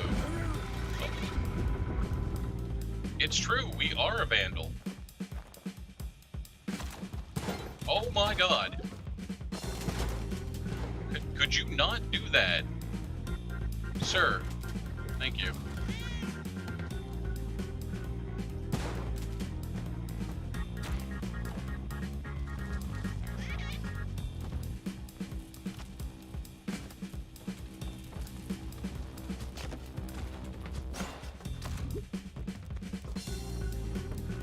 Look, I'm gonna need you to just stop doing whatever you're trying to do here. I'm sorry that means I have to kill you, and that means, like, I'm gonna have a lot of shopkeeper aggro, but oh my god.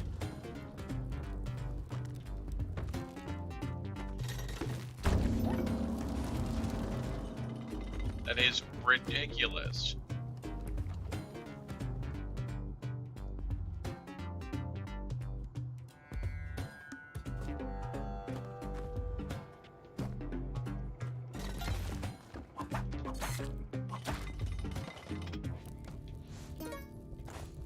Alright, so now we're gonna go up. So we're gonna have like 3 or 4 levels where the shopkeeper is absolutely livid at us. That's... Holy vampires, Batman. Hey, you, sir. Sir.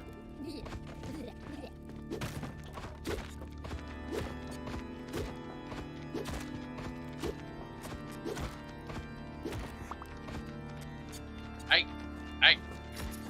come back here. You with the bald head.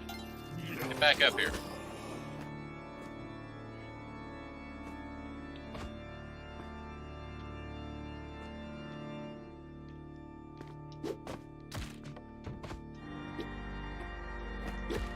Quit doing things.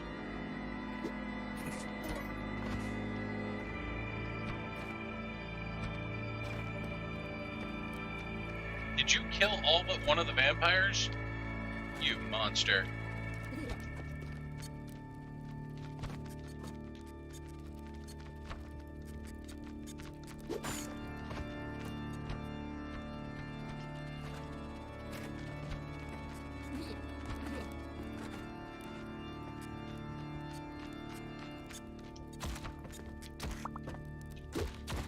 Alright, so what we're going to do here is we're going to throw the bald guy at the vampires and gain a whole bunch of HP.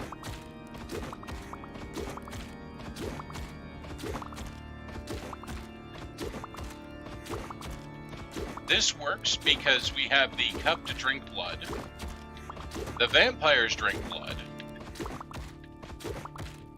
we have Vlad's Cape, which doubles the amount of blood that's dropped. So everybody stays healthy, except for the bald guy, which I killed previously, so he can't wake up and kill more vampires.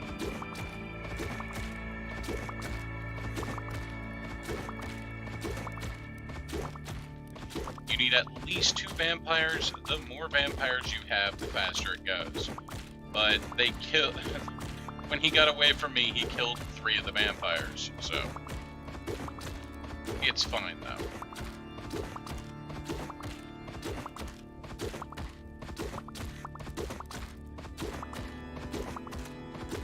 Is this going to make much of a difference overall? Probably not. Most of my deaths in Spelunky are instant deaths.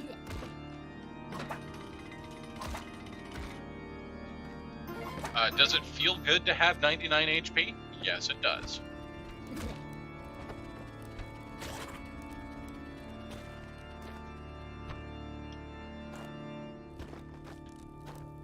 Am I going to have 99 HP? Yes, I am.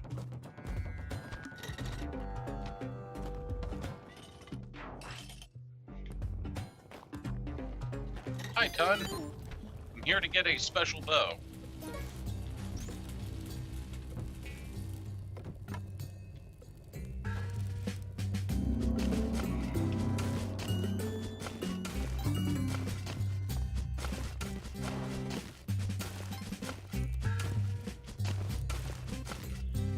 Okay, the bow's not over there. The bow that I'm looking for always spawns on the lower level. It's the bow of Hun Yi, or something like that. And it's part of the epic quest chain to reach Cosmic Ocean, which I have never done. That's not going to stop me from trying.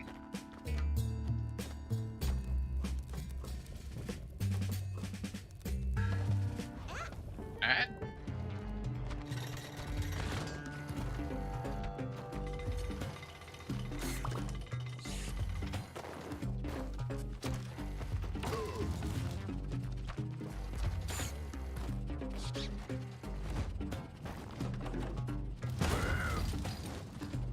Alright, that was not my fault. He happened to die on his own. Mostly because he got roasted by those guys.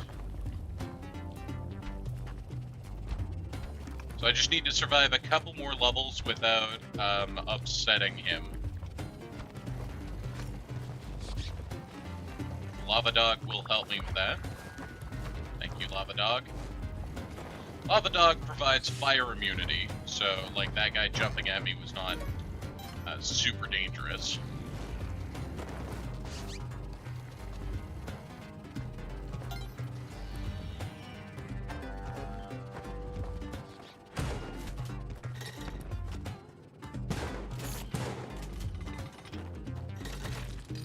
Alright. Also, not my fault him getting squished. That's on him.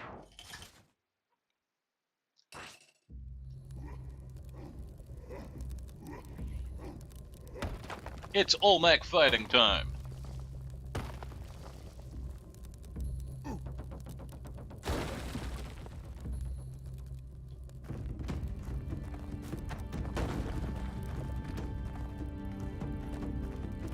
Hey, Olmec, come over here. I'm gonna leave the Lava Dog and the bow up here for now.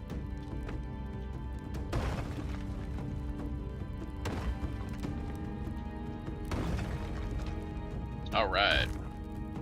So we used Olmec to dig a hole there to spare us using one extra bomb. And now we're going to fight Olmec in 3 distinct phases. Phase 1, Stompy of Ground.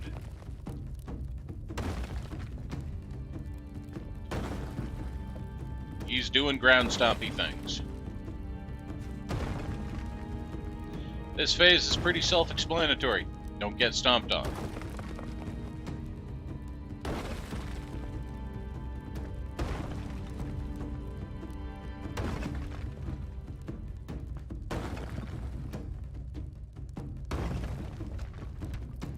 Phase 2. Hover pads. Break the hover pads, he falls down.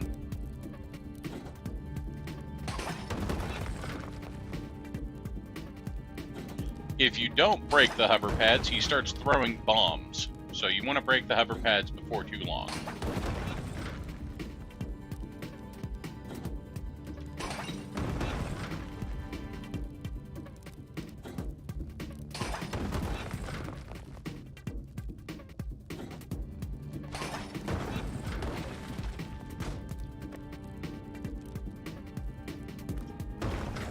And phase 3, okay, up against the wall. He starts shooting at UFOs. Down, against the wall. I didn't do that quite right. This is fine.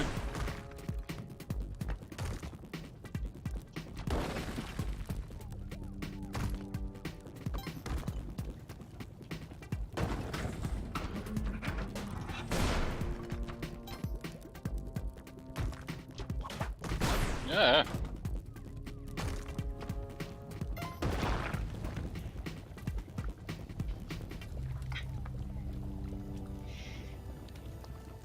That was a dangerous way to do that fight. And then you go inside, and now he melts into a giant pool of lava, while we go inside and enjoy our pile of bugs. golden bugs for extra enjoyment.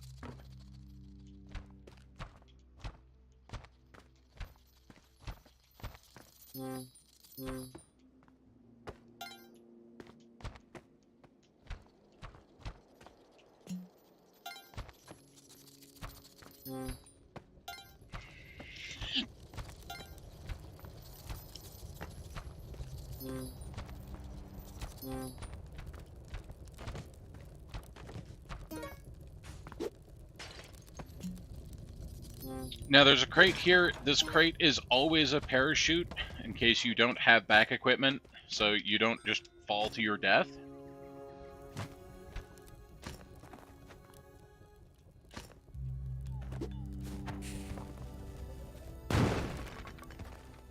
Well, balls. I have to use 2 bombs anyway. I missed my first bomb. It's okay. Hi, Waddler. Have a highly mystical bow. Now we are going to go to Tide Pool. Mostly because I'm super low on important equipment. I don't have gloves. I don't have paste. I don't have many bombs. I don't have many ropes.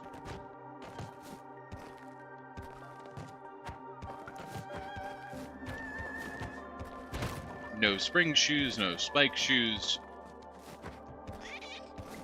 I'm missing all the fun toys. That is totally a crab. Get off my dog. I don't like this at all. I'm gonna use a bomb.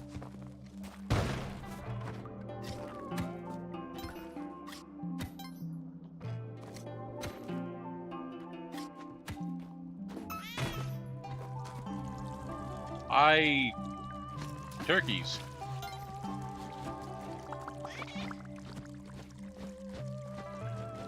Yay. Just because I'm gonna cook a turkey and give it to my rock dog. There you go, rock dog. Enjoy the turkey.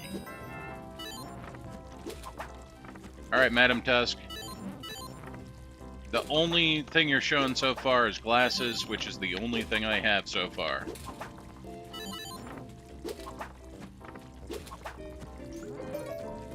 Hover pack? No, thank you.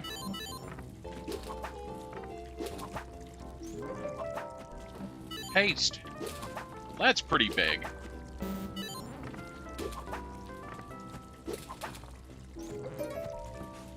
Camera? Not really a thing we're going to be using right now.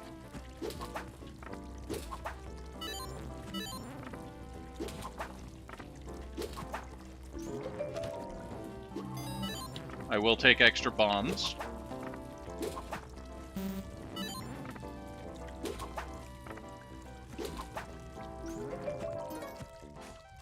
And that's it. Okay.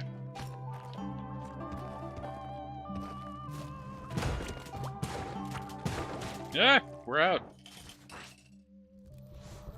Can't see a thing. Alright, so the shopkeeper is still upset at us.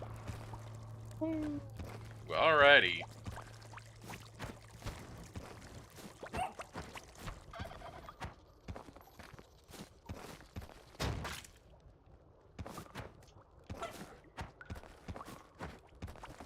Okay, so this is an eggplant seed, meaning we could get the mystical eggplant.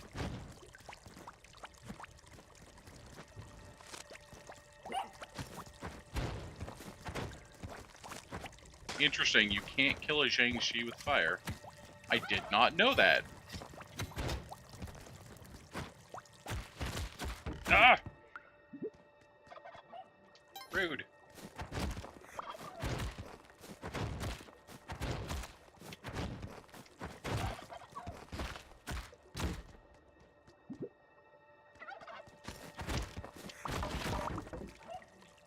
Alright. You can have a bomb.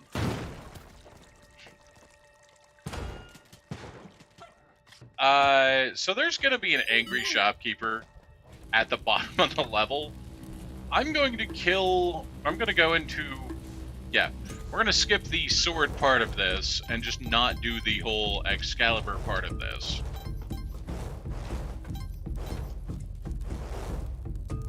Assuming I even get the clone gun.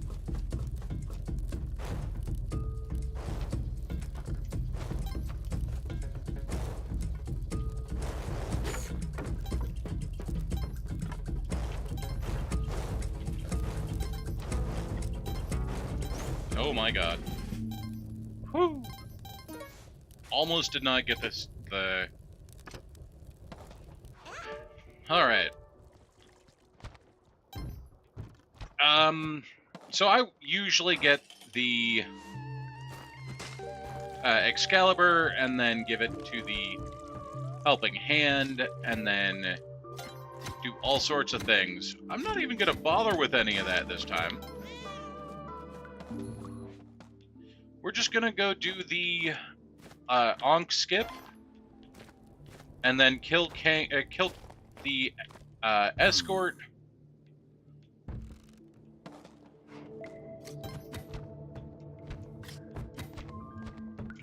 Get off of the explosive barrel, please.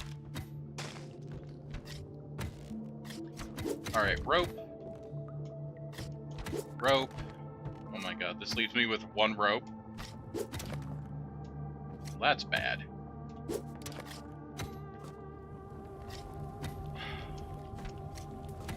Bomb. Bomb.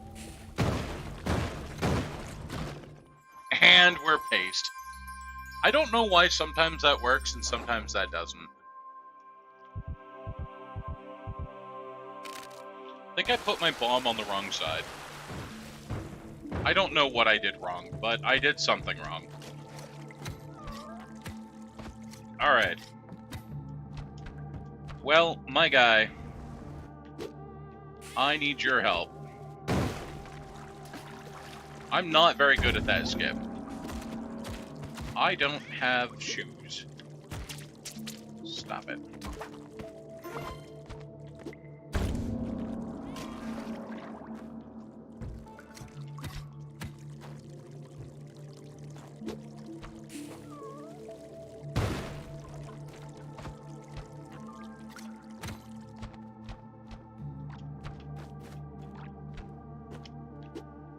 So now, because I didn't leave the clone gun up top, I don't even have the clone gun. I just get to try and do Kengo with 14 health. Awesome. This will be an experience.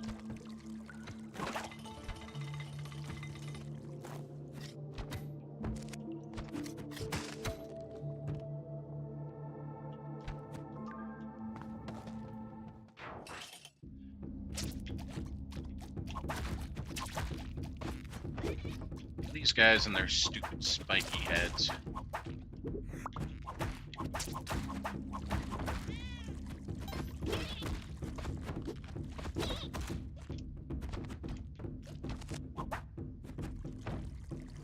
That's a crab.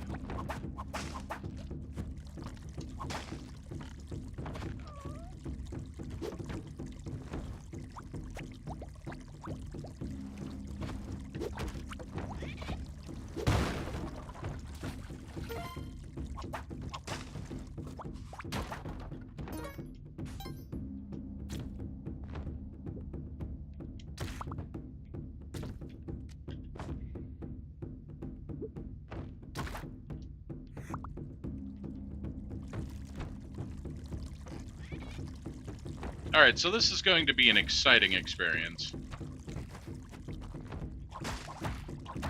Oh, sorry, cat.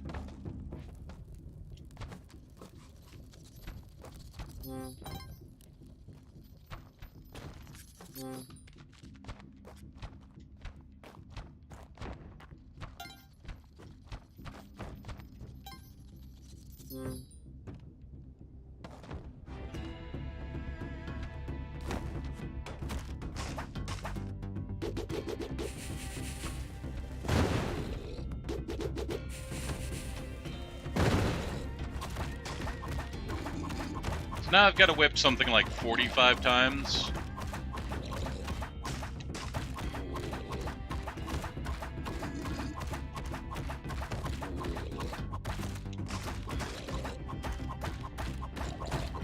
Hey, beautiful.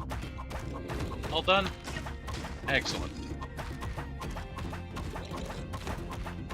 Yep. Love you. I do.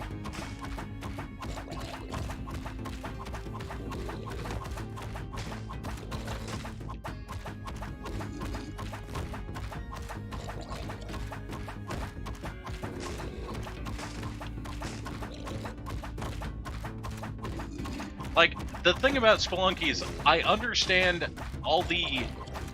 Mentally, I understand all the aspects. Technically, I still am working on the actual execution.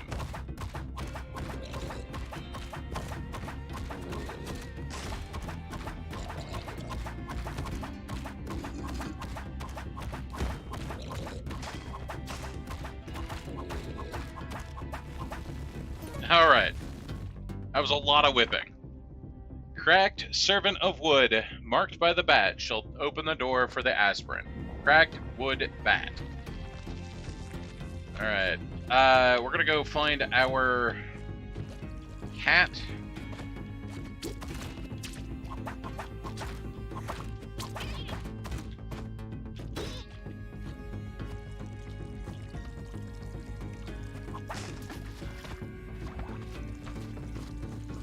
And we're getting out of here.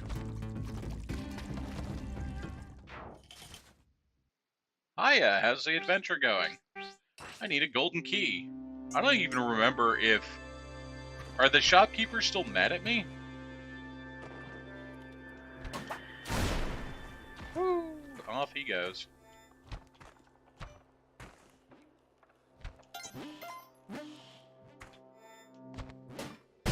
Ah!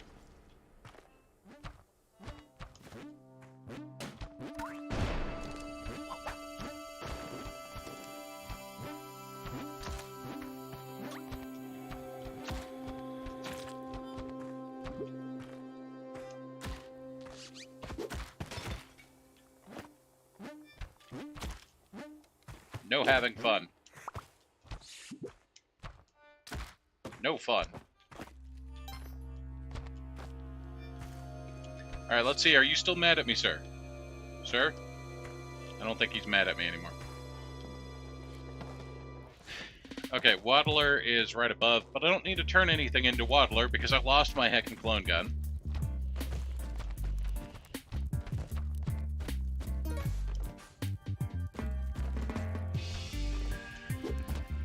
I'm killing her because she has spike shoes. Or I'm gonna die to being thrown like a...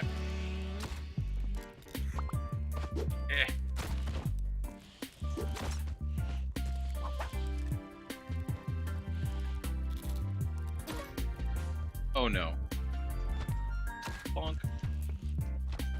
Bonk.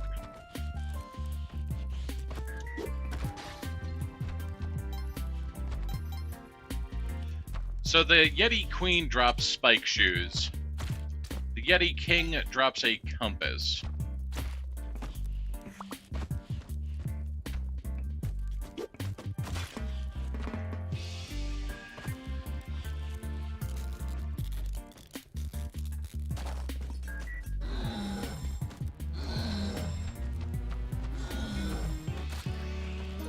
And they both drop ropes.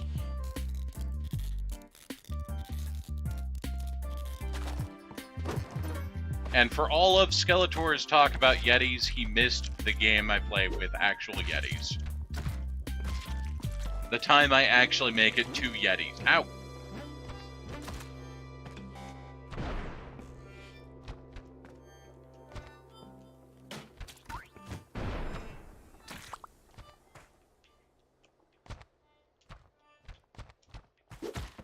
Oh no, I am so dead.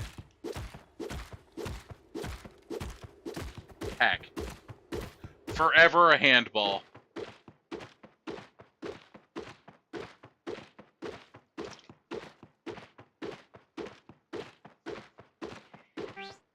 Alright, that was a good first run. I'm gonna do one more run. Like I said, I have been getting better and better.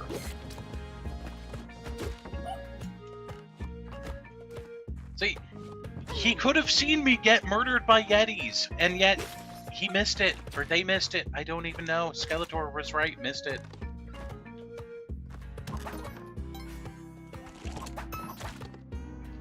Alright, this run, we're gonna do one more.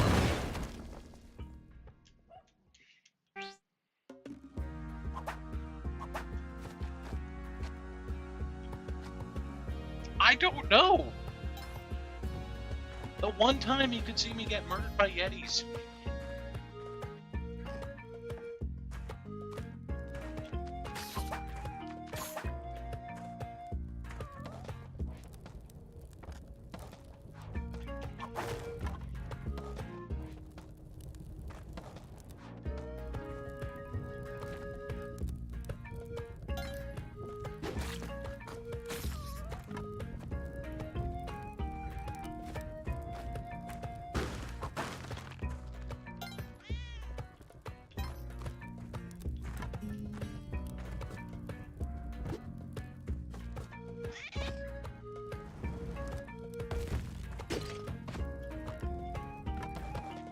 Tomorrow's night's stream will be starting later than normal, and we'll probably be doing Terraria. But if nothing else, I do know that it will be starting later than normal.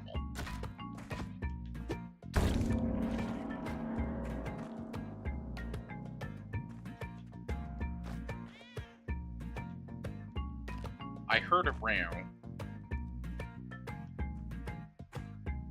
I'm gonna do one bomb there.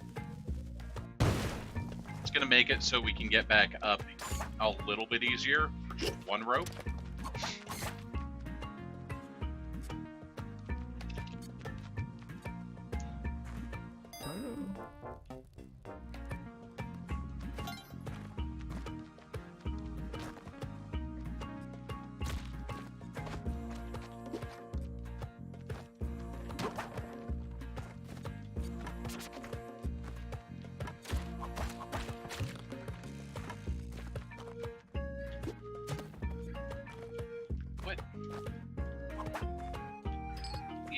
That nonsense.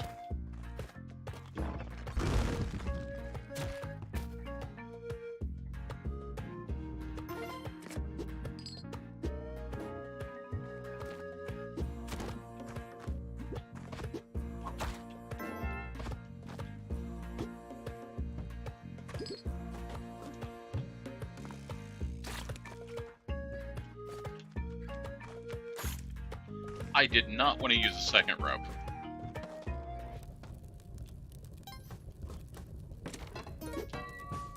So I thought I would find the cat down here. Turns out the cat was nowhere to be found. So yeah, no cat for me. The heck is this cat? Uh-oh. Are you like, you're up there?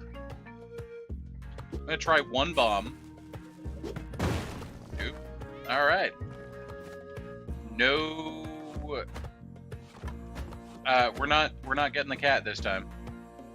We're just gonna go before I detonate myself. Hey, I can't see a thing. Don't know what was there, but it's not there anymore. Oh wow. I'm gonna use one bomb here. Woo. Turkey and a caveman.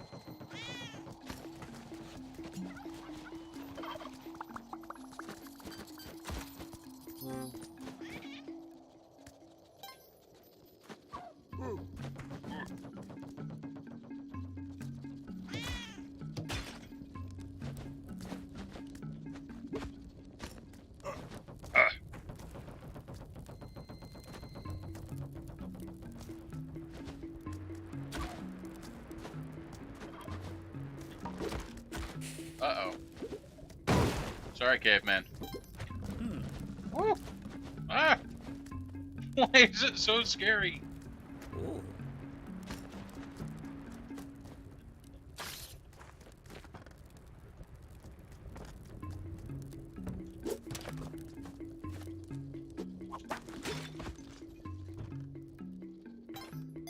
Ooh, we're not playing Chomp My Leg again. I'm not playing that game.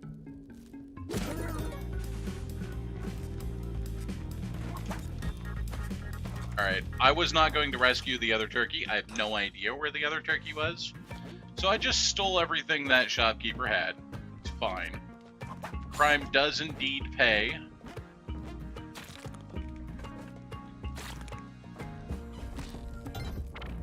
Yes, it does, Boo. Ow. Ow.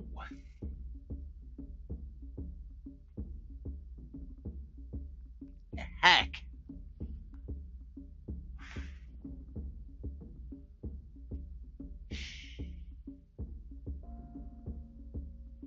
Alright, I won't tell you crime pays anymore.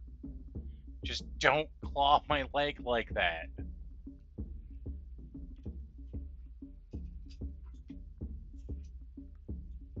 Ow. Boo. Don't do that.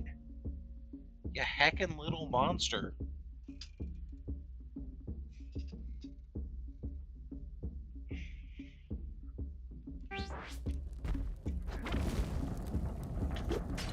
I know. Didn't mean to. You can't just put your leg into my calf.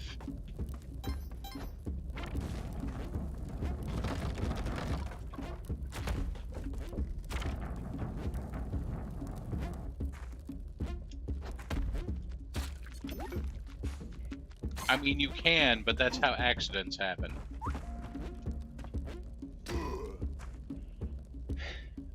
Ow. Alright, with equipment like spring shoes and spiky boots, we're going Volcana again. Spring shoes and Vlad's Cape is really good movement.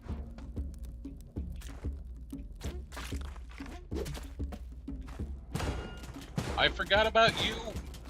Ah! Okay, we didn't die.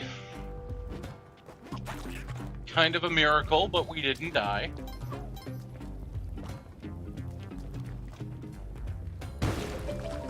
What? Alright, you can have your secrets up there, game. I'm not going to find out what that was.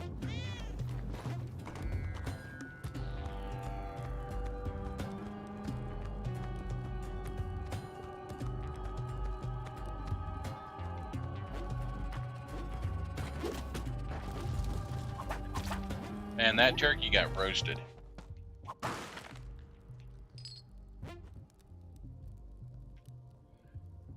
The only thing in there is a solitary gold bar. Okay.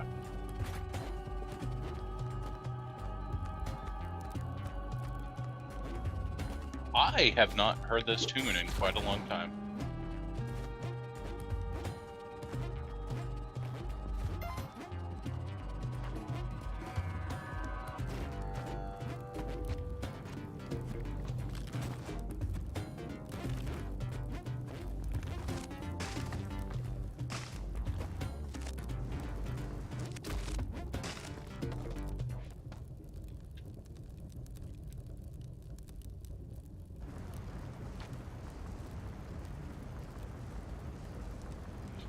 Okay, interestingly enough, we can't get to the shop through here. No, that's not true. I could use a bomb. And then make an amazing jump.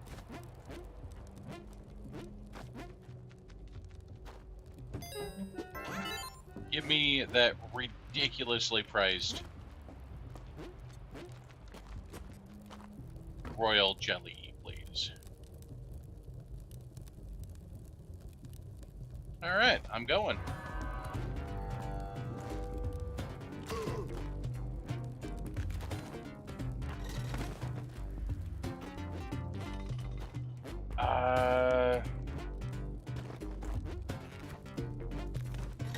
Wait, did we not see an area for the key?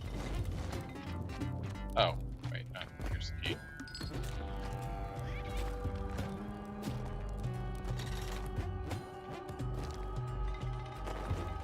Van, you are on a weird level, my dude. I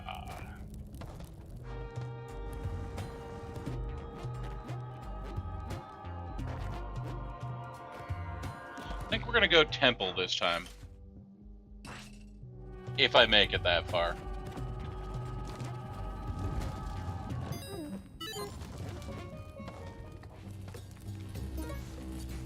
Get blasted, bad.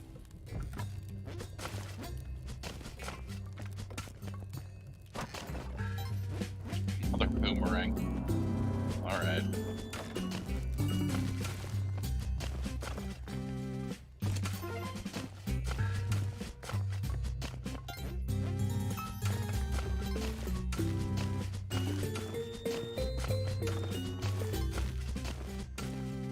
Mr. Boo.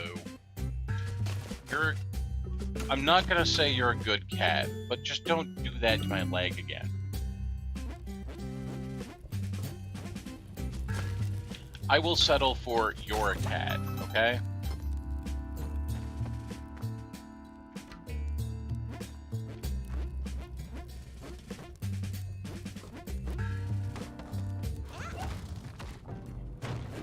Yeah.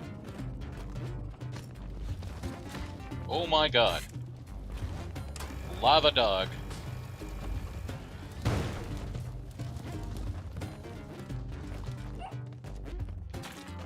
Fulfills expectation of cat. Yeah.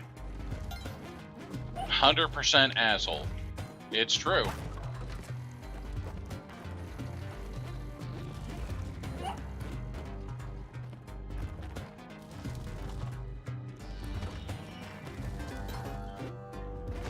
Oh, shit.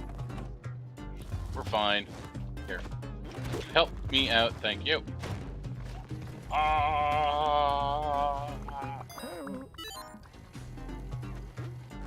Okay. Give me my bow back. Thank you. We'll ride our dog. He just plays bite and hide. He loves to bite. The dead are restless again? Wow.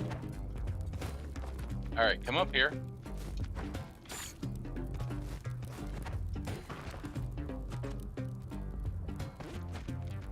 It's been, like...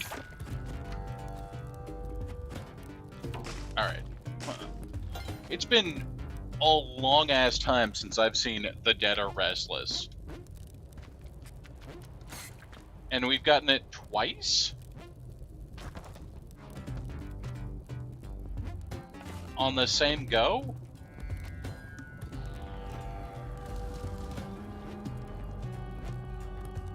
Did my dude get squished? Where did my dude go? I think my dude got squished. He done got himself smooshed. Oh! Lava dog.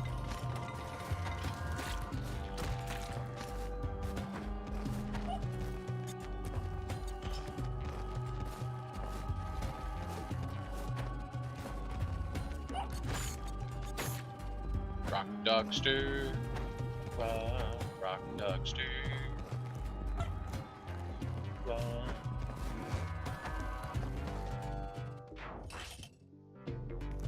Okay, here's the drill. There's a cat. Definitely gonna drop the drill. Hopefully, oh, that's a lot of lava.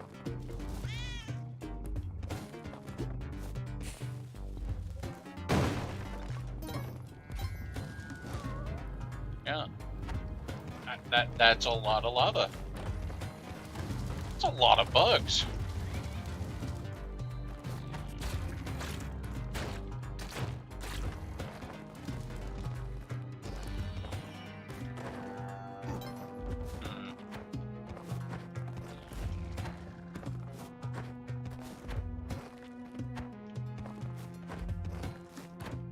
There we go. Damn it. I don't want to get off the dog because then I lose my fire protection, and that seems almost as dangerous as just not as any other option, right?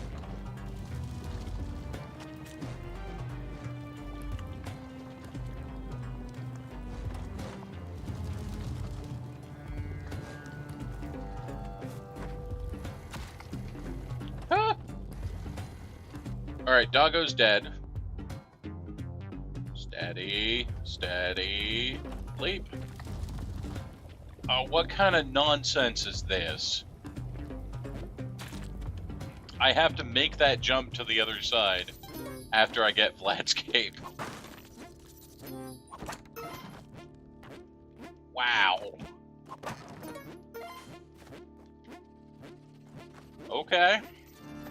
So this time we do not have Kapala.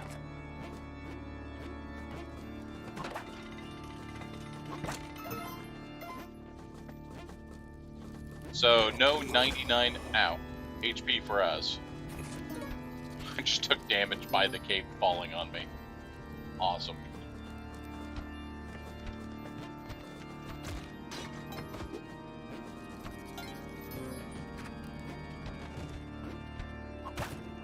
So what I'm actually going to do is I'm just going to wake up all of the help.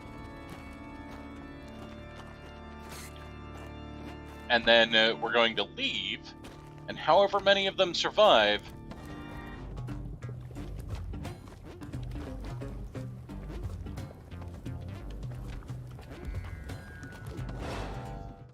this next part with Olmec, which they should?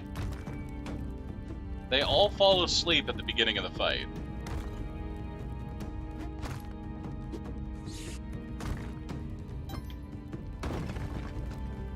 So as long as I don't intentionally squish them, which I admit is tempting, they should all survive.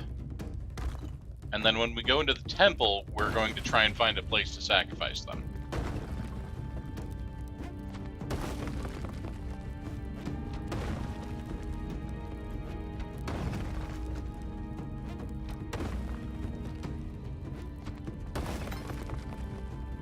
This is not great, but this will work.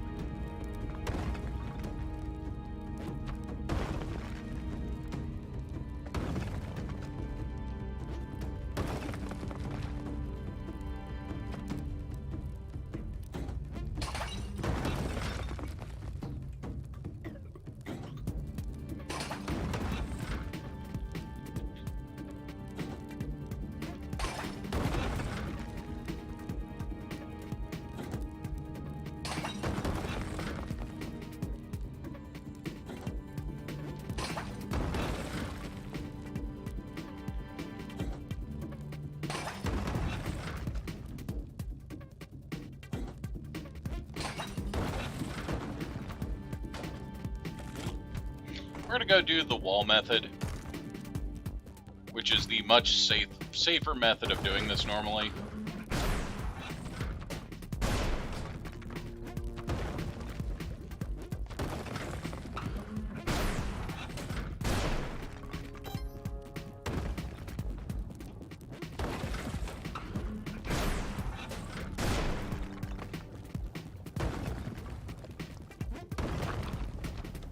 There we go.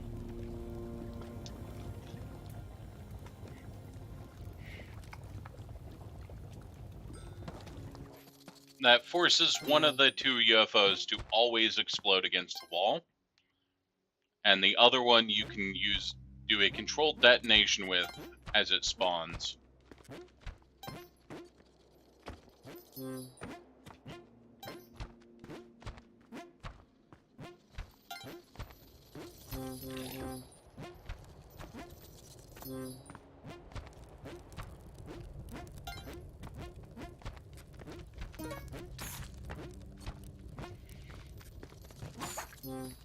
Alright, let's get our 5th Helpy Mans.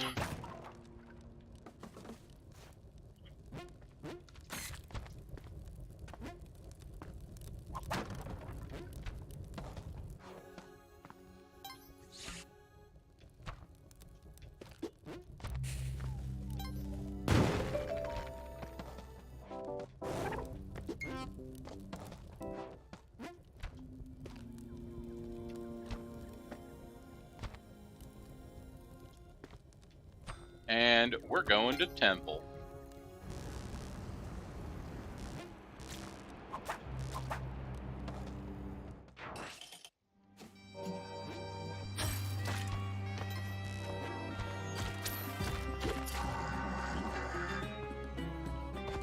Alright. You guys can all go to sleep now, yeah?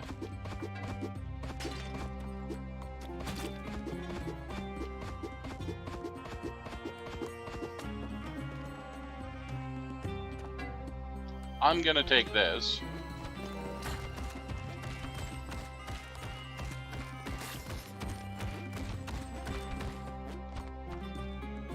We're gonna come up here, we're gonna get Cosmic Compass from a cursed Van Horsing. It's not looking good for me. Take this. Gonna take a quick look.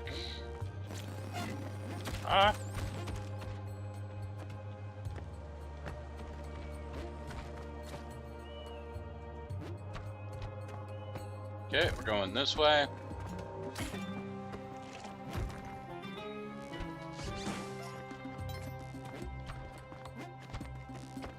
Oh my god. And we're out. Hey guys! Look how well that worked!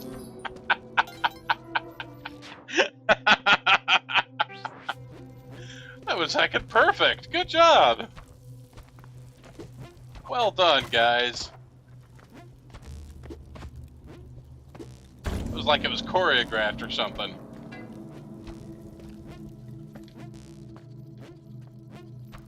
Oh, not that way.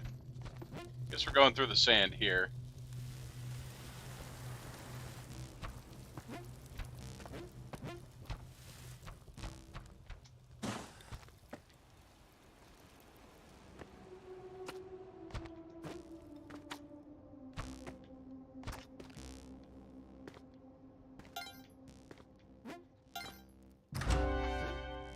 Okay, we've unlocked the way to the golden, or the City of Gold. And now we're going to do this challenge with the torches.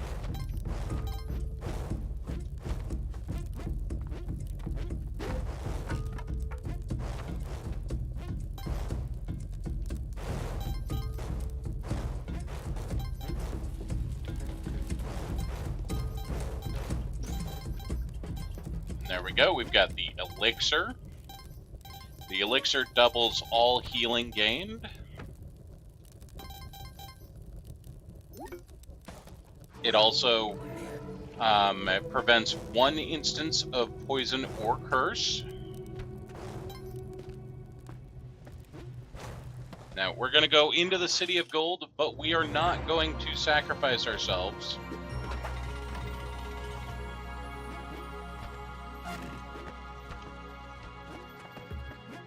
So we are going to be attempting to do the Cheelan skip.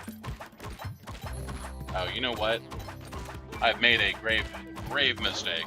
I need to sacrifice myself. I don't have the green glove, which makes the Cheelan skip not a possibility for me. So, we're going to sacrifice ourselves and go to Duwad. That's going to be exciting.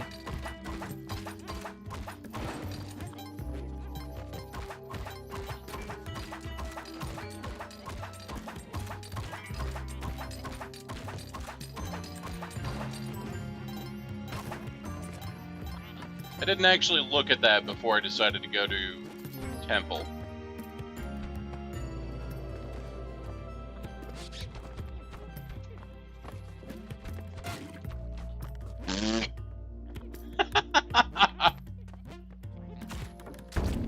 Alright, off we go. To do what we go. Look at me, I'm a little purple ghost. Spooky.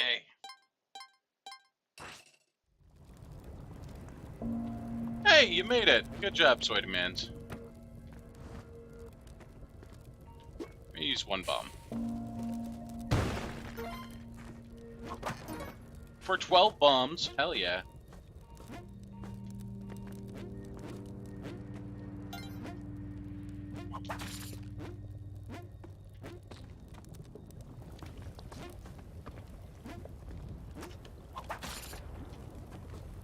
Okay, this area is very dangerous.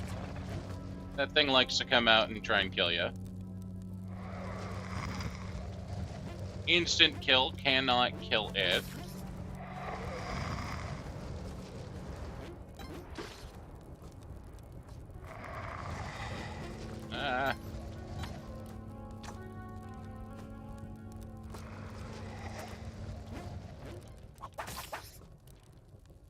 Can you figure out how to make it up here? No? Okay. Did you die? Oh, now you did. Oh, crap. I was hoping he would make it up here.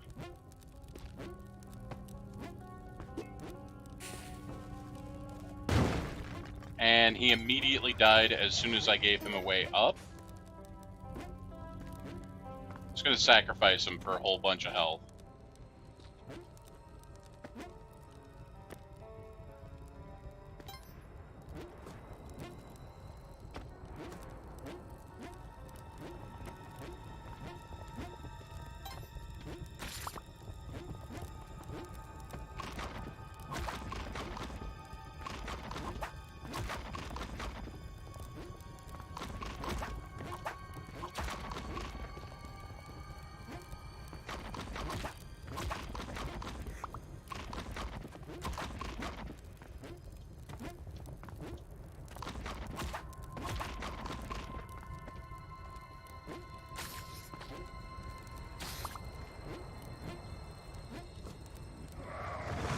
Oh, we got lava on the loose.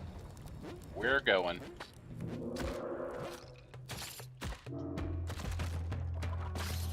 Dude, I got hit with a...